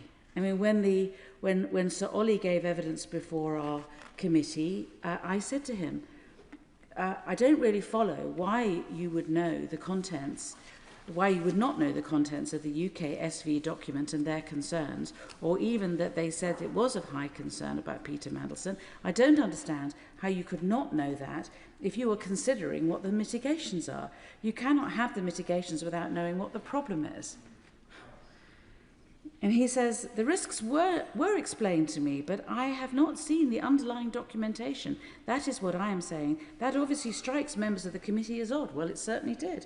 But in all my years as a civil servant, many of them relatively senior, I've never seen a UK SV document other than the ones that I've... I mean, it's ridiculous. If he's putting down mitigations in order to be able to deal with legitimate concerns and a security threat, he needs to know what the security threat is, and he needs to understand that UK SV is saying that it is very serious and that he shouldn't be given the job. And yet he says, I don't know. I just thought it was borderline leaning the other way. I mean, this is Alice in Wonderland. I'll give way. I thank the right honourable lady for giving way. She's making a very important series of points. Does she not also think that the fact that the vetting wasn't done, as we now know, before Mandelson arrived in Washington, means that there was somebody in post in Washington seeing highly classified information, but he was not fit to see it because there were no mitigations in place, even though the process subsequently threw up the fact that he would need them, although, as she is saying, he probably shouldn't have had the job given the mitigations were warranted. Well, I really don't know. I mean, I don't know. They got it on the... I think the Foreign Office got the UK SV on the 29th, and they say they did something about it, but we can't see what it is they did, and we can't really see when. I mean, there is an email which is referred to, which one can find if one wants to, at page 72, which is the nearest thing I've been able to find, and indeed Ian Collard refers to it in his evidence. This is an email he wrote on the 30th. So I think this is the mitigations, but I just don't think this is a robust set of mitigations to deal with very serious security concerns. It says this. As part of the usual clearance policy process, UK SV identified some areas in his application for ESND to review. That's the security man to review. And at point 1, I understand that Lord Mandelson's private sector engagements are being managed by HRD, that's resources, I think, human resources, and the legal directorate through conflict of interest process. Well, who knows? With regard to personal conduct, and I think that is hanging out with oligarchs, being friends with the finance minister, who knows what else, borrowing money, who knows. With regard to personal conduct, I understand that Lord Mandelson has received a letter from Mervyn Thomas informing him of his responsibilities as an FCDO employee, including under the diplomatic service regulations. I mean, is that it? He got a letter from a man telling him to behave himself. I mean, we haven't seen the letter. I don't know what it is. And then there is, matter pertains to his overseas contacts will certainly be reviewed by Strap. Well, Strap is another issue. Strap is another issue, and we should not be distracted by Strap. He needed to follow the developed vetting before getting anywhere near the later Strap stuff. So, that I think it's important that we kind of take this in order. So we have that email, which is about as pathetic as it can be, I have to say. There might be something, which is the 9-page summary that some members who are sitting in this chamber have seen. And it might be that the 9-page summary that shows the security concerns has a page or so at the end, a blank page, which might ask the Foreign Office for their response, because UK SV are giving a recommendation saying he shouldn't be given the job, he's a security risk, and as the process might be that the Foreign Office have to write something on that form saying, well, we've read this, we're not going to pay any, we don't agree with you, we think he should be appointed, and we're going to put in the following mitigations, and then list them on that. Or it might be that they didn't fill that in properly, and it might be that that bit of the form remains blank, and I don't know whether anybody is in a position to be able to enlighten me one way or the other, or whether we will have to wait for the police to give us the document. I don't think the Honourable Gentleman is one of the people I'm referring to, but yes, of course. But surely that would be precisely the sort of information that could be safely entrusted to the ISC, and they ought to have been entrusted with it. They didn't. I suspect they may have been. That's what I'm trying to say. Yeah. And I'm hoping that if it is blank, that they're not necessarily disclosing anything that is of particular security interest. It's just a process issue that the Foreign Office did not follow process as they ought to have, and at least have put into that form, yes, we've done these. Because honestly, I'm just looking for why it was that I'm just trying to do my job, holding the government to account. Why did Britain employ a man who was of security risk to this really important job? We did so because of the mitigations, but nobody will tell us the mitigations. After all these thousands of bits of paper and all these times, and the poor right honourable gentleman coming to the chamber 11 times, and we still can't get to the root of this. Yes. For giving way, it would be entirely inappropriate for me or any other member of the ISC to say what we've received that's now been sent to the police, but it wouldn't be unreasonable for a diligent member of this House like her to conclude, given the fact that I challenged the Chief Secretary at the urgent question just before the recess on the issue of mitigations and asked him whether there were mitigations in place and whether they would be made known to us, it wouldn't be unreasonable to assume that I wouldn't have asked that question if I knew the answer to it. Yeah. Well, that's very helpful. Thank you very much. So moving on. Is there a record of the decision? When the Foreign Office appeared in front of us, when Sir Ollie Robbins appeared in front of us, and indeed when other people appeared in front of us, I did keep coming back to the question, which is, where is the record of your decision? What was the process you went through before doing this?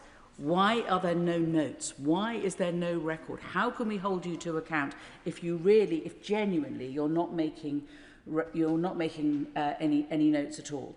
And when the decision is made to give Peter Mandelson the job, subject to mitigations, where is the decision? Where is the record of the decision? Do the police have it? Is it in the papers and I've missed it? I don't think so. Was there never a record written of the decision?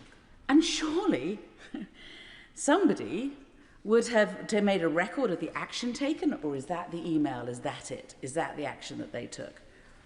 Or is there something else? And surely there was a written letter to Peter Mandelson saying, you have the job, but only if you do X, Y, and Z. This cannot be dealt with by way of a WhatsApp message or a phone call. This is very serious. This is the security of our nation, and it should be in a letter. And I certainly hope that the reason that I haven't seen it is because it does exist, but the police have it. But I don't know one way or the other. This is not, I mean, I know that other people will be dealing with this later, and I want to kind of draw my remarks to a close. But the Foreign Affairs Committee has been trying to do its job to the best of its ability to try to make sure that a mistake like this doesn't happen again. We have been doing it in good faith. It has been difficult. We have been mandarined. We have been given partial answers. We have been given nonsense by people believing that it's not for us to know. Well, it is for us to know. And it's for us to know because we are trying to make our government better. And that is our job as backbenchers to do that. Thank you very much. I call the Liberal Democrat spokesperson, Ian Sollum. Thank you very much, Madam Deputy Speaker. The Chief Secretary reminded the House on Monday that he's now made 10 updates on the Mandelson affair to Parliament. It will be 11 today, as the Prime Minister General reminded us. Over 1,500 pages of documents in this release alone, the largest government response to a humble address in parliamentary history. And still, there is one account we have not received. In April, I said in this chamber that when the Prime Minister simply says he should not have appointed Peter Mandelson to the UK's most important diplomatic posting, that it was, in his words, an error of judgment. He gives a description of an outcome, not an account of his judgment. I use the analogy of a driver saying, "I should not have crashed the car," without ever accounting for the actions that led to the crash. That matters if we are to properly understand what went wrong. It matters for preventing it from happening again. And it matters for judging whether the driver should still be behind the wheel. And if the House will indulge me in extending the analogy, these 1,500 pages give us the crash scene in more detail than Parliament has ever received on any comparable matter.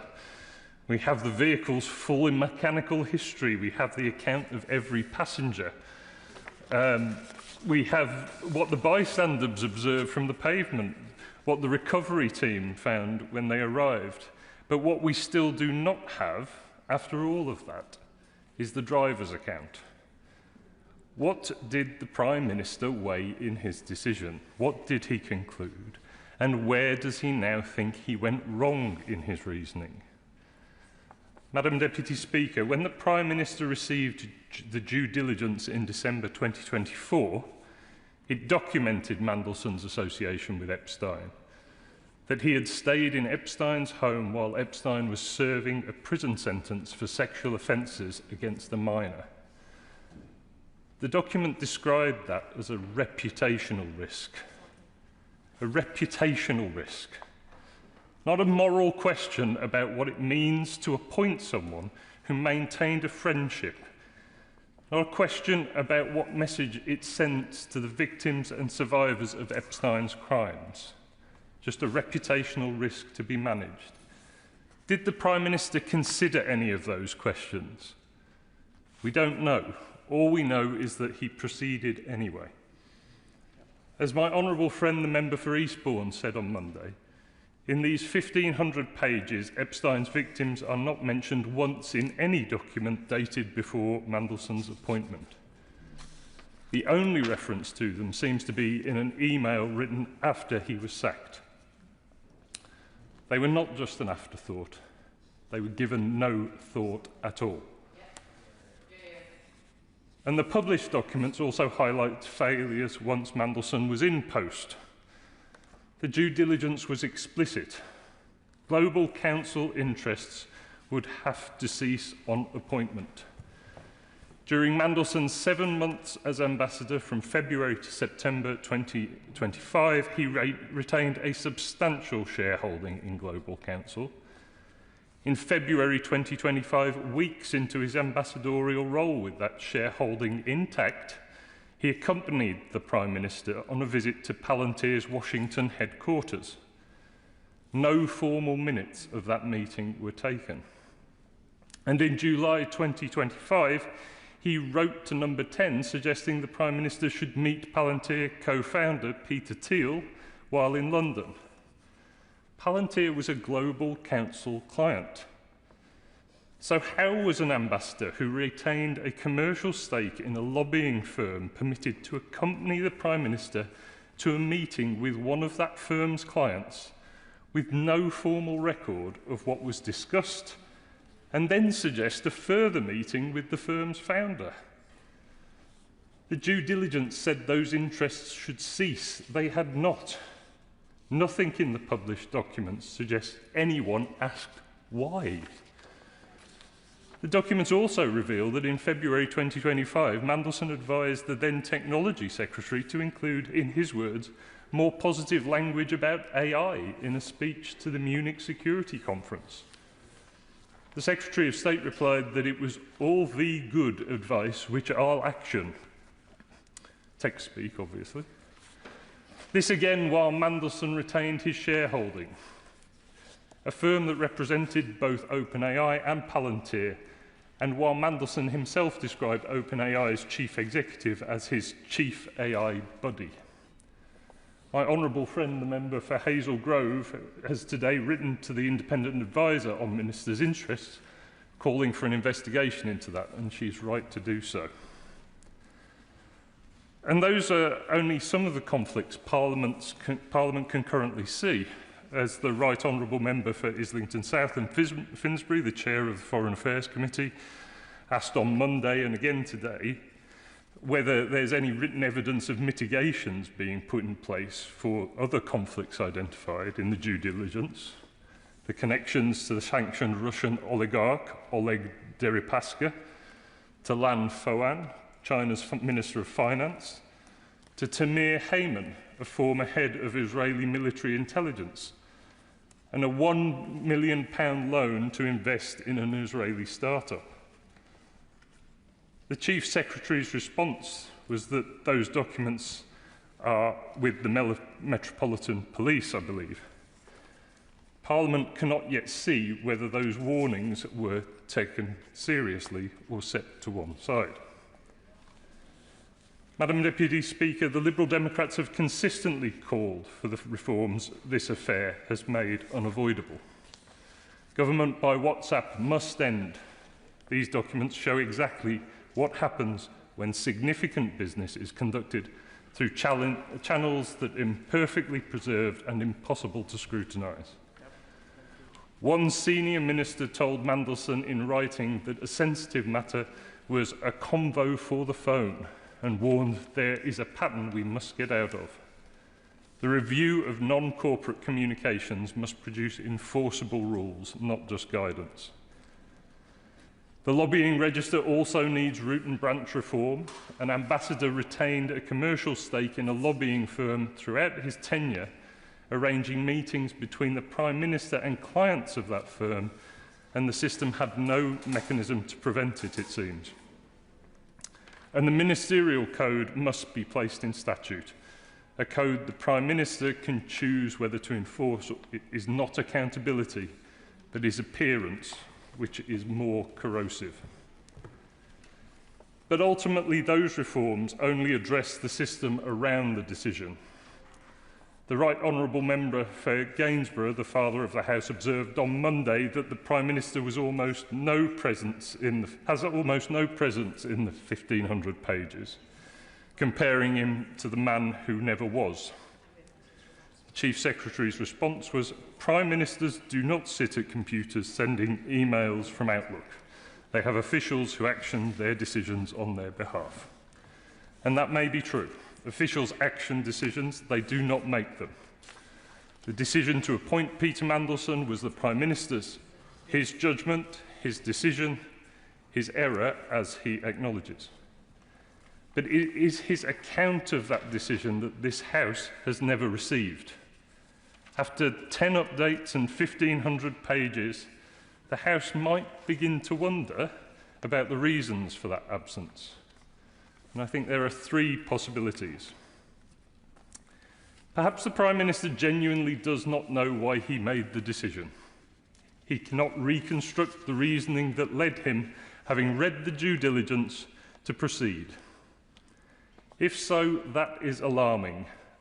A judgment of this sensitivity involving national security, a convicted sex offenders associate, and known commercial conflicts of interests should not be one whose reasoning evaporates without a trace. Or maybe the Prime Minister knows why he proceeded, but believes an honest answer to this House would be embarrassing, that explaining his reasoning would require him to acknowledge something he would prefer left unexamined. If so, that is a choice to protect himself at the expense of Parliament's right to hold him to account. Or the Prime Minister might genuinely believe that saying, "I made an error of judgment," repeatedly constitutes an adequate account of his judgment. If so, it reflects a fundamental misunderstanding of what accountability to Parliament actually requires.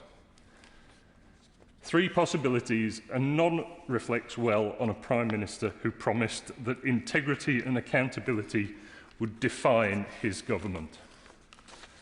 Before taking up his post, Peter Mandelson wrote to the then Foreign Secretary, the Right Honourable Member for Tottenham, that if appointed, he would make sure the Prime Minister never regretted it.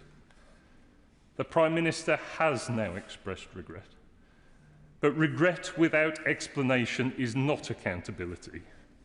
This House and Epstein's victims deserve more than that. They deserve an answer. Thank you. Alex Davis-Jones. I think what has struck me most about this whole affair is not what has been said, but what has been missing. Over the past week, we have seen endless coverage of private messages, political embarrassment, and Westminster intrigue. We have heard discussions about powerful people, powerful networks, and powerful reputations. But amidst all of this, we have heard far too little about the victims. For all the headlines that have been generated by this story, the people whose lives were devastated by Jeffrey Epstein's abuse have too often been reduced to a footnote. And that should concern every single one of us. Perhaps the most revealing aspect of these disclosures is not simply who ministers were meeting, but who they were not. While significant effort appears to have gone into cultivating relationships with influential figures in the tech world, victims were left feeling unheard and overlooked. That is the wrong way round. I sought to use my position in government to advocate for victims. But when you are forced to fight tooth and nail simply to have those voices heard, something is not working as it should. That is why I took the difficult but necessary decision to resign. But stepping down does not mean stepping back. And that is why, Madam Deputy Speaker, I will now voice Lisa's words. My name is Lisa Phillips. I am a survivor of Jeffrey Epstein and Ghislaine Maxwell's global paedophile trafficking and abuse network. I respectfully ask that MP Alex Davis-Jones be permitted to speak on my behalf and be my voice in Parliament today, when so many survivors' voices still go unheard. I met Prince Andrew on Epstein Island on the night I was sexually assaulted by Jeffrey Epstein. Like many of my survivor sisters, I was trafficked and abused over a number of years. I am seeking answers, not only about Jeffrey Epstein and Ghislaine Maxwell, but also about the powerful men who enabled, protected, or benefited from this abuse and trafficking. This debate is about accountability. Jeffrey Epstein's powerful network made many victims and survivors feel unable to come forward. When powerful people protect or turn a blind eye to abuse, justice becomes harder to achieve. That must change. Many UK survivors came forward to the Metropolitan Police, yet they too were left without the answers and accountability they deserved. As a survivor, I struggle to understand why Prime Minister Keir Starmer appointed Peter Mandelson when his association with Jeffrey Epstein had long been publicly known. For survivors, this raises serious questions about whether the lessons of the Epstein scandal have truly been learned. I have repeatedly requested the opportunity to meet with the Prime Minister, but those requests have all been ignored. Must I now wait for the next Prime Minister to acknowledge me and my survivor sisters? With respect, Prime Minister, your apology alone means little without meaningful action. So I ask you directly, Prime Minister, do you and the government you lead support a full public inquiry into Jeffrey Epstein, Ghislaine Maxwell, and those who enabled, protected and participated in or benefited from their crimes, including those on British soil? The simple answer, yes or no. Regards, Lisa Phillips. The least Lisa deserves, and the many other British brave survivors, is an answer. Yet they are being met with silence. Lisa's testimony reminds us all that this debate cannot be confined to any one individual, though. It is about a culture where power protects power, a culture where influence and connections can matter more than accountability. The disclosures made available to this House paint a troubling picture. A picture of senior figures discussing how to build relationships with powerful tech billionaires and Silicon Valley elites. A picture of a government seemingly preoccupied with winning over the likes of Elon Musk and maintaining close relationships with figures such as Sam Altman. And I think this raises an important question. What was the priority? Because at precisely the same time as these ministers were discussing how to secure the approval of tech oligarchs, ministers such as myself and my friend, the Honourable Member for Birmingham Yardley, along with campaigners, safeguarding experts and survivors, were all calling for stronger action on online harm. We were calling for action on violent pornography, action on misogynistic content, action to better protect children online. Yet too often, our voices were ignored, sidelined or dismissed. And as someone who has spent much of their career campaigning to tackle violence against women and girls, I and my honourable friend found that deeply frustrating, to say the least. Because the role of government should not be to seek approval from the world's most powerful technology companies. It should be to stand up for the people we are sent here to serve.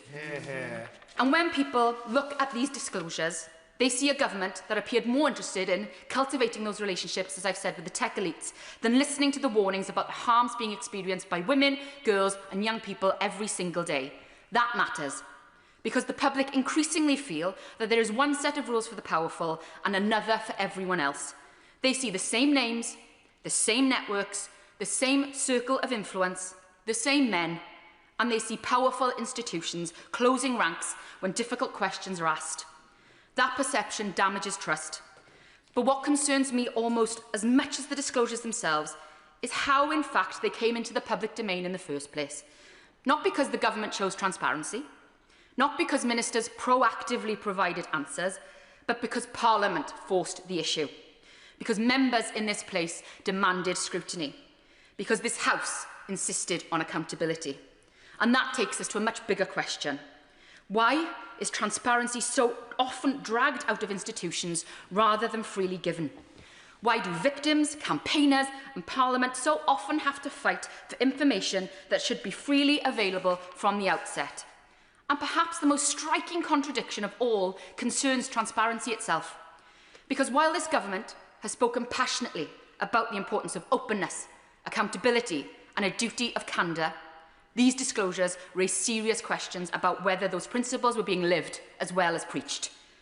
The public are entitled to ask how confidence and transparency can be maintained when disappearing messages were being used at the highest level of government. They are entitled to ask why survivors have appeared to struggle to secure the same level of access and attention that was afforded to some of the most powerful figures in global technology. And they are entitled to ask whether the voices that mattered most were truly being heard. Because when victims and survivors feel ignored, while those with wealth, influence and power are actively courted, something has gone badly wrong. That is not the culture the public expect from government, and it is certainly not the culture that victims deserve. And that is why this debate, this whole issue, should strengthen our resolve to deliver a genuine duty of candour. Not a slogan, not a soundbite, not something invoked only when convenient, but a genuine legal and moral obligation on those exercising power to tell the truth, to preserve information, to be transparent, and to place accountability ahead of any self-protection. Because too often in this country, transparency is not volunteered. It is extracted, painfully. It comes only after leaks, only after investigations, only after victims, families, campaigners and parliamentarians sometimes spend decades fighting for information that should have been available from the outset. The disclosures before us today did not emerge because government chose openness. They emerged because Parliament forced scrutiny through the SO24 process. That should concern every member of this House. Because if transparency depends on being forced, then we do not yet have a culture of candour. And until we confront that honestly, we will continue to fail the very people that this House serves to exist. Not with words, but with action. Not with promises, but with accountability. Sir Jeremy Wright. Thank you very much, Madam Deputy Speaker. It is a genuine privilege to follow the Honourable Lady for Pontypridd. I have to say that knowledgeable and passionate ministers are a huge asset to any government, and she is a significant loss to this one. And if I may say so, exactly the same can be said of the Honourable Lady for Birmingham Yardley, who sits next to her. She makes important points about the victims of Epstein, which I will not repeat, but I think she's added considerably to this debate. Madam Deputy Speaker, if I may, I also want to take the opportunity to join the tributes that have been made earlier to Alan Hazelhurst, who occupied your chair with immense dignity and considerable rigour, I might add, but also did so with very deep warmth and kindness, and I know that he will be missed in both chambers of this place. But turning to the motion, Madam Deputy Speaker, I want to say something about the process that has led to the publication of the documents we are now considering, and then something about their contents. On the process, I should start by offering my thanks to not just the officials of the Cabinet Office, but also to the staff of the Intelligence and Security Committee. The whole House will be now conscious of the sheer scale of the task that lay before both those groups of people and the immense work they all had to put in to turn the process around as quickly as they did. And the House will also now appreciate that, given the nature of the documents that we have before us, it was inevitable that there were a large number of those documents that raised questions of either national security or international relations. And I want to make it very clear, as I have before on behalf of the Intelligence and Security Committee, first that we are very grateful for the words of the Paymaster General and indeed the Chief Secretary on previous occasions for the work that we have done, but to offer reassurance to the House that throughout the process we were rigorous in our view that government embarrassment was not sufficient cause for redaction of these documents. I hope the House can now see that is so, because there's plenty of government embarrassment left unredacted. But also to say that the prejudice that we sought to establish in relation to international relations or national security needed to be real prejudice and not the vague possibility of that prejudice, and that's the way in which we approached the task. And I am confident in the redactions that we have agreed to make, and indeed in the decisions we took not to support those redactions which we refused to consent to. But in the process we undertook, as I've spoken about before, two issues of process have arisen. The first is who checks proposed redactions for reasons other than national security or international relations. And I'm very glad that the government has agreed that my honourable friend for North Dorset should fulfil that role, as he has now done.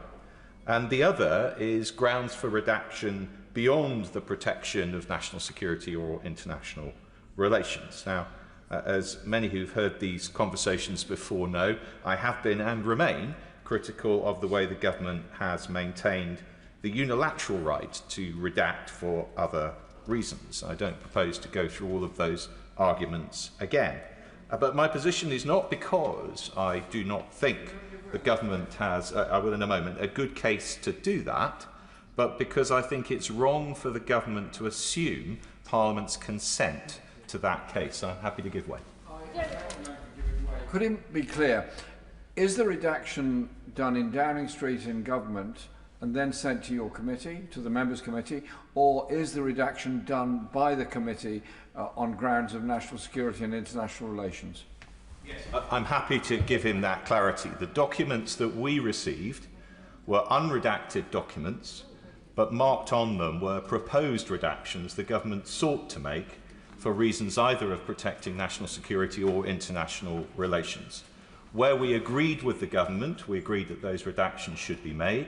Where we disagreed, then those redactions were not made. So we saw all those documents unredacted.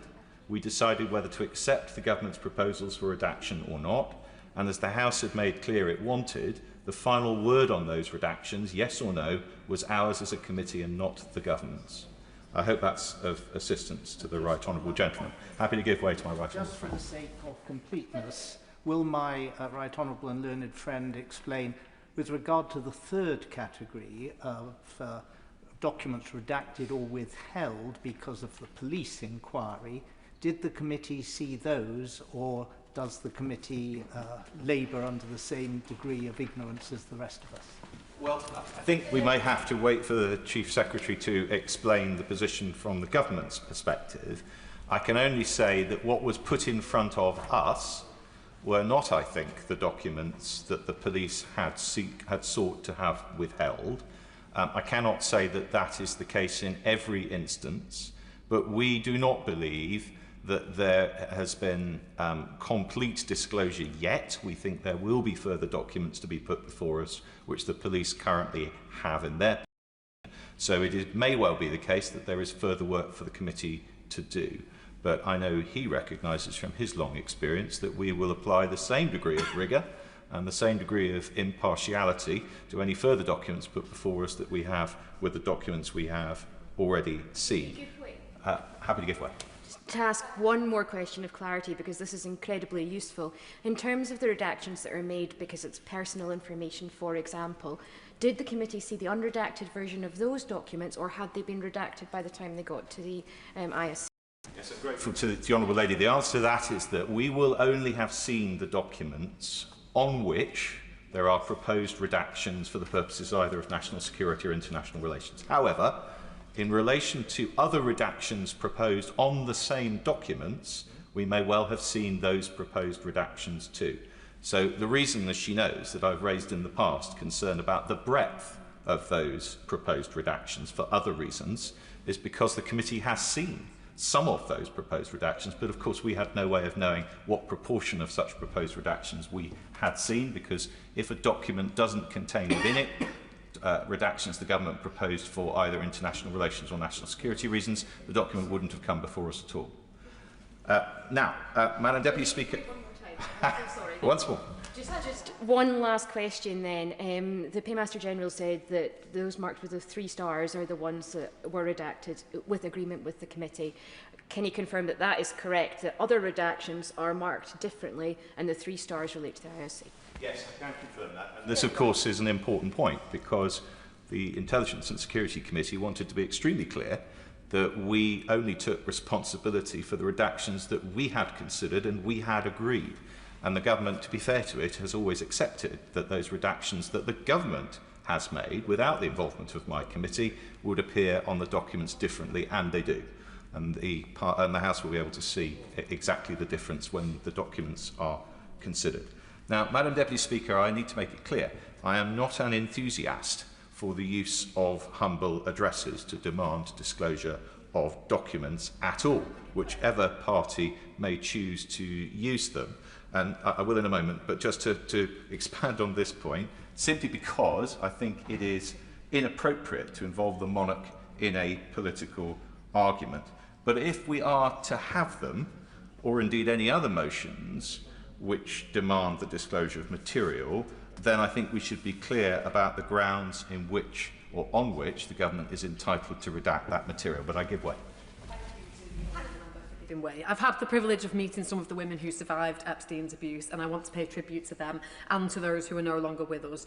Does he agree that as we rightly discuss the processes that took place, we also have to highlight the sheer bravery of those women, and that should be front and centre in this debate, and that this appalling episode of overlooking the victims and still appointing Mandelson despite his links to Epstein must lead to a fundamental change in political culture? Well, I do agree with the point she makes, and I think that argument was put very forcefully and very eloquently by the Honourable Lady for Pontypridd, which she may have heard a moment or so ago. But, Madam Deputy Speaker, I wanted to return to the issue of grounds on which the government is entitled to redact material under this or similar motions. And it seems to me not only that Parliament should have clarity about the grounds on which government seeks to redact such material, but also that the proper time to have that clarity is when such a motion is first agreed, not as documents begin to be disclosed in response to it. So I want to make a suggestion, and I hope the government will see this as a helpful suggestion. It is genuinely meant as such. I suggest that this House agrees standard rules by which a government may redact and the reasons for it, and does so for use in all similar situations in the future, so that we have that clarity. The government has relied on a variety of legislative and common practice routes to support its right to redact, or even in some cases to withhold documents altogether, in relation to this humble address, and I think that process would benefit from consolidation of those reasons into a single document, which the House can then endorse, and save this argument being rerun in the future, or at least limit it to a discussion of any specific grounds for redaction the government seeks to rely on beyond the list of agreed reasons to do so. But, Madam Deputy Speaker, I want to turn to the content of these documents and what they tell us, and on which I've said very little in order to, I hope, preserve the integrity of the process the ISC has been conducting at the House's instruction. There is, of course, lots of interest in these documents. How, for example, the ambassador to the United States steadfastly refused to stay in his lane as a diplomat and instead offer his advice on almost every aspect of the government's activity. The fact that he was held in such high regard, not to say awe, by so many members of the government. The slapdash approach to secure communications, to which the government, I know, and perhaps also my committee will return. But I think it is important to remember that this whole exercise, as I think the chair of the Foreign Affairs Select Committee said, was supposed to be about interrogating how Lord Mandelson's appointment as US ambassador came to be made. Now, I think it would be churlish not to accept that Lord Mandelson had successes in this role, and that indicates that he had merits as a candidate for the job that the Prime Minister was entitled to consider. But considering someone for a role is very different to appointing them to it, especially someone who had such obvious and well-known risks, and especially to an appointment of such evident importance and sensitivity. And that is why I find the process of making this appointment so concerning and so surprising. Now, Madam Deputy Speaker, I accept it is unfashionable or even heretical to say it these days, but I have a soft spot for the Prime Minister. I don't think it's just because I like the idea of lawyers with knighthoods being in charge, though I do. It's really because I am an enthusiast for good government. And I think the question of whether you support a government's policies or not is one thing, but we should all be in favour of good government nonetheless. I want to see responsible decision-making, considered judgments, a preference for evidence over instinct, and flashy ideas properly tested to ensure that they will actually work. That is good government to me. And I thought in this Prime Minister's administration I would see it. But good government requires that where a sensitive appointment carries considerable risk, extra work is done to understand that risk and to mitigate it. And these documents don't show that. Peter Mandelson's letter to the then Foreign Secretary, now Deputy Prime Minister, has become famous for Lord Mandelson's assurance that the government would not regret his appointment, ranking up there, I think, with Peace in Our Time and Michael Fish's pre-hurricane weather forecast in the pantheon of poor predictions. But there is something else interesting about it, and that is its date, the 18th of November 2024, making it clear that Lord Mandelson was at the very least under serious consideration for the ambassador position in mid-November of that year. And yet the vetting process did not begin until late December, with everyone then being told, and this is very clear, that it should be completed in time for Mandelson to begin work in January. And there are several mentions in the documents of the urgency of this from officials. We know already that the National Security Advisor considered that the process was strangely rushed, and in the latest drop of documents, for example, in the Part 1 volume, page 21, and I quote, "The SPAD work has shown just how slick this can be when needed," or at page 66, "We've had quite a bit of senior interest in the processing of this case, not the details, merely that it goes smoothly." And if officials had been asked to start that work earlier, then they could have taken longer over it. And surely more time and consideration would have been beneficial in this complex and controversial case. Indeed, the haste with which things were being done was apparent elsewhere. In another document, an official points out that the Prime Minister had announced his choice for ambassador before agrément has been granted. In other words, the United States had not agreed to accept Lord Mandelson as ambassador at that point, and that, the official says, should not have happened. Now, it is and was clear to everyone that this was a controversial appointment, perhaps high reward, but definitely high risk. There were substantial reasons to worry about it. We've heard already several of them, and those were almost all very public knowledge. Now, that should have given everyone, perhaps especially the FCDO as appointing department, pause for thought.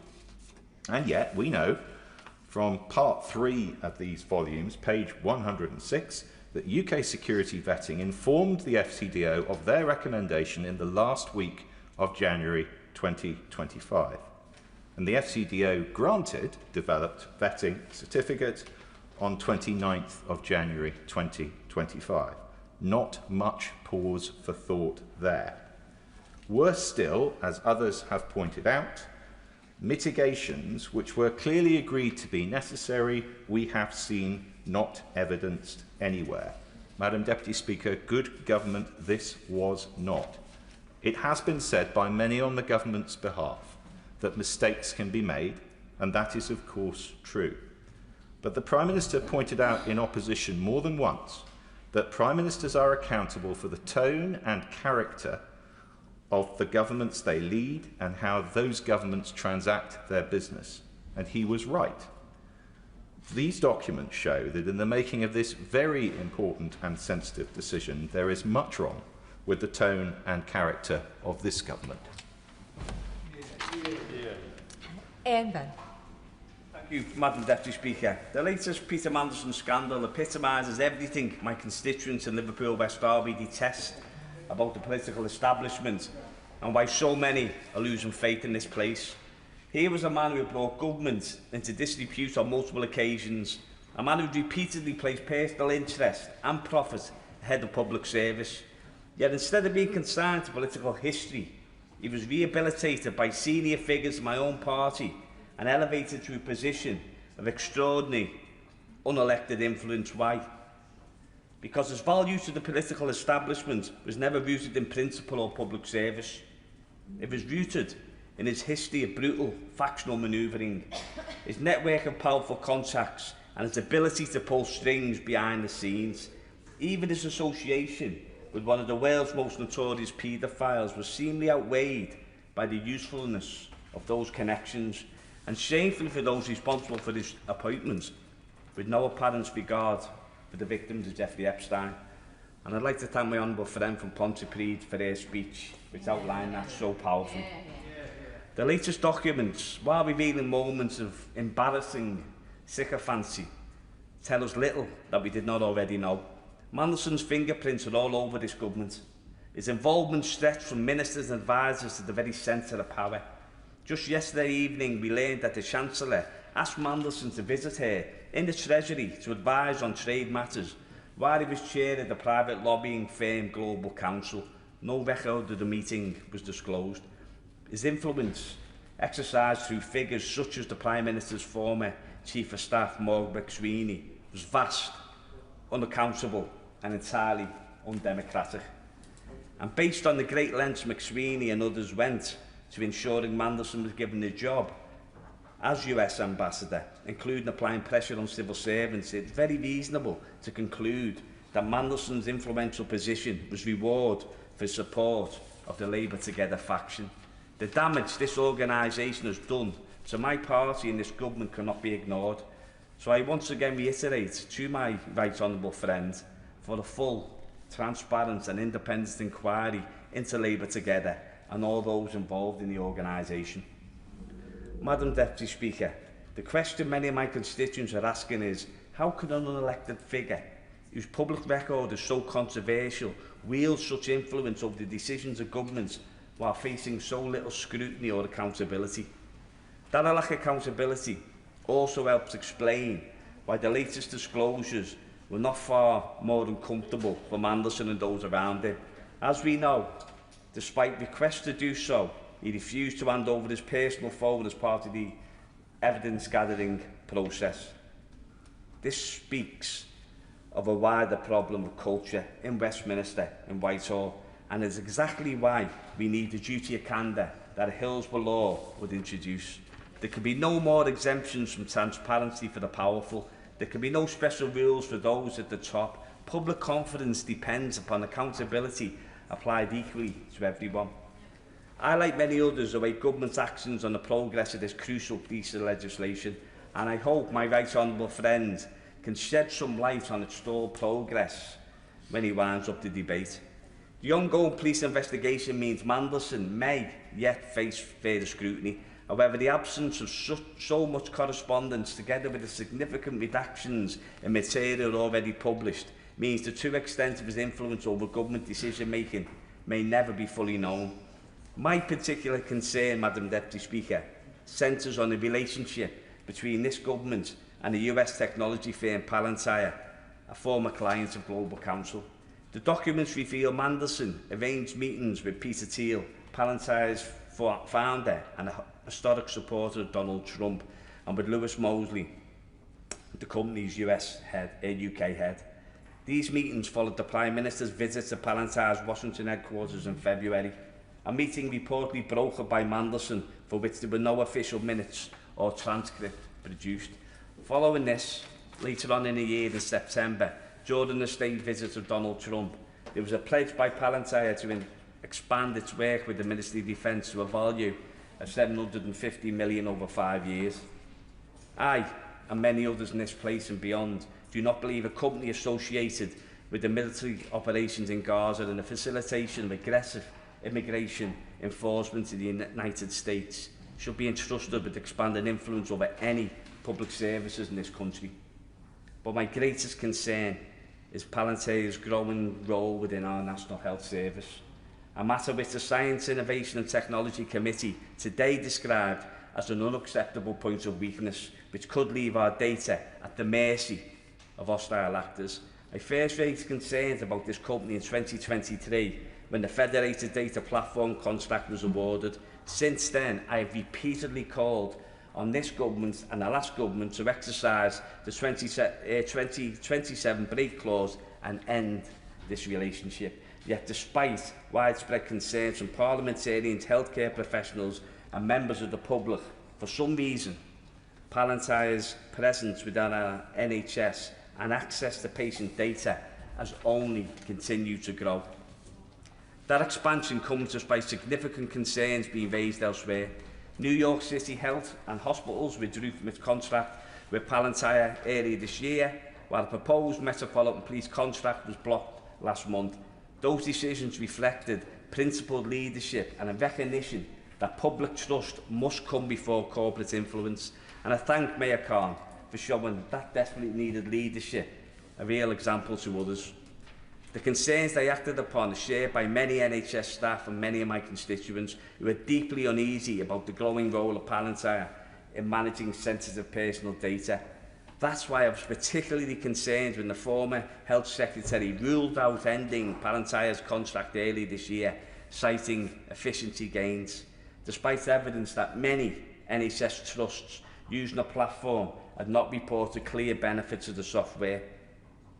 And here, that the missing documents for me become extremely significant. Just months after Mandelson sought a meeting with Palantir's UK Lewis Mosley, the former Health Secretary, who we know was in regular contact with Mandelson, held a private meeting with Mosley himself, as reported by The Guardian, amongst others. So a legitimate question arises: did Mandelson facilitate that meeting in the same way he appeared to broker discussions between Palantir and the Prime Minister? While many in Westminster are preoccupied with the gossip, personal exchanges and political intrigue contained within these documents, I'm far more concerned by what is absent: the gaps, the redactions, the missing correspondence that may never come to light because relevant material was withheld or phones were stolen. Because those missing pieces would not simply demonstrate that Peter Mandelson was embedded within the machinery of the government, they would reveal the consequences of that influence.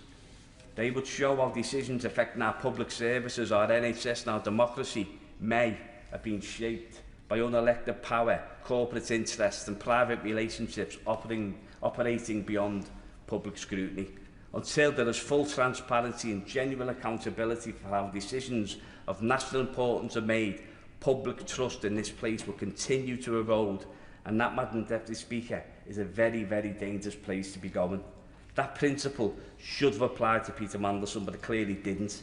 And what a catastrophic mistake that was and continue to be. But moving forward, it must also apply to all those currently exercising power within this government and anybody seeking to lead this government in the years ahead. Sir John Hayes. Thank you, Madam Deputy Speaker. This House stands tall when people across it find common cause in speaking for the people.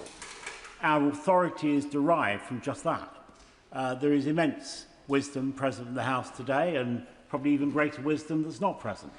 But that's not the essence of the root of our authority. Our authority is derived by our election. And when the House finds its feet in the way that it did, personified by the speech of the Honourable Lady from Pontypridd, I think the message that's broadcast from this place more broadly is that MPs don't merely dance to a tune composed and conducted by the Treasury bench, or indeed the opposition front bench, but are capable of making judgments of the kind that she epitomised when she made her contribution earlier. Now, I've been part of this process. I won't say sweated blood, but certainly spent a great deal of time, like my right honourable friend, over the past weeks. I've seen more of my fellow members of the ISC than I have my own family, and we have trawled through immense numbers of documents. And following that process, I want to make 5 points. The first is that the humble address, and there is a debate to be had about the appropriateness of humble addresses. We've rehearsed bits of that debate today. But the humble address was absolutely explicit in its instructions to the ISC. It empowered the ISC in a unique way, actually, which is why I don't accept the arguments being used earlier about the withdrawal of documents, the argument around precedents, because this particular humble address, as my friend was clear, empowered the ISC in a way that is unprecedented to examine those documents concerning international relations and national security pertaining to the appointment of Peter Mandelson as the ambassador in America. It did so on the 4th of February in expansive terms.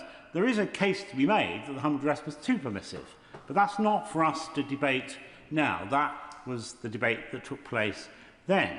For example, it talks about all electronic communications, as my right honourable friend described, and yet we see nothing of videos, of recorded messages, of all kinds of electronic communications, which clearly might be salient to our consideration about whether Peter Mandelson should have been appointed at all and why he was appointed. And so the humble address gave the ISC that instruction. And it's important to just make crystal clear that the ISC is a committee of Parliament with unique legal powers, with special legal powers.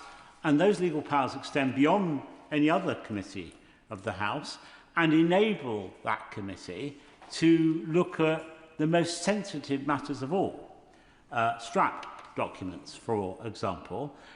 As sensitive, I'd argue, in many cases more sensitive than anything that we might have been offered as a result of the humble address providing that instruction to us. And yet the government took the decision not to make available to the Intelligence and Security Committee the vetting file associated with Peter Mandelson. The argument used is that if it did so, it would have a chilling effect on the whole vetting process.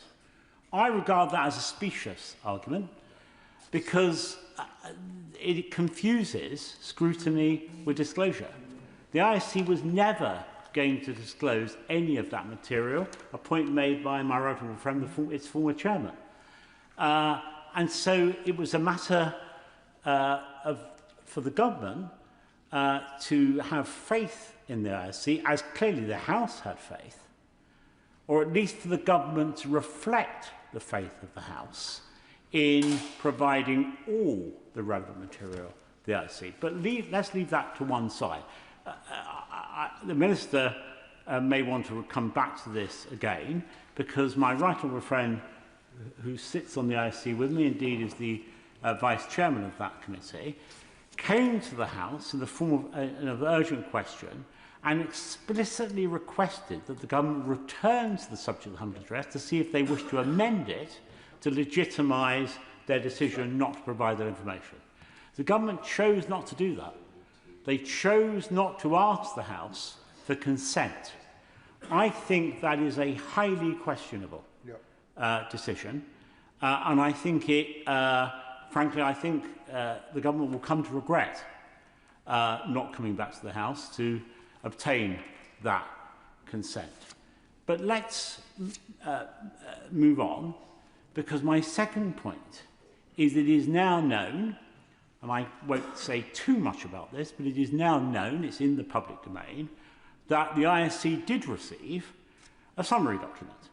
And indeed, some of that summary document has found its way into the public realm by means of a national newspaper, the Manchester Guardian, which clearly had access to information. And we've heard earlier that there may be an inquiry into how that information found its way into the press. But at a point, we were told that that information, or even in redacted form, would not be available in this tranche of information because it was required by the police. But we don't know when the police made that inquiry, when they decided that this was vital to their investigations, and we've been given no rationale as to why they might have come to that decision so late on in the process. For had they made the decision earlier, we would both save a lot of time, and the expectation that we might have seen more about vetting would not have been fixed in the minds of members of this House. So I do think it's important the Chief Secretary is crystal clear about when that request from the Metropolitan Police was made, and it would be helpful if he could give us some indication of why. Clearly, he couldn't compromise the investigation or any subsequent legal action, but giving the House some indication of when and why the police changed their tune, as it were, in respect of the vetting file, or the summary of the vetting file, would be highly desirable. My third point, I said there were 5, and I know you're counting, Madam Deputy Speaker, and you'll be chastising me if I don't stick to my chronology precisely. My third point concerns mitigation, because as the Chairman of the Foreign Affairs Select Committee said, there is some confusion about the character of mitigation. Certainly we know there are, nothing's been provided in respect of mitigation. Nothing about the reaction to the flags about his associations with senior figures in foreign states or his personal circumstances. And yet, Sir Oliver Robbins gave evidence to the Foreign Select Committee, and the chairman of it has made this clear in April, in which he said clearance could be approved, quote, if risks identified of the highest concern through vetting could be managed and or mitigated. And such mitigations were meant to have been noted in an email from Ian Collard, the Foreign Office head of security, noting the decision to grant Mandelson clearance. According to Oliver Robbins, that email recorded, quote, the ways in which we would manage his clearance and, quote, the mitigations. Sir Oliver Robbins' claim was supported by the top official in charge of gathering the humble address material, Kat Little. She told MPs that she had seen an email which, quote, sets out the decision to grant DV and some mitigations. So there was certainly a stated need to manage the risks associated with Peter Mandelson's appointment, and an acknowledgement that that might be done through some process of mitigation. But we've heard no more. Now, maybe that no detailed mitigation plan was drawn up. Perfectly possible that might have happened, for the very reason that these risks were so great they couldn't have been mitigated.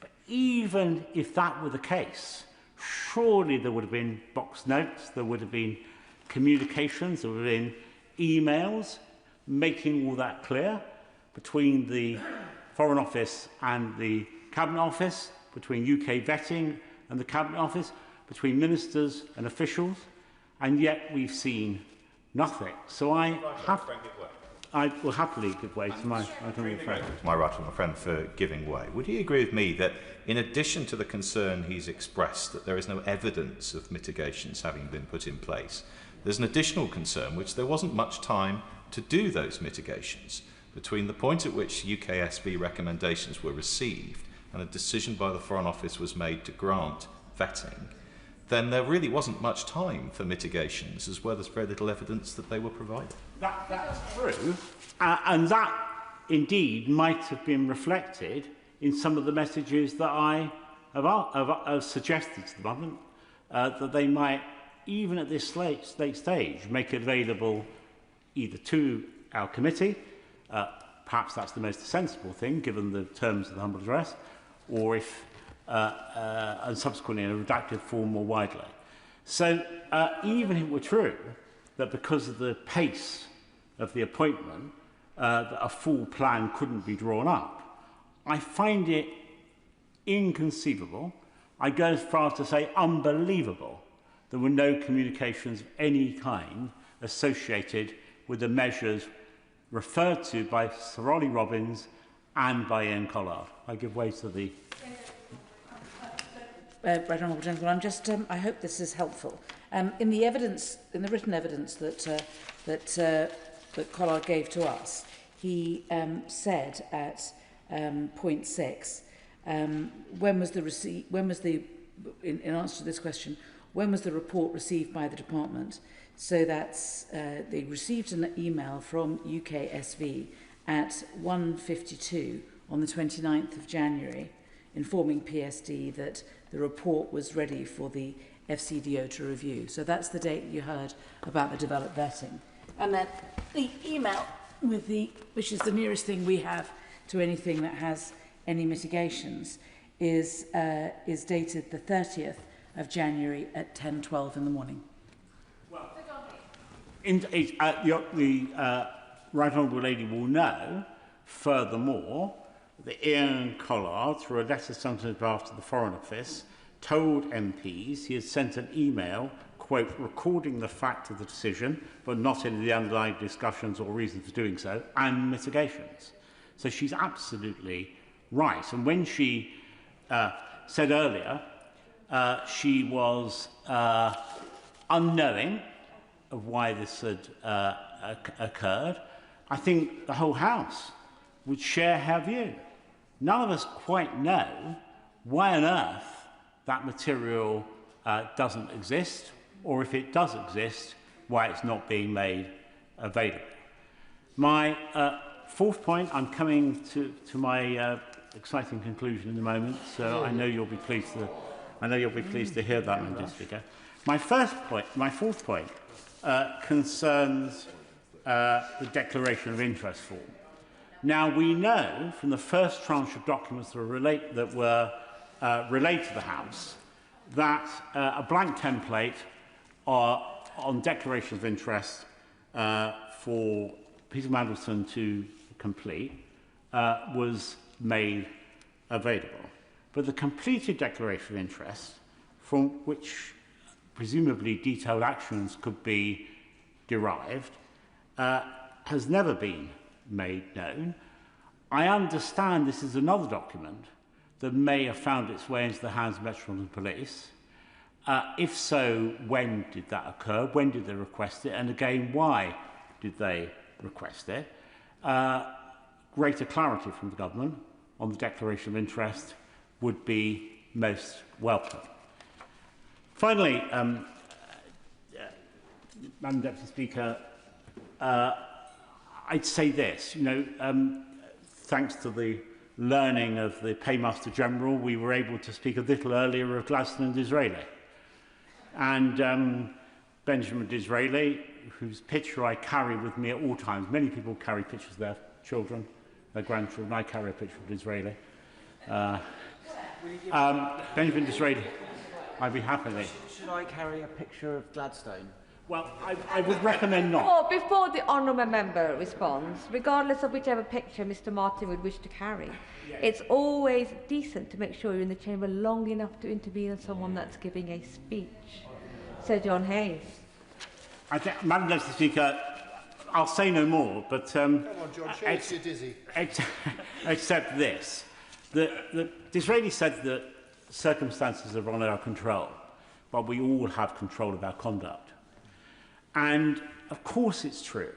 The context in which the appointment of Peter Mandelson was made was beyond the control of the gentleman who's responding to this debate tonight. But the conduct of the government, as described by my right honourable friend, is a matter for which he and other members of the Treasury bench are answerable. And the conduct of this affair seems to me to be, at best, highly questionable, and at worst, something much more serious.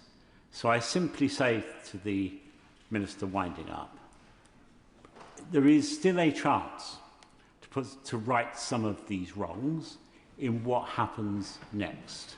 Some of the questions posed from across this House as it found its feet earlier today can and still should be answered. We won't get the full detail until the Metropolitan Police have conducted their own inquiries, I understand.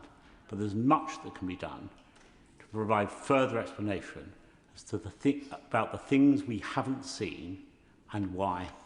Fleur Anderson. Thank you, Madam Deputy Speaker. Thank you for the opportunity to speak in this debate.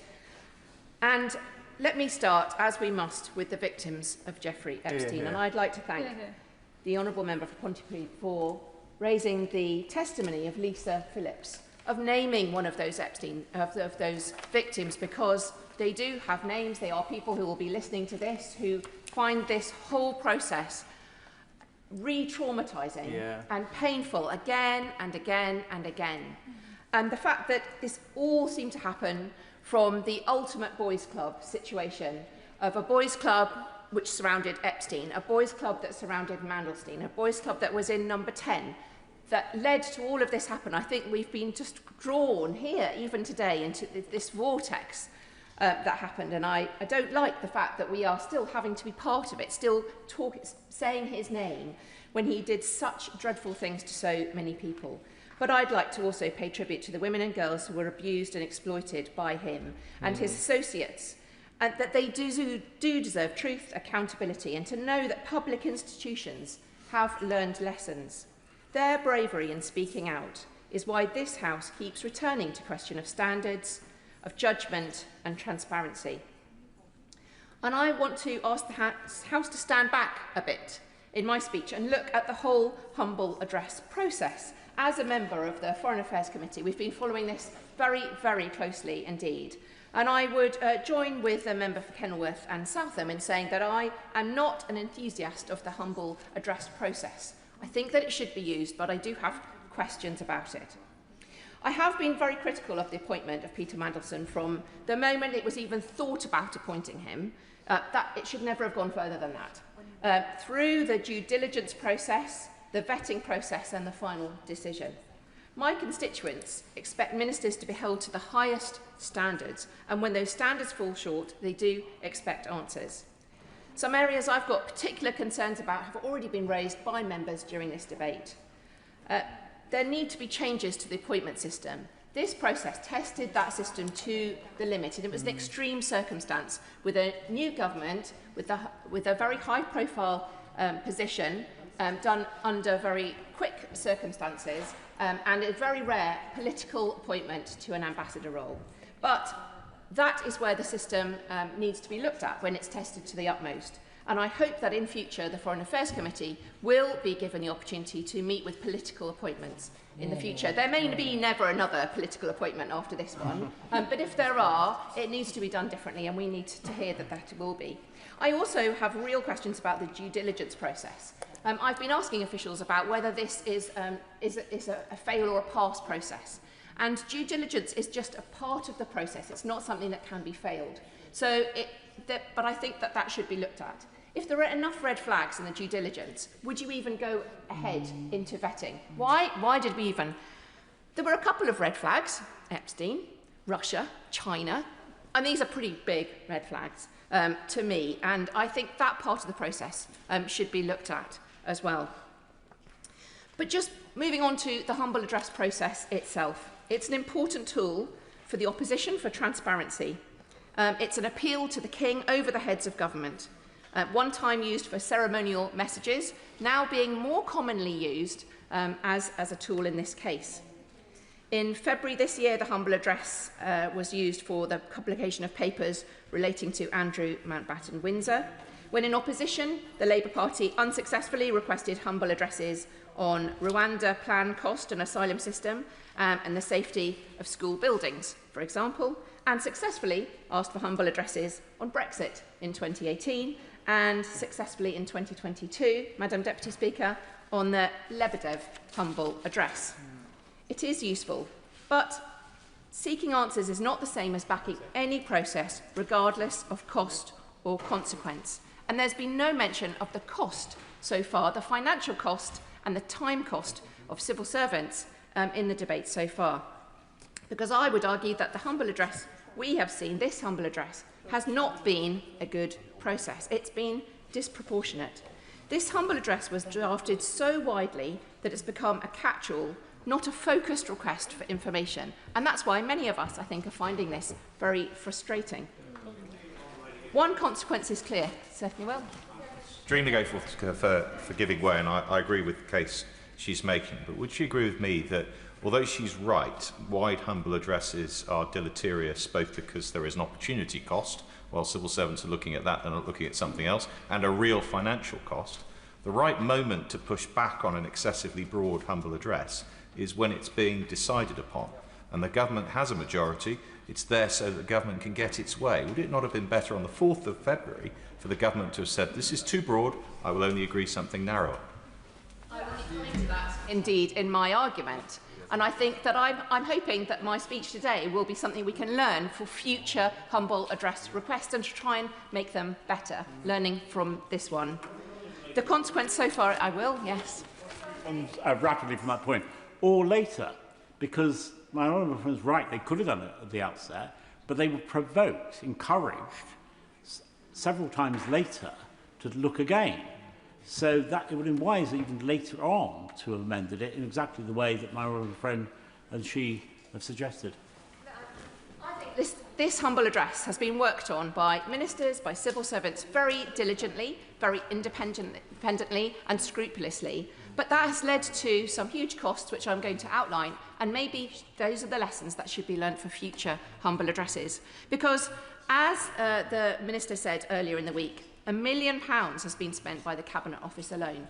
There's a further £1 million spent by the Foreign and Development Office as well, and then further costs. There have been the costs of the independent KC and the 16 to 20 civil servants entirely dedicated to this role, the Intelligence and Security Committee time, many other civil servants involved in all the departments of government in this as well. These are huge costs. My constituents in Putney want the government money to be spent on making their lives better. So we should always question, is this inquiry making their lives better? And we need to make sure when we use parliamentary powers, we have a duty to use public money responsibly and proportionately. I want full transparency, but full transparency must be smart, targeted and proportionate. A humble address should be a power of last resort, not a blunt instrument. Because it was drafted on the hoof, without limits, it is taking up huge resource and time, and in doing so, risks making future scrutiny harder, not easier. Most humble addresses, Madam Deputy Speaker, ask for papers relating to X decision. This one asked for all papers relating to the appointment, including but not confined to 9 wide-ranging categories, spanning pre-appointment to post-departure, plus all electronic comms and minutes. The breadth of this is why the government said that given the breadth of this motion, this process will clearly take some time. And obviously it will be taking even more time because of the police investigation. And why it has cost £2 million and rising. I reiterate the need to be able to use this as an opposition tool. Maybe one day we'll be in opposition on this side. We want to be able to use this. I absolutely agree with that. But I do think there should be some guardrails put in place. And I ask that the Procedure Committee, alongside the Public Administration and Constitutional Affairs Committee, reviews how humble addresses are used. Give way on that point. I will. I thank my humble friend for giving way. She's making a really important and really thought-out speech. I wonder when she talks about those guardrails, because my constituency in Harlow would feel the same as her constituencies about the time this is taking and the amount of government resources that's being used. But it's also really important we get that transparency piece. But would you agree that one of those guardrails should be to protect those minor officials, which is what the redactions that, of course, some discussion are seeking to do, because actually what this humble address what should happen in this process is those that are guilty should be punished, but those that are innocent should not. And my honourable friend raises another good point, and has also been raised earlier, is about the rules around redactions to make sure that they are consistent between inquiries. There are many things we can learn from this, and we should build them in the future. But I would make 3 points, only 3. First, we need scope and limits. Motions should set out the subject, the time period, and the type of document sought, much more rigorously than this humble address did. Second, we need a proportionality check. When we voted on this, were not given financial information. Before the House votes, we should have an estimate from the government of the likely cost, staff time, how long compliance will take. That should be part of our measured judgment. We can weigh that against the public interest and use this information in our vote. And third, we should use the right tool for the job. There are select committees, as we very well know in the Foreign Affairs Select Committee. We have been rigorously looking at this. Written questions, FOI requests, police investigations, as there is in this, evidence under oath. There are other routes to transparency as well. And I'm not saying we should have used that in this case. This is the right thing for this time. But we should be prepared to check ourselves for future humble addresses that those other routes should not be used. Before she sits down, may I just may I intervene? Because I wanted to congratulate her on her thoughtful and really important contribution, because I do think this is a moment where we need to make sure that if we use a humble address, again, we use it as effectively as we possibly can. But I'd also like to just ask her to highlight a little bit more, because we talked about the amount of money, but also the opportunity costs. And we heard, did we not, from the Foreign Office and from the Cabinet Office about the amount of time that civil servants were spending on this. And one particular gentleman who'd come back from Iran and was an expert on that, but was spending his time on this as opposed to being able to give the right sort of assistance to the Foreign Office when it comes to the really important issue of what we should be doing with regard to Iran. I absolutely agree with my honourable friend, the chair of the Foreign Affairs Select Committee, because this is foreign affairs money that's being spent. Now, what else could it be spent on? It could be spent on aid, humanitarian aid. It could be spent on ensuring that our systems and processes are supporting those worldwide to make sure we're all safer.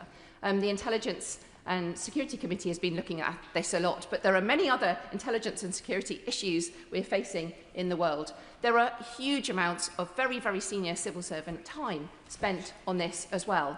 And they themselves have been reflecting on this process. And I think what I'm sharing is some of the frustrations that they are feeling as well, because they're the ones who've had to look through an enormous amount of papers that were well outside the very focused questions we're having.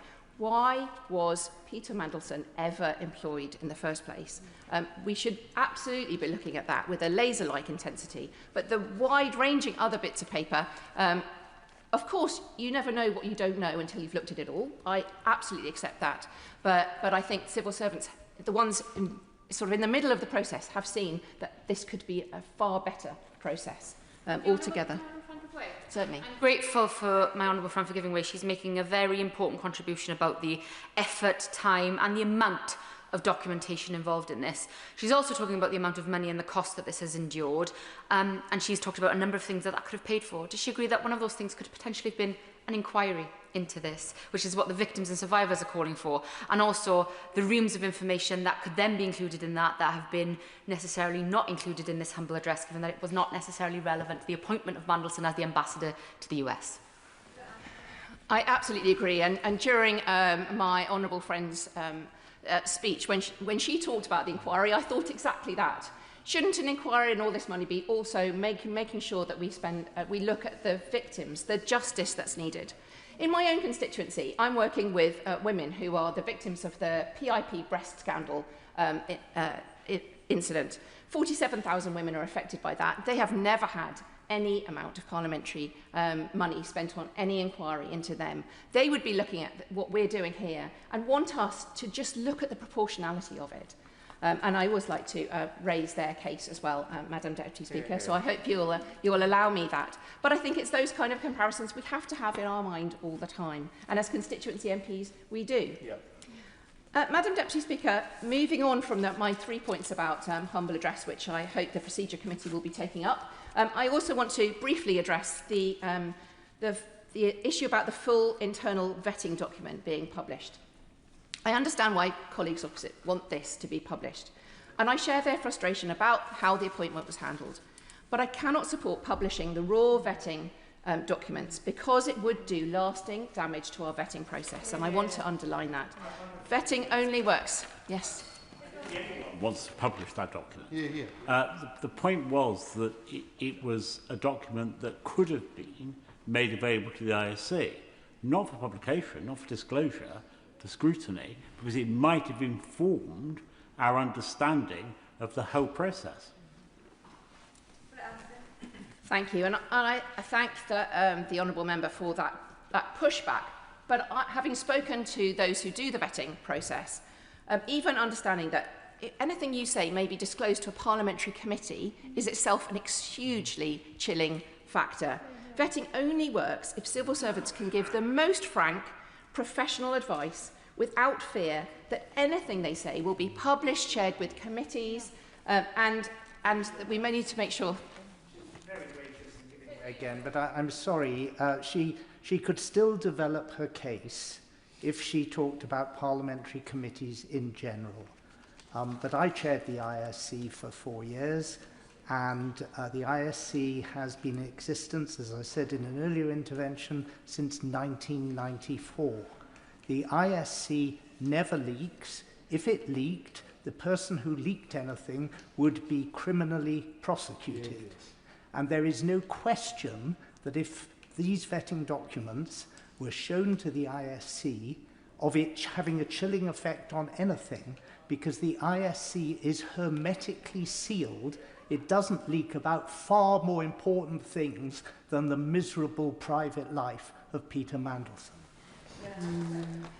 I thank the honourable member for that comment about the ISC. And I would just continue to take advice from that vetting process, that it needs to be more hermetically sealed even than this. We need to take real care over this. Anyone oversharing of this will have an effect on everyone that's asked to sit down and give the most frank information, the most private information, and we need to make sure that they're doing that so that their potential risk to our security as a country is very, very well known. We can't allow self-censoring because of this process here. We do not need to have those far-reaching unintended consequences of this process. Would the Honourable Lady give way? But is there not another argument, which is also that there are certain people who are thinking again about applying for jobs where they may need to have developed vetting, and those people may well be women, people from ethnic minorities, people who are gay, for whom any disclosure of this would be so profoundly embarrassing they would rather just not get the job. My honourable friend makes the point very, very well. There are minority groups. There are people who just don't know whether what they are worried about in their past may or may not be an issue, and they will not share that. They will not even go for the developed vetting, which means that they can't rise up within the Foreign Office. They won't even go for the job, potentially, for fear of that. We cannot have that as the unintended consequence of this process here today. We cannot hear about that in 10 years' time. There have been other issues that have compromised our national security, maybe because they haven't been shared, or that have robbed us of very serious talent and opportunity from across the country because they have not joined the ranks of our civil servants because of the things that we are sharing or not sharing within this process. It's not about more transparency, it's less. It potentially could leave ministers with less honest advice. It potentially could weaken accountability and put unfair pressure on civil servants who serve governments of all colours with impartiality. What the public need is the outcome of the vetting, however. I'd just like to say I agree with the Honourable Lady. As someone who has been through the vetting process repeatedly in the past, you are told when you go to a vetting interview that this information that you are going to give me is between me and you, the vetting officer, and the subject of the interview.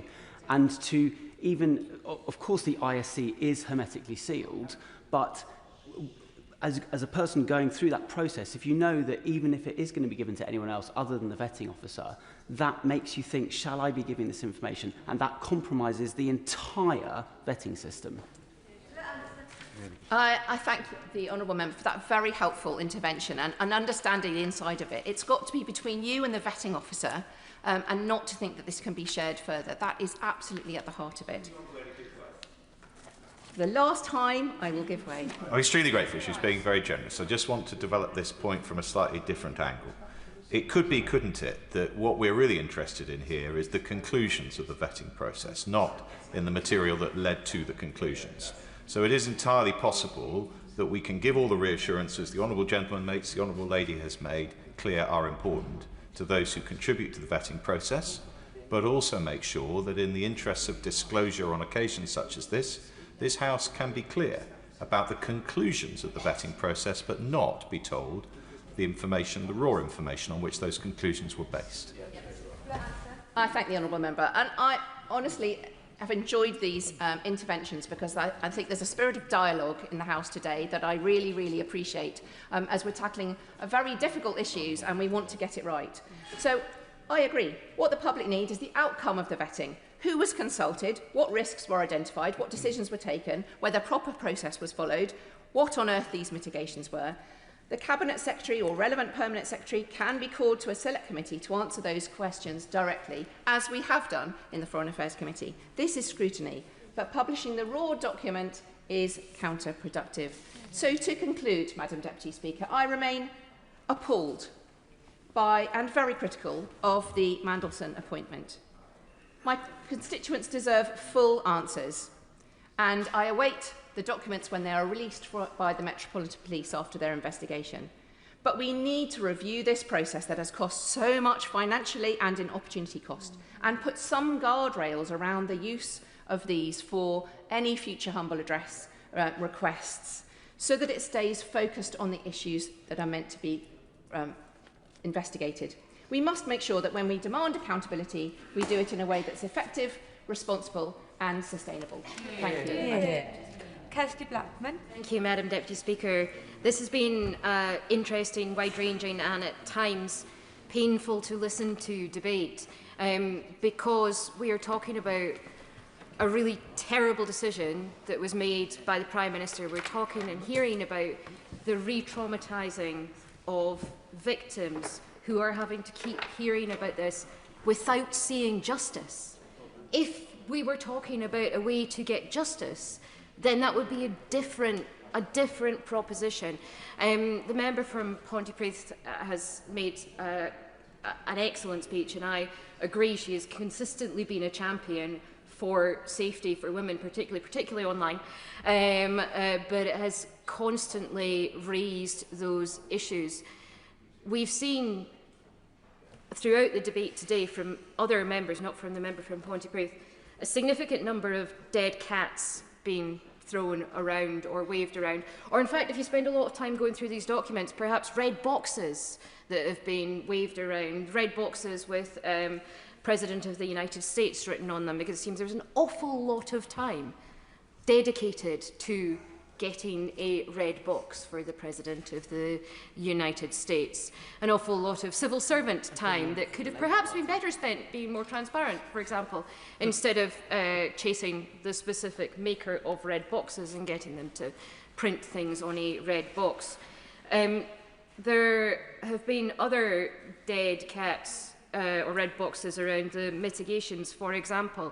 I do think it's important that there should have been mitigations. I think that's the point that was made when the Prime Minister was first given a document on whether or not Peter Mandelson should be appointed. It said the advice that was given was that mitigations would need to be put in place. But the problem wasn't that mitigations weren't put in place. I'm not saying that mitigations were put in place. I'm not saying that we know which mitigations were put in place or that we don't know which mitigations were put in place. The problem was that the Prime Minister made that decision in the first place. The information that was given to the Prime Minister, the bit of paper that was given to the Prime Minister that talked about the reputational risk of appointing somebody who was friends with Jeffrey Epstein. It's not a reputational risk. It's a risk. It's a risk that will risk re-traumatising victims. It's a risk that will ensure that somebody who had close links with various companies and with Russia, for example, was given a position of power. Now, the Prime Minister knew that these were problems, and it was incredibly cute of the chair of the Foreign Affairs Committee to try and talk about the fact that the Prime Minister really wasn't responsible for this. He delegated it to other people. The Prime Minister made the decision. The Prime Minister's held his hands up and said he made the decision. We can't say, nobody in this House can say that the fault is because the mitigations weren't put in place. The fault is with the Prime Minister for making a decision to make a political appointment and choosing somebody who he knew, who he was told, was friends with Jeffrey Epstein. I entirely agree with what the Honourable Lady is saying. And does she agree with me, given that we have now established clearly that those blank boxes which the Prime Minister could have made a comment on when he was given the crucial information and the options leading up to the appointment of Mandelson, those blank boxes were intentionally blank when they are there precisely for the Prime Minister to record his response and indeed his decision. The fact that they were not redacted, the fact that they were genuinely blank suggests to me, and I can't think of any other explanation for this, that the reason the Prime Minister didn't want to fill them in was that he knew there was something shameful about the appointment that he was about to approve, and he didn't want it on the record. It was also the case that it was very clear the Prime Minister had made up his own mind It almost did not matter what people said. You know, there was the awareness that there had been an article published saying that Peter Mandelson had stayed in Jeffrey Epstein's house while Jeffrey Epstein was in prison. I mean, it doesn't get much worse than that. Right. The Prime Minister had made the decision. And actually, we can see from a whole lot of this documentation, and I'll just touch briefly on the fact that I do appreciate that redactions have been made. I appreciate the reasons for how redactions have been made. I appreciate this was a massive amount of work pulled together by a significant number of people dealing with things in all different formats. But there's a significant lack of consistency in this document that makes it really, really difficult to work out what's going on.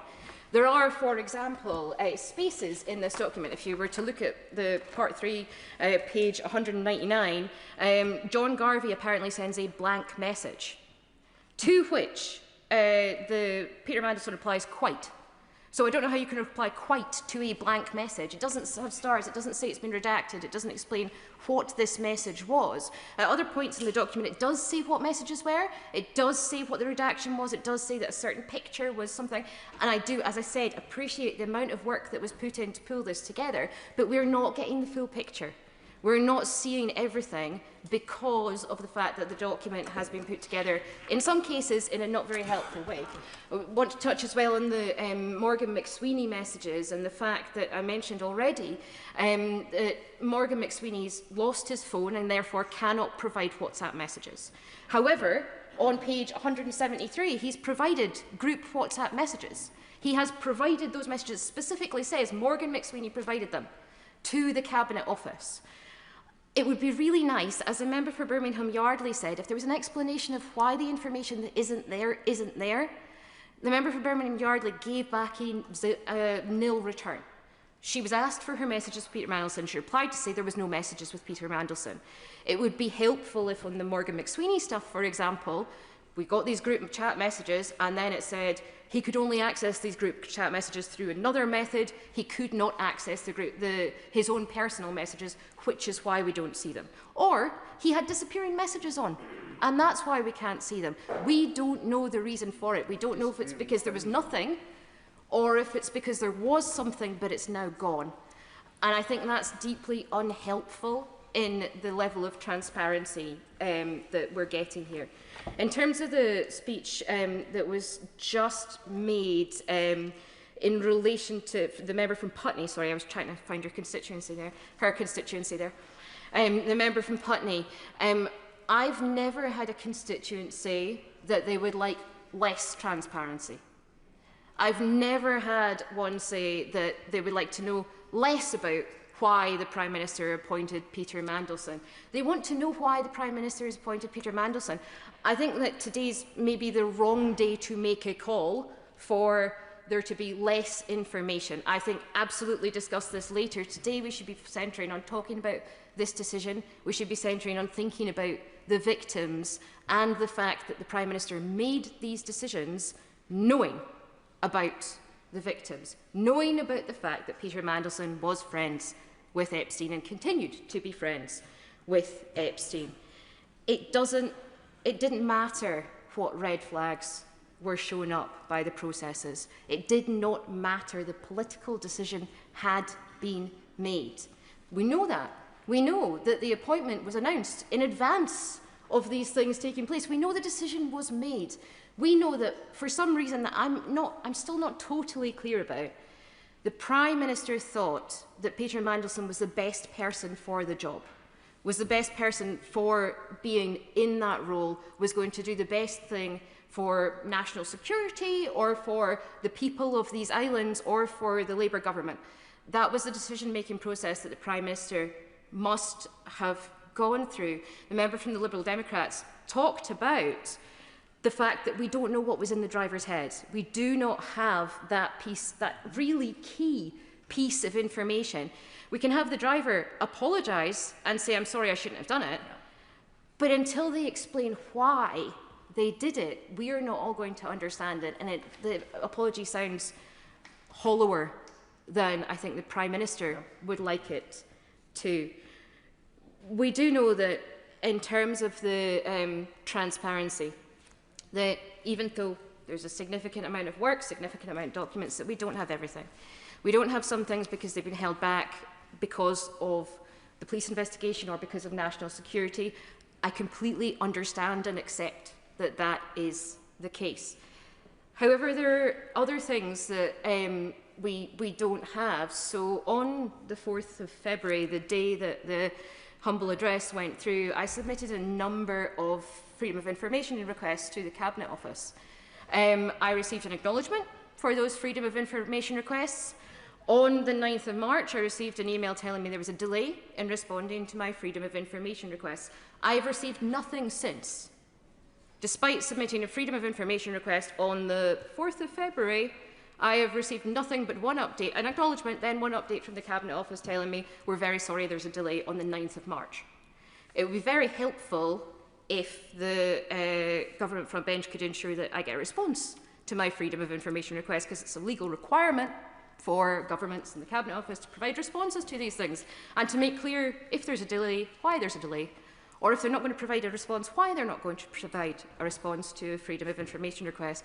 I'd be interested to know as well how many members of the public have submitted Freedom of Information requests that relate to the decision-making process, perhaps, or messages around Peter Mandelson, and have not received adequate responses from the Cabinet Office. I don't know why the Cabinet Office have not responded to me, but I'd be concerned if they were doing exactly the same thing with members of the public who don't have the ability to stand here and criticise the Cabinet Office. The last thing I want to talk about is where things are with the Prime Minister and his currency at the moment. The Prime Minister's not standing here defending himself. The Honourable Gentleman is once again, and I do not envy him having to fill this role. We've heard a defence from very few members of any side of this House for the Prime Minister's decision. I don't think anybody is trying to defend the Prime Minister's decision, which brings us back to the Prime Minister's judgment and the fact that he made this decision. He made this decision. It wasn't, as has been tried to say, some civil servants or special advisors that made the decision. It was a Prime Minister who made the decision. However much his arm may have been twisted, perhaps, as was suggested by the member, the chair of the Foreign Affairs Committee, it was down to others who really pushed this, who really did the decision-making here. Maybe it was down to others, in which case, why would you have a Prime Minister who could be so easily led by others that they would be willing to appoint somebody who's friends with a convicted paedophile to the role, the most senior role in the ambassadorial service? So we must assume that the Prime Minister is not that easily led. We must assume that the Prime Minister cannot have his arm twisted by officials, in which case, or by special advisors, in which case he made the decision. And he's not here, standing here, explaining why he made that decision. He's not meeting with the victims, which is, I think, the worst thing that we have heard today, the worst thing that has been uncovered today is the fact that he's had requests from those victims and not met with them, despite the fact that in these massive documents we can see the people that he did meet with, who are people that my constituents would be much less keen on him meeting with than actual victims of Epstein. I think the Prime Minister has got a significant number of questions to answer. This is not the change that he promised when he stood in his manifesto in 2024. This is not a parliament that is working for the benefit of people. This is a parliament that is continuing to hide things from people, that is continuing to duck away from having those difficult conversations and from listening to the people that it really needs to listen to the most. And I think that the government needs to take a long, hard look at itself and change its priorities and actually listen to the requests that are being made from those people that have been harmed the most by this whole complete shambles. Jeremy Corbyn. Thank you, Madam Deputy Speaker. This is a debate that I originally thought there would be a very large number of members wanting to attend, because it goes to the heart of so much about the political system of this country and indeed the power and influence of very wealthy people around the world. But I'm sure this isn't the only time we're going to be debating this, and I hope there will be a more thorough public inquiry into this whole issue at some point later down the line. I think we should also put a particular note of thanks to the member for Pontypridd for what she said in her speech, the way she put it, and the way she put centre stage the victims, some of whom are nameless, victims of the depravity of Jeffrey Epstein, the depravity of the whole golden circle surrounding Epstein, and the fact that one took her own life and died as a result of that. These were young women that were trafficked and exploited by very wealthy men who felt they could get away with it. And even after Epstein's initial conviction, they carried on gravitating towards the golden light of Epstein and the money that he exuded, the influence he exuded, and the way he'd made his money, which was actually all about helping the super rich in the United States to avoid paying tax by relocating them and their resources to the US Virgin Islands. The millions that he made and the millions that were not paid in tax by those very rich people are millions not spent on health, housing, education, and all the other things that working class communities need. And so somewhere along the line, he was sort of apparently almost forgiven for those crimes, and then comes back much later on.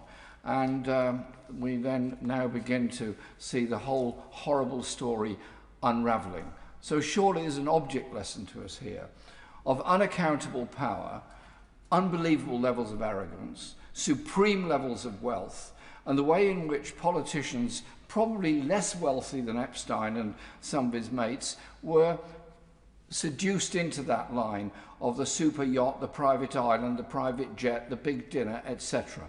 All of that is a corruption of our political system, and unless we do something about the influence of big business, super wealth and money in politics, then everything that Bernie Sanders says about the USA, that it's got the best democracy that money could buy, will soon be applying to this country as well. We've got to be much stronger about needing a much more pure form of democracy and accountability within our society. This debate is labelled about Peter Mandelson, and I remember when Mandelson first appeared in this building as the media director for the Labour Party. I remember discussing him with Tony Benn in the tea room, and Tony had met him at the National Executive meeting where he was introduced to the Labour Party, and I saw Tony that evening and said, what was it like? And he said, well, this guy Mandelson's going to give us all a lot of trouble. And he then wrote in his diaries that evening, I find Mandelson a threatening figure for the future of the party. And what Tony recognised was that Mandelson's whole objective was a political one. It was a political one to take the Labour Party away from its roots, to take it away from its trade union connections, to take it away from the working class communities and turn it into a party of business. As the member of West Derby was pointing out earlier, and others, that then eventually ends up with Labour Together and their huge amounts of money that they spent trying again to subvert the whole principles behind the Labour Party. And the results of all this are being paid for day in, day out, in hospitals spending 15% of their expenditure on private finance initiative, schools having to pay the debts of building schools for the future, and so on. The whole idea that the state should become an arm of business rather than the state providing services that are necessary for the people of our society. Mandelson was successful in many ways in turning things away from what their original purpose was. And so all the contracts that are now being agreed upon, I'll come back to this in a moment, are a consequence of that sort of philosophy and that sort of that sort of dealings that went on, political dealings that went on. When we had an early debate on this, I said there has to be a serious, open, public inquiry into the influence of business, money, and corruption on our political system. I understand the limitations of a security committee and the work you have to do. I understand the limitations of it, which is why I did the intervention on the chair earlier on. And I'm sure he may well agree with me that this will not be done and dusted by his committee. It will actually go on for a very long time because it goes to the heart of democracy within our society. And so I hope at the end of this, we do have an open public debate about money in politics. We do have a serious open inquiry which will get to the heart of everything that's going on. Because if we don't, then we're all the weaker for it. And as the member for Pontypridd pointed out, the victims of this at the moment are known to be those young women who had such terrible experience and terrible time at the hands of the rich and the powerful. And if we don't, then there will be other victims of the rich and the powerful further down the line. I want to just talk briefly, if I may, because I realise that time is of the essence, about Palantir. On the 22nd of July 2025, that's less than a year ago, Peter Mandelson sent an email to Morgan McSweeney. The subject was a name, Peter Thiel. Mandelson wrote, "This celebrated techie is in London till August the 9th. I don't know whether you have been approached already, but it would be good for the PM to meet him." So the ambassador for Washington starts trying to set up meetings with a tech entrepreneur who happens to be a friend and supporter of Donald Trump. And then in the second tranche of the so-called Mandelson files laid before Parliament, the email is one of a series of moments in which Mandelson personally connected the UK government to Palantir, the data analytics and surveillance firm co-founded by Thiel, and to the wider network of investors around it, at a time when his own consultancy, Global Counsel, still counted Palantir among its clients. Is that corrupt or what? That the ambassador to Washington owns a company in which he is trying to introduce them to the head of the British government by a series of private emails using his connections that he obviously obtained as through the Labour Party over a very long time. And in 2024, he did not divest his significant financial stake, despite official advice that he should do so before taking up the appointment, and I quote, "The retained role and interest of Global Counsel would have to cease if appointed His Majesty's ambassador." It didn't. He carried on with that, as we well know, because we also know that the firm was met by the Prime Minister with Peter Mandelson in Washington. And that is this mysterious meeting that apparently nobody was at, but it happened. There's no record of it, but everybody was there. There was no discussion went on because nothing was reported, yet we all know it took place because they were filmed going into it. And that was only a fortnight after he'd gone into the job.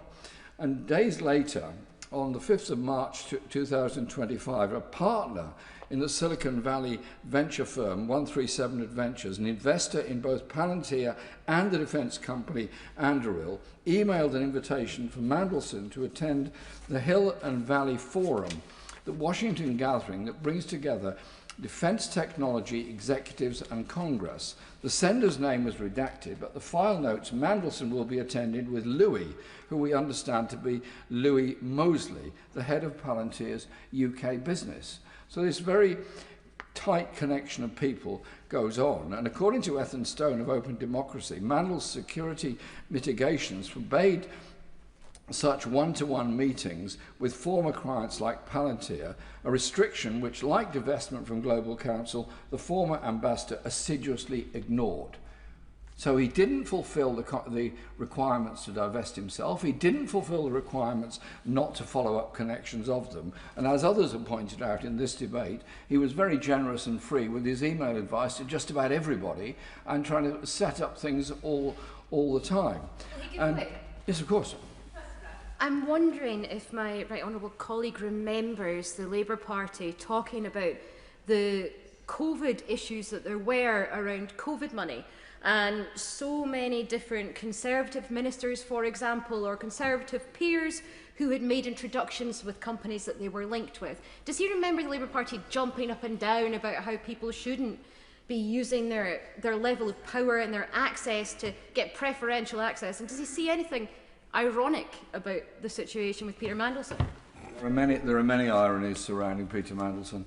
The most useful thing he ever said was he hated me and wanted nothing to do with me and woke up every morning trying to get rid of me when I was leader of the Labour Party. I take that as a badge of honour, actually, because I wanted absolutely nothing to do with him and the politics that he had going on with him. But the reality was that he managed to land a deal for Palantir. That was his achievement. And in his farewell letter to the embassy staff, Mandelson singled out one achievement. The UK leaves the relationship with the United States, in quotes, in a really good condition, he went on to say, with a magnificent state visit and the new US-UK technology partnership, my personal pride and joy that will help write the next chapter of the special relationship set for next week. Obviously, the visit went ahead without him. But on the UK then confirmed that it had Palantir rather confirmed it would invest 1.5 billion in the UK and expand its Ministry of Defence contract to 750 million over 5 years, replacing a £75 million contract 3-year arrangement. The deal was folded into the technology prosperity deal that Trump and the Prime Minister signed at Chequers the next day. So in only a short time as ambassador, he embroiled us in all this stuff with Palantir, set up this technology agreement with the USA, and as we all know, because we get it from our constituents, people who use the NHS are alarmed that Palantir will get hold of their medical records. They're concerned that this company will get hold of the entirety of the NHS and Social Security records. In other words, crucial personal information on every single person that's lived or died in this country since 1948. Are we really serious that we're incapable as a society and a country of setting up our own technology arrangements? Because I do want data sharing within the NHS. I do want, when you go to the doctor, they can get your records quickly and sort out what's wrong with you. I want those there for an A&E department. But I don't want them shared by a company that is busy advising Israel on how it will go about its bombardment of Gaza, that is trying to get hold of other contracts all around the world.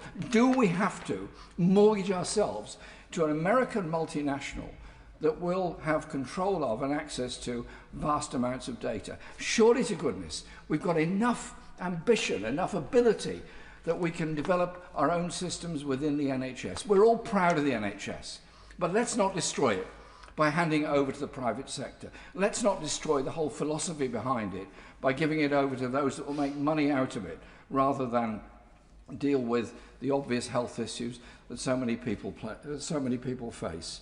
And so I hope that the lesson from all this is that when the political system becomes corrupted by a lack of principle, becomes corrupted by the amounts of money that are made available to people, and the private donations that are made and are still made by private health interests and others to members of this House and to the parties represented in this House, we are all the losers. Democracy is the losers, and ultimately the price is paid by the poorest and most vulnerable people within our society. Thank you, Madam Deputy Speaker. It's a great pleasure to be the last of the backbench contributions for this evening. And I say it's a great pleasure. I actually mean it, because unlike some debates which we've all been in, this one has been characterised by knowledge and a really serious approach to the subject in hand. So I've learnt a lot, so I'm grateful for many of the contributions. But the Right Honourable Member for Islington North did pick out quite a good point right at the start, where he said he was surprised that there weren't more people in the chamber to take part in this debate. But perhaps one of the reasons why it's relatively sparsely populated is because this feels like old news. It's easy to lose that sense of wonder and shock at the seriousness of the allegations which have led to the humble address. It's become old news, of course, that Peter Mandelson was grossly unfit for public office. We've known that for decades. Tony Blair knew it, not once but twice, because he sacked him for dishonesty. We've known for years that he was a byword for double dealing. After all, his nickname was the Prince of Darkness. That didn't come from nowhere.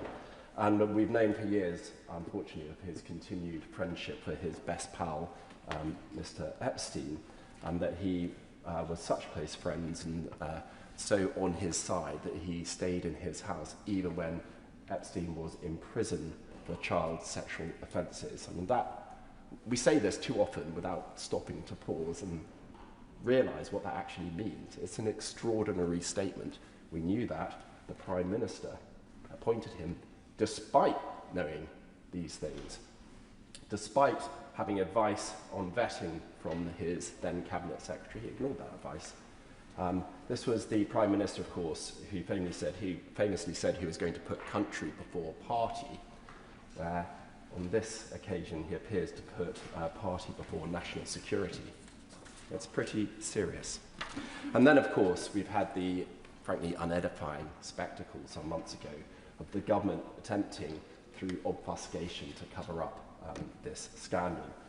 The front bench whipped the backbenchers to vote down the release of relevant documents, and it was such a grubby move, Madam Deputy Speaker, that it fomented such revolt amongst the honourable members opposite that the government was forced to climb down. And then there were, of course, not one but two stolen phones, which I accept, perhaps, that was what happened. But it wasn't just two stolen phones. There were no messages from the Chancellor of the Exchequer, no messages from the Deputy Prime Minister, although we do know that no one tells him anything, so perhaps we haven't learned, we won't have missed anything there. But no messages from the Chief Secretary of the Prime Minister either. And then the use of disappearing messages with no record kept by the Prime Minister, in direct contradiction to the advice of the Cabinet Office guidance for the retention of records. All this found out, drip, drip, drip, one painful and damning piece of evidence after the another, as a result of the Conservative-led humble address. And yet we're still not at the end. It's clear from those documents which have been released that there are obvious continuing gaps in disclosure. Messages have been leaked to the press, The Guardian, The Spectator, which are not included in the release to Parliament, even though they were ordered to be. The Intelligence and Security Committee, an organisation of eminent members of this House from across party, they have said, in their opinion, that the government is interpreting the exclusion on the grounds of prejudice to national security or international relations, and these are their words, these are being applied far too broadly by the government. And it feels, I'm sorry to say this, Madam Deputy Speaker, but it feels that the government is still at it, because they're withholding documents. We've talked a lot about the vetting file. If the vetting file itself is too difficult to disclose, then at least as the Right Honourable Member for Kenilworth suggested, the conclusions of the vetting file should be shared with the ISC. And it's important that the government, Madam Deputy Speaker, has no legal authority to take these decisions not to disclose. As the Intelligence and Security Committee said itself, and again I'm quoting, whilst the government may believe that there is a good reason to withhold various documents, it does not currently have the authority to do so. It's not for officials to decide what is released to Parliament. Parliament decides. And if the instruction, this is a direction from the High Court of Parliament to officials, if officials think that that has been too widely framed, then it is the responsibility of ministers to come to this House and persuade Parliament to change its mind. They have not done so. And this is one of the things which really worries me about the current administration in this country, is that officials appear to think that they can decide what is supplied to Parliament and what is not supplied to Parliament, and it undermines the administration of this country by democracy. This is where decisions are taken. We are the people who decide what authority is granted to the executive. And for officials to then decide, perhaps for good reason, that they're not going to comply with the direction of the High Court of Parliament, then it undermines our entire democratic process. And they don't have the legal authority to make that decision. It is for the government to stand up for Parliament. If they think that Parliament has made too wide a direction, come and persuade us of that, and you will no doubt get a vote here to correct it. Yes, I will. I'm grateful. Just reflecting on the humble address and drawing particular attention to the scope. The Honourable Member will recall that it required the sharing of all communications between ministers and Lord Mandelson in the 6 months prior to his appointment, and all communications between ministers, officials and special advisers during his time as ambassador. Now that is a hugely broad scope that was drafted by the Conservative humble address. But does he think that when the government amended that and proposed to exclude only those things subject or prejudicial to national security and international relations, does he think that the government was serious in wanting all of that information shared with the ISC, or does he think perhaps that the government was trying to be too smart, too clever by half, and suggesting then that His Majesty's opposition was acting against national security and international relations? I never accuse this government of being too clever by half, but I am unable to put myself in their heads, but I hear the concern that the Honourable Member has. So we have this drip, drip, drip, the failed cover-up, the partial disclosure, the embarrassing exposures, the continued unauthorised retention.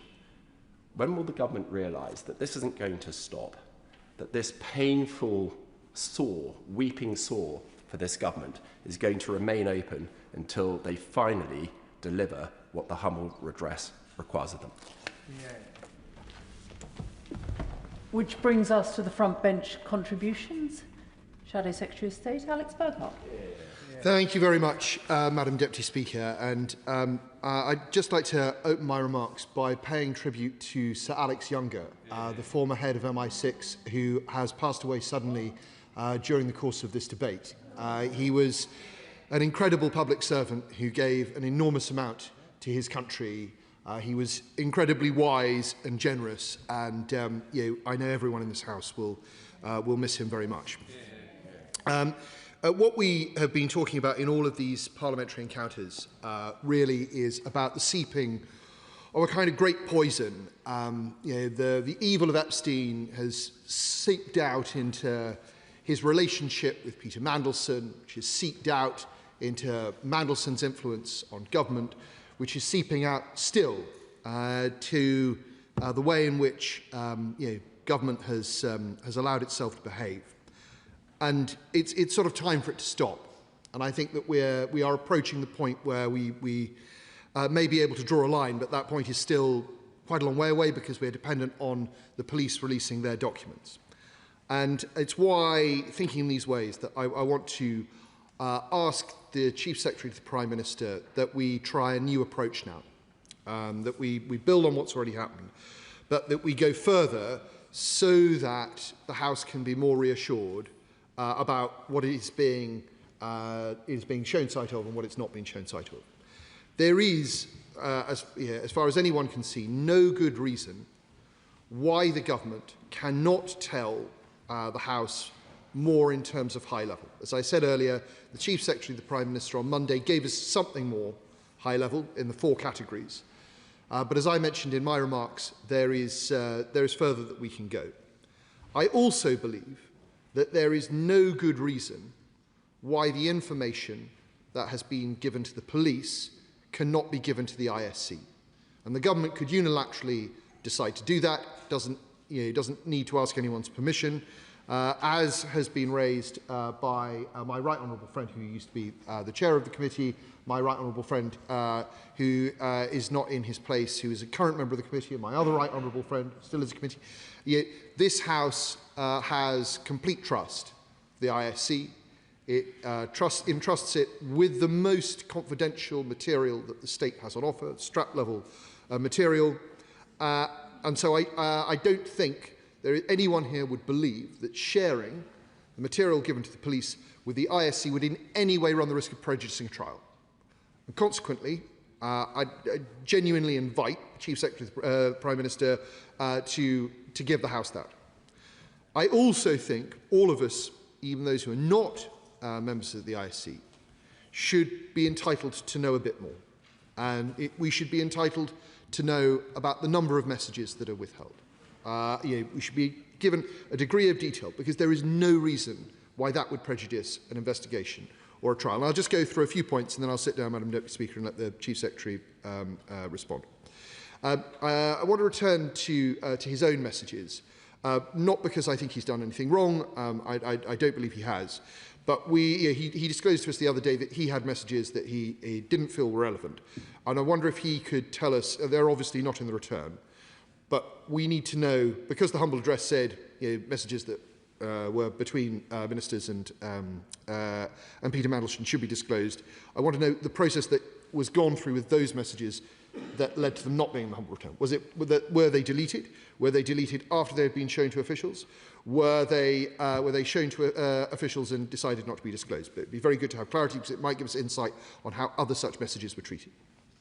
Second, on the question of Morgan McSweeney's messages, which we know still existed in April this year when he talked to the Foreign Affairs Select Committee about them and said that they they were already in the position of the government because of the inquiry that Wormald had done in September last year.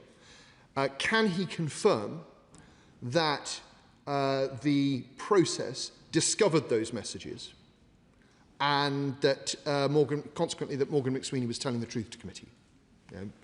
Do those messages exist? I don't think it prejudices an investigation or a trial to know that those messages exist.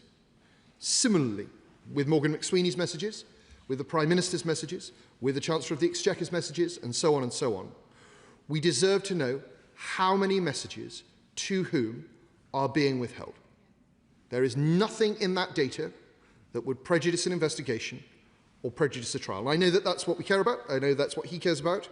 And I think if the government would cooperate in that way, it would show a willing and a transparency that we have not previously had. On the related to this is the issue that I raised, that was raised by several other members from the backbench, about other forms of electronic communication, particularly pictures, videos, voice recordings and attachments, none of which have made their way into the humble address returns. It seems very unlikely that all of them have been retained by the police, particularly when the messages they're related to are in the humble address return. And it feels like this is something that has slipped through the net. Can he tell us a bit more about that? And lastly, to return to the point the Chair of the Foreign Affairs Select Committee made, and my right honourable friends behind me made, during the course of this debate, I believe we have ascertained that the ISC did not see the mitigations. The Chair of the Foreign Affairs Select Committee has not been able to detect any mitigations.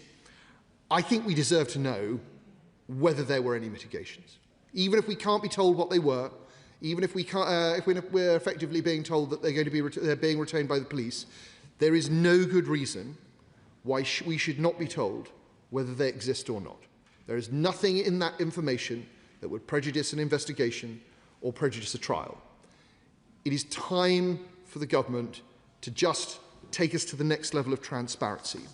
I very much hope that that is what the Chief Secretary to the Prime Minister wants to do, because ultimately all of this will come out in due course. And if it does, and it turns out that the government was unnecessarily withholding information, the scandal will continue again and again, and it will infect more and more people. It doesn't need to do that. Let's clear this up now. Thank you, Madam Deputy Speaker. Secretary to the Prime Minister, Darren Jones. Thank you, Madam Deputy Speaker. Can I thank members from across the House for their contributions this afternoon and share in the condolences expressed by the Shadow Chancellor of the Duchy of Lancaster on the news of Sir Alex Younger, the former Director General of MI6, who we have learnt during this debate has passed. As I've said to the House before, whilst it is right for members to discuss process and how the government has responded to the humble address, we must not neglect to remember the women and girls who are at the very heart of this matter. Their suffering cannot be forgotten, in this pursuit for justice, a pursuit that has been denied to them for too long. On that point, can I start by particularly paying thanks to my honourable friend, the member for Pontypridd, for her powerful speech this afternoon, and take the opportunity to thank her for the work she carried out so diligently as part of this government as the Minister for Victims. The accounts that she has shared with this House this afternoon from victims like Lisa are harrowing and should remind us of the anger and suffering they rightly continue to feel each time we have had one of these debates. But my honourable friend's speech has made me think, Madam Deputy Speaker, that just reading the words on this page alone feels insufficient in the context of the cultural challenges that she raised. And I think, with your permission, I'd like to just take a moment to take that opportunity to ask myself questions about my relationship with Peter Mandelson.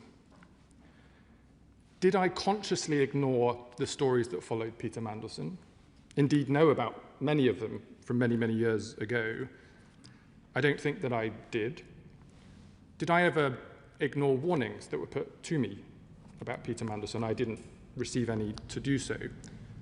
But as I reflect on my honourable friend's speech, it made me think, did I, at best, subconsciously treat Peter Mandelson differently because I believed him to have influence and power within the Labour Party?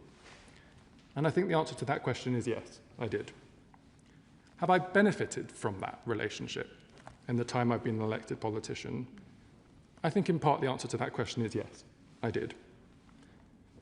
And for that I'd like to apologise to the House, to the victims, to Lisa, and commit to then doing something about it.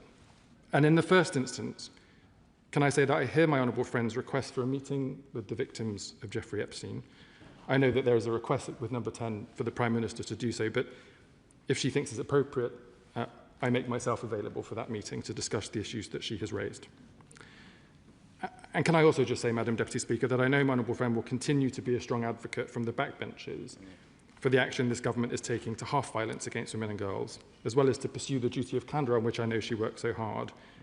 And I look forward to continuing my work with her on these important issues. Briefly, yes. The Minister has shown once again what a decent man he is, and he is doing a very difficult job in defence of somebody who knew a lot more than he did. He was not Chief of Staff at the time that the Mandelson appointment was being carried out. And on page 8 of the first bundle, we have the note from the Private Secretary to the Prime Minister, which says, we have sought a due diligence review, and your Chief of Staff, Morgan McSweeney at the time, has discussed Peter's relationship with Jeffrey Epstein, which we will go through with you, but your Director of Communications is satisfied with his responses to questions about contact. Yet we also know from earlier in the bundle that the Prime Minister specifically knew that Mandelson had stayed in Epstein's flat while Epstein was in jail for abuse of an underage girl. So the Prime Minister knew all that at the time. And then, what is the purpose of having a box at the end of this marked for the Prime Minister's comments on the alternatives he's being given, when, in fact, as we now know, clearly explained by the Paymaster General, there has been no redaction, the Prime Minister did not comment. Why did the Prime Minister withhold any remarks on this highly contentious matter, and where did he comment, and where did he give his decision? Because he certainly didn't do it in the place that he was supposed to do it. Deputy Speaker, in relation to the first part of the Right Honourable Gentleman's question, he knows, because I've confirmed at the dispatch box to the House previously, that questions were put by the Prime Minister's former Chief of Staff to Peter Mandelson following the due diligence report to ask for further information about the stories that had been reported in the newspaper, and that Peter Mandelson replied to those questions. That information was then considered by those in number 10. As I've confirmed to the House, that document, the questions and its answers, are one of the documents that have been held by the Metropolitan Police, and I have been advised repeatedly that I am not permitted to disclose what I have seen in that document on the floor of the House. And so I'm afraid it's just going to have to be one of those questions that remains until such time as the Metropolitan Police publishes its documentation. In relation to the second part of his question, I refer the Right Honourable Gentleman to the Paymaster General's answer earlier today, which is the answer to that question. Madam Deputy Speaker, this is now my 11th update to the House on this matter, and I'm grateful for the opportunity to answer members' questions. I'll speak to a number of issues first before turning to some specific questions from members and then setting out what the government intends to do next. Since the humble address was passed on the 4th of February, the House will know that a huge disclosure exercise has been undertaken by government officials. The motion called for the disclosure of documents in respect of the appointment and dismissal of Peter Mandelson as His Majesty's Ambassador to Washington, alongside relevant communications. The publication of documents on the 11th of March, followed by the second tranche on Monday this week, has, in the government's view, done this. I hope the government has provided the House with the reassurance it needs that, with the exception of the small number of documents that are withheld at the request of the Metropolitan Police, which we intend to publish when we would be allowed to do so, that the government has discharged its duties to the House in relation to the humble address. Sure. I'm really grateful. In those terms, at what point did the Metropolitan Police ask for the vetting summary? Because clearly it's now a known fact that there was an assumption that that vetting summary, not the granular detail, but the summary, was likely to be published, albeit in a redacted form, having been through the normal process. If the Right Honourable Member will forgive me, I've noted that question from earlier in the debate, and I'll come to it in grouping shortly. Madam Deputy Speaker, I note the comments and questions from members today on the process that officials have led to support the government in responding to the humble address. As I have said each time I've been at the dispatch box, the government has taken its obligations to comply with the humble address seriously, and it has done so, in its view, in full. Madam Deputy Speaker, I do, though, hear some members' calls for the government to provide further detail on Peter Mandelson's vetting. As I told the House on Monday, we have shared the vetting summary and recommendation with the Intelligence and Security Committee. However, the vetting inputs that are collected as part of those investigations would never be published because if the government did so, people would feel unable to answer those questions honestly and frankly in any UK security vetting investigation in the future, a point that had been made by a fellow honourable member who has been through that process. This would undermine our national security, not just in this instance, but the very basis of the national security system itself. This would have far-reaching impacts that no responsible government rightly should entertain. It is on that basis, Madam Deputy Speaker, that I welcome the comments from the Chair of the Intelligence and Security Committee, Lord Beamish, on Monday night, that he, and I quote, agrees with the government that the larger vetting documents shouldn't be released to the committee because of the potential impact on the vetting system. And as the former National Security Advisor, Lord Sedwell, wrote in a letter published in the Times today, and again I quote, the Intelligence and Security Committee has seen a summary of the issues that vetting inevitably raised. That should be sufficient for Parliament to judge the Prime Minister's handling of this episode. Any humble address requiring disclosure of Lord Mandelson's detailed submissions or vetting file would be a serious mistake. And in the other place yesterday, Baroness Manningham-Buller, the former Director General of MI5, said, and again I quote, I know that security vetting is very detailed. I have been subjected to it many times myself. It goes to your school, education, employers and friends, and people speak frankly. If for one moment they felt it was going to be published, security vetting designed to protect the most secret information would be of little value.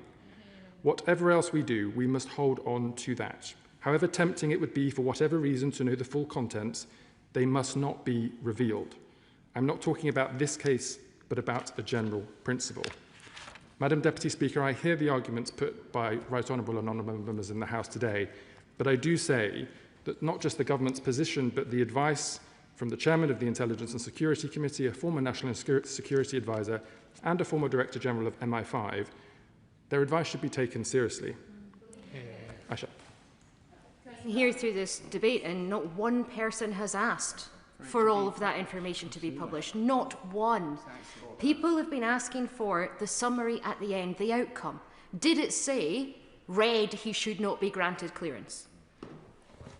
I've said repeatedly, Madam Deputy Speaker, the summary has been given to the Intelligence and Security Committee. I think the Honourable Lady may be confusing the summary and the recommendation from the interview information that was collected between the UKSV official and Peter Mandelson. And this is important, Madam Deputy Speaker, because, as the other honourable member said from the Liberal Democrat benches, when you go into an interview with a UKSV specialist, they tell you, you must tell me everything and it will go no further.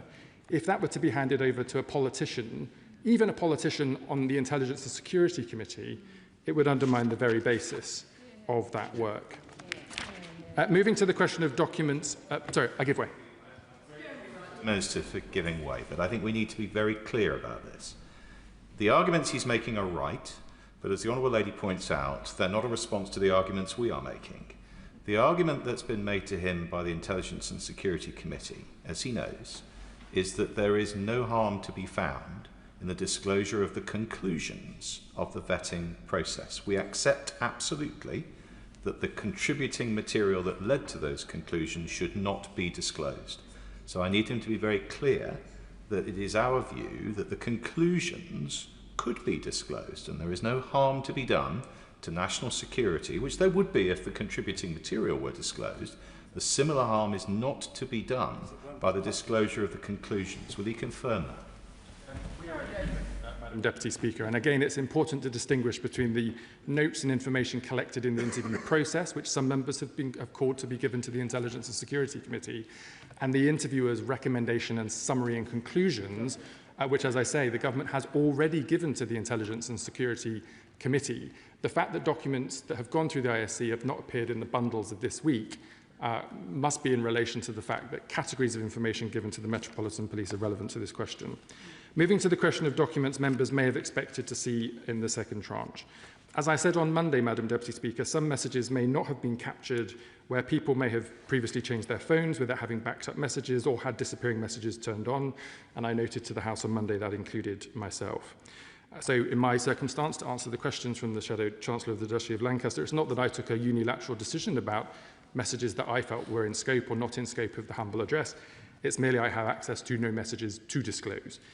And that's an important distinction because the disclosure process that took place involved the Cabinet Office writing to every department in government, to Permanent Secretary and Principal Private Secretary level for all relevant ministers and special advisors and officials, to set out the guidance on which the disclosure process should take place.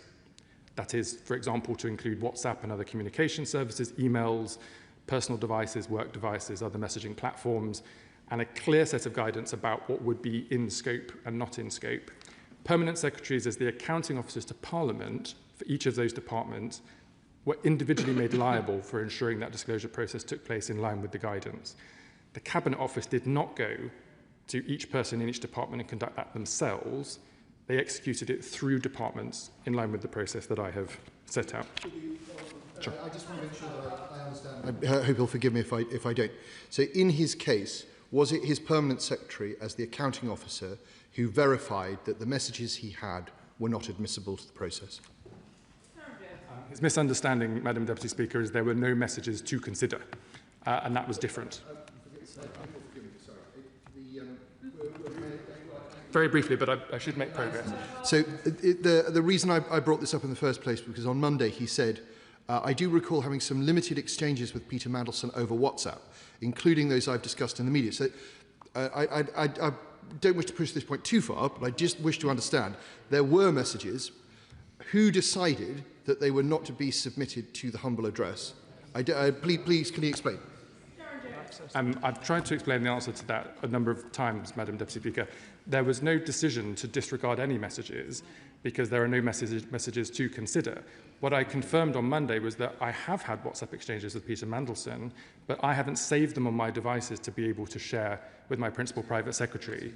The only person who could release those messages if they had them would be Peter Mandelson, who has refused to disclose his phone to the process. Mr Burkhardt, please can we observe the courtesies of the House and make sure the debate continues in an orderly fashion. Darren Jones. Thank you, Madam Deputy Speaker. And as an extension of that question, the Shadow Chancellor of the Duchy of Lancaster asked me to comment on how this relates to Morgan McSweeney's messages. I'm afraid I didn't conduct that conversation or investigation, and so I can't answer the specifics of that question. Madam Deputy Speaker, I'll now turn to some of the specific questions raised by members during the debate, which I have grouped in a way which I hope is satisfactory to the House. The first in relation to vetting information, but also information in relation to mitigations, both commercial and national security related, and then indeed in the question of attachments. I've already addressed the issue of vetting information. In relation to mitigations, just to confirm to the House, Madam Deputy Speaker, I have not personally seen any of the UKSV information, nor the summary, nor recommendations, nor any mitigation information that was put in place. So I can't speak to this question with personal experience. But what I can note is my comments from Monday that the Metropolitan Police have permitted us to confirm that categories of documents that they are holding include vetting information and conflicts of interest process material. And that, unfortunately, is all I'm able to say on the matter. The member for South Holland and the Deeping says... Oh, Asha. Can I just therefore... Does he appreciate that there may be a difference between conflict of interest information and national security mitigations? And so he's able to tell us about some, but not able to tell us about whether or not there were mitigations in order to defend national security. I do share the expectation of my right honourable friend that there would be a difference between commercial mitigations, for example, what investments you may have in particular companies, and mitigations that may have arisen from national security considerations. What I do not know is whether that was the case and how they were dealt with in any particular way, because I don't have that information to hand.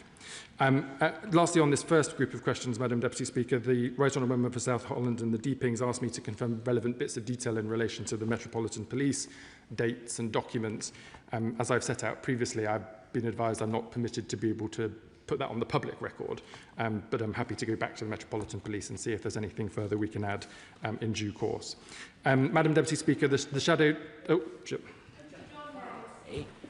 When the Metropolitan Police have concluded the investigation, all of that material will return to the ISC, and the government will then presumably want to publish the information, albeit in an appropriately redacted form. Again, I don't know, Madam Deputy Speaker, which documents the Metropolitan Police have, and so I can't speak to them in a particular fashion, but I share the sentiment of the Right Honourable Gentleman's point. The Shadow Chancellor of the Duchy of Lancaster asked me to confirm that there was a leak inquiry underway in relation to what appears to be information from UKSV being in the hands of Guardian journalists. I can confirm that leak inquiry is underway, but is not yet concluded. Questions were put to me in relation to questions of judgment and due diligence. I've already answered the point about the follow-up questions to the due diligence report, and can only reiterate the words of the Prime Minister to the Liberal Democrat spokesperson that he regrets the appointment and has apologised for it. The Deputy Chair of the Intelligence and Security Committee made what I thought was a very helpful contribution around thinking about codifying the precedent on which the government relies when making redactions in the future, and I can commit to taking that away and taking advice, not least in respect of what that might mean in terms of House business and government business, but I will do so. And my honourable friend, the member for Putney, I thought made some interesting points around how humble addresses may be used in the future, given that the House seems to have decided to want to use them more often than has been the case in the past. I was then asked by my honourable friend, the member for Liverpool West Derby, to confirm the government's continued commitment to the duty of candour legislation, which I can confirm. There have been, as he will know, discussions with families and others about refining some of the final points in that legislation. And the Honourable Lady for Aberdeen North asked me about freedom of information requests. I commit to taking that away and asking officials to try to respond as promptly as possible. Madam Deputy Speaker, the Prime Minister has set out previously that there are clearly significant lessons to be learned from the issues that arose from Peter Mandelson's appointment. So whilst the government considers that it has now duly discharged its obligations in respect of the humble address, it will nonetheless continue work on a number of important areas, including our commitment to bring forward legislation to ensure that peerages can be removed from disgraced peers, noting that Peter Mandelson has already been removed from the list of Privy Councillors, changing the process for direct ministerial appointments so that due diligence and national security vetting must take place prior to announcement. Aisha? I was expecting and hoping that he would come on to Morgan McSweeney's messages, which was asked by the opposition front bench, and be really clear about where those messages are and if they exist. If they are in the category of things that are with the Metropolitan Police, for example, can he commit to going to the police and asking if he can tell us that those messages exist. I say politely to the Honourable Lady, I've already answered all of those questions. The Government will continue its review with Sir Adrian Fulford to look at recommendations on the lessons of the national security vetting system from the Peter Mandelson case. We're ordering an examination of any security concerns raised during Peter Mandelson's tenure as ambassador, which the Government Security Group in the Cabinet Office is now taking forward. We're commissioning an independent review of how non-corporate communications channels are used in government, including WhatsApp. And in addition, the Cabinet Secretary has written to all heads of department to clarify the rules on record keeping and ensure they're being properly applied across government. The Government has also noted the Intelligence and Security Committee's comments on the management of sensitive information, concerns with which I share and have expressed that concern at the dispatch box. And the Government's committed to raising information security standards and will take further action on this issue. As I've committed to previously, Madam Deputy Speaker, I will return to the House to update on the progress of this work in due course. But on the basis of my statement today and on Monday this week, the Government now considers that it has duly discharged its obligations in respect of the humble address. I thank the Intelligence and Security Committee, the Public Administration Committee, the Foreign Affairs Committee and Right Honourable and Honourable Members for their work on this matter and for their contributions to the debate today. The question is that this House has considered the Government's response to the House's humble address of the 4th of February 2026. As many as are of that opinion say aye. Aye. Of the contrary, no. I think the ayes have it. The ayes have it. I beg to move that this House do now adjourn. The question is that this House do now adjourn. Lawrence Turner. Thank you very much, Madam Deputy Speaker, and it's a great honour to be able to bring this adjournment debate to mark the centenary of the General Strike of 1926. 12 years after the General Strike, the Welsh miners' poet Idris Davies asked, "Do you remember 1926, that summer of soups and speeches?" A reference to the bitter months endured by the miners and their families after the General Strike ended, and he referred to the strike itself too, which he called the great dream and a swift disaster. I am really grateful to you, Madam Deputy Speaker, and to Mr Speaker for granting parliamentary time so that we can answer that question in this place and in the affirmative, just as it has been answered at events across the country during the last month.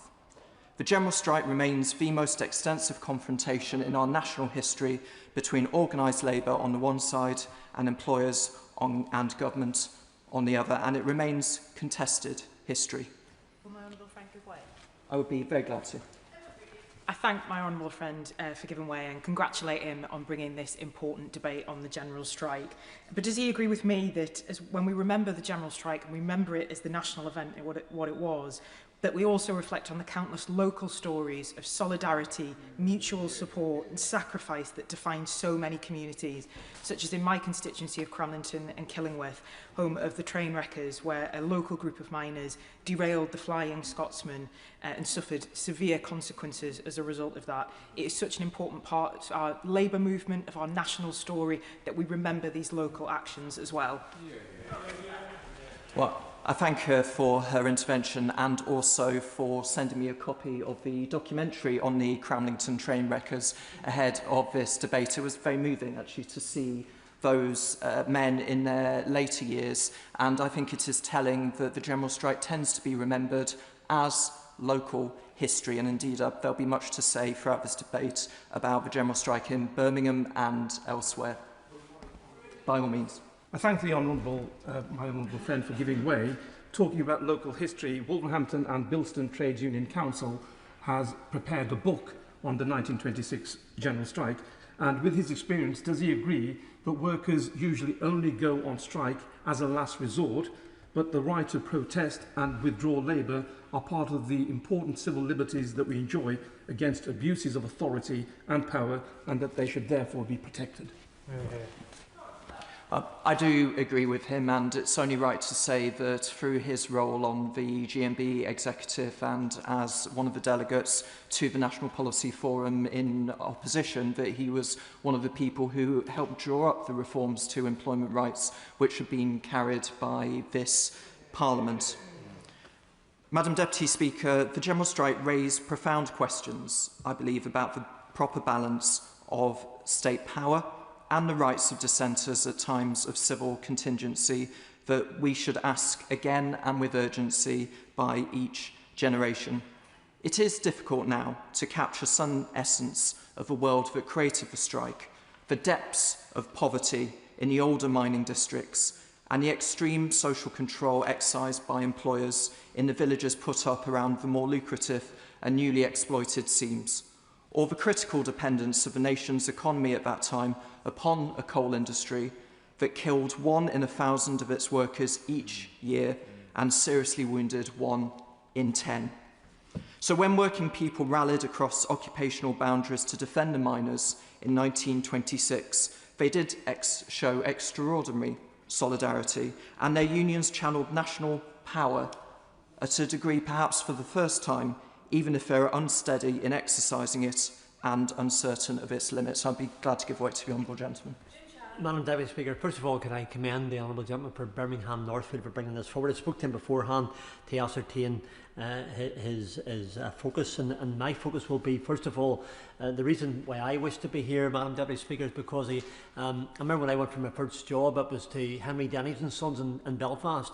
The manager brought me in and he says, "Jim, here's the job, but now you have to join the union." I have to say when I heard it, I said, "Oh, but I don't think I want to join the union." He says, "No, you have to." Here's the reason why I want to say how it's important and why it's important. I joined my union, and my union fought my corner for me when I was with Henry Denny's, and I realised then, Madam Deputy Speaker, the impact and the importance of being a union member. Very glad to be a member of that union, and they helped me on many occasions. The 26 strike set the scene in stone for me whenever I joined Henry Denny, but it does more than that. Does the member not agree that workers' rights have evolved at pace and that determination to ensure people are paid a fair wage for a fair job is a foundational principle in every area of this great United Kingdom of Great Britain and Northern Ireland? Thank you. Well, I thank him, of course, for his intervention, and I do truly welcome the cross-party support that he has demonstrated for the principle of trade unionism and for workers' rights. And it's only fair to note that right now additional enhanced employment rights are being considered in Northern Ireland as well as in the rest of the United Kingdom. In interpreting the general strike, it is important, I think, to know that union members were, as they remain, fiercely defensive of the independence of their individual organisations, and these were factors that mitigated against planning for the national confrontation that fell upon them. And ranged against the unions was a government determined not to repeat the humiliation of the so-called Red Friday a year before. I will do it momentarily, and whose preparations, the government's that is, have been meticulous over the 9 months that followed. Thank you, Madam Deputy Speaker. And I thank the honourable gentleman not only for my honourable friend for bringing this debate forward, but the really interesting speech that he's giving. He will know that one of my passions isn't just about Harlow, but also my interest in the 1924 Labour government, and particularly the Prime Minister and leader of the Labour Party at the time, James Ramsay MacDonald. We had a conversation previously about this.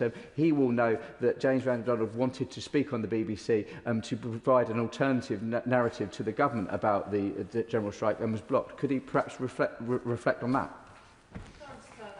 Well, I thank him for giving way, and he displays customary ingenuity in mentioning Harlow, which, as a new town, I believe did not exist at the time of the general strike. But I will be coming on to the point that he made, and ranged against Ramsay MacDonald was, of course, Stanley Baldwin, a Conservative Party leader who convinced many of his natural critics of his sincere desire to bring about industrial reconciliation, summed up by his famous declaration in this chamber a year before, "Give us peace in our time, O Lord."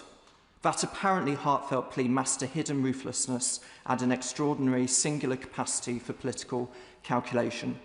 In 1926, the government made, not altogether comfortably, common cause with the coal owners who, taken together, could have been the archetypes of Baldwin's famous description of hard-faced men who looked like they had done very well out of the war. The British coal owners, unlike their counterparts in America and Europe, mostly represented small concerns that had failed to adapt, amalgamate and modernise, and they would go unmourned when Parliament obviated their role 20 years later. Now, Labour's opponents, organised Labour's opponents, sometimes claim that union leaders sought national confrontation or that they wished to supplant the authority of Parliament with that of a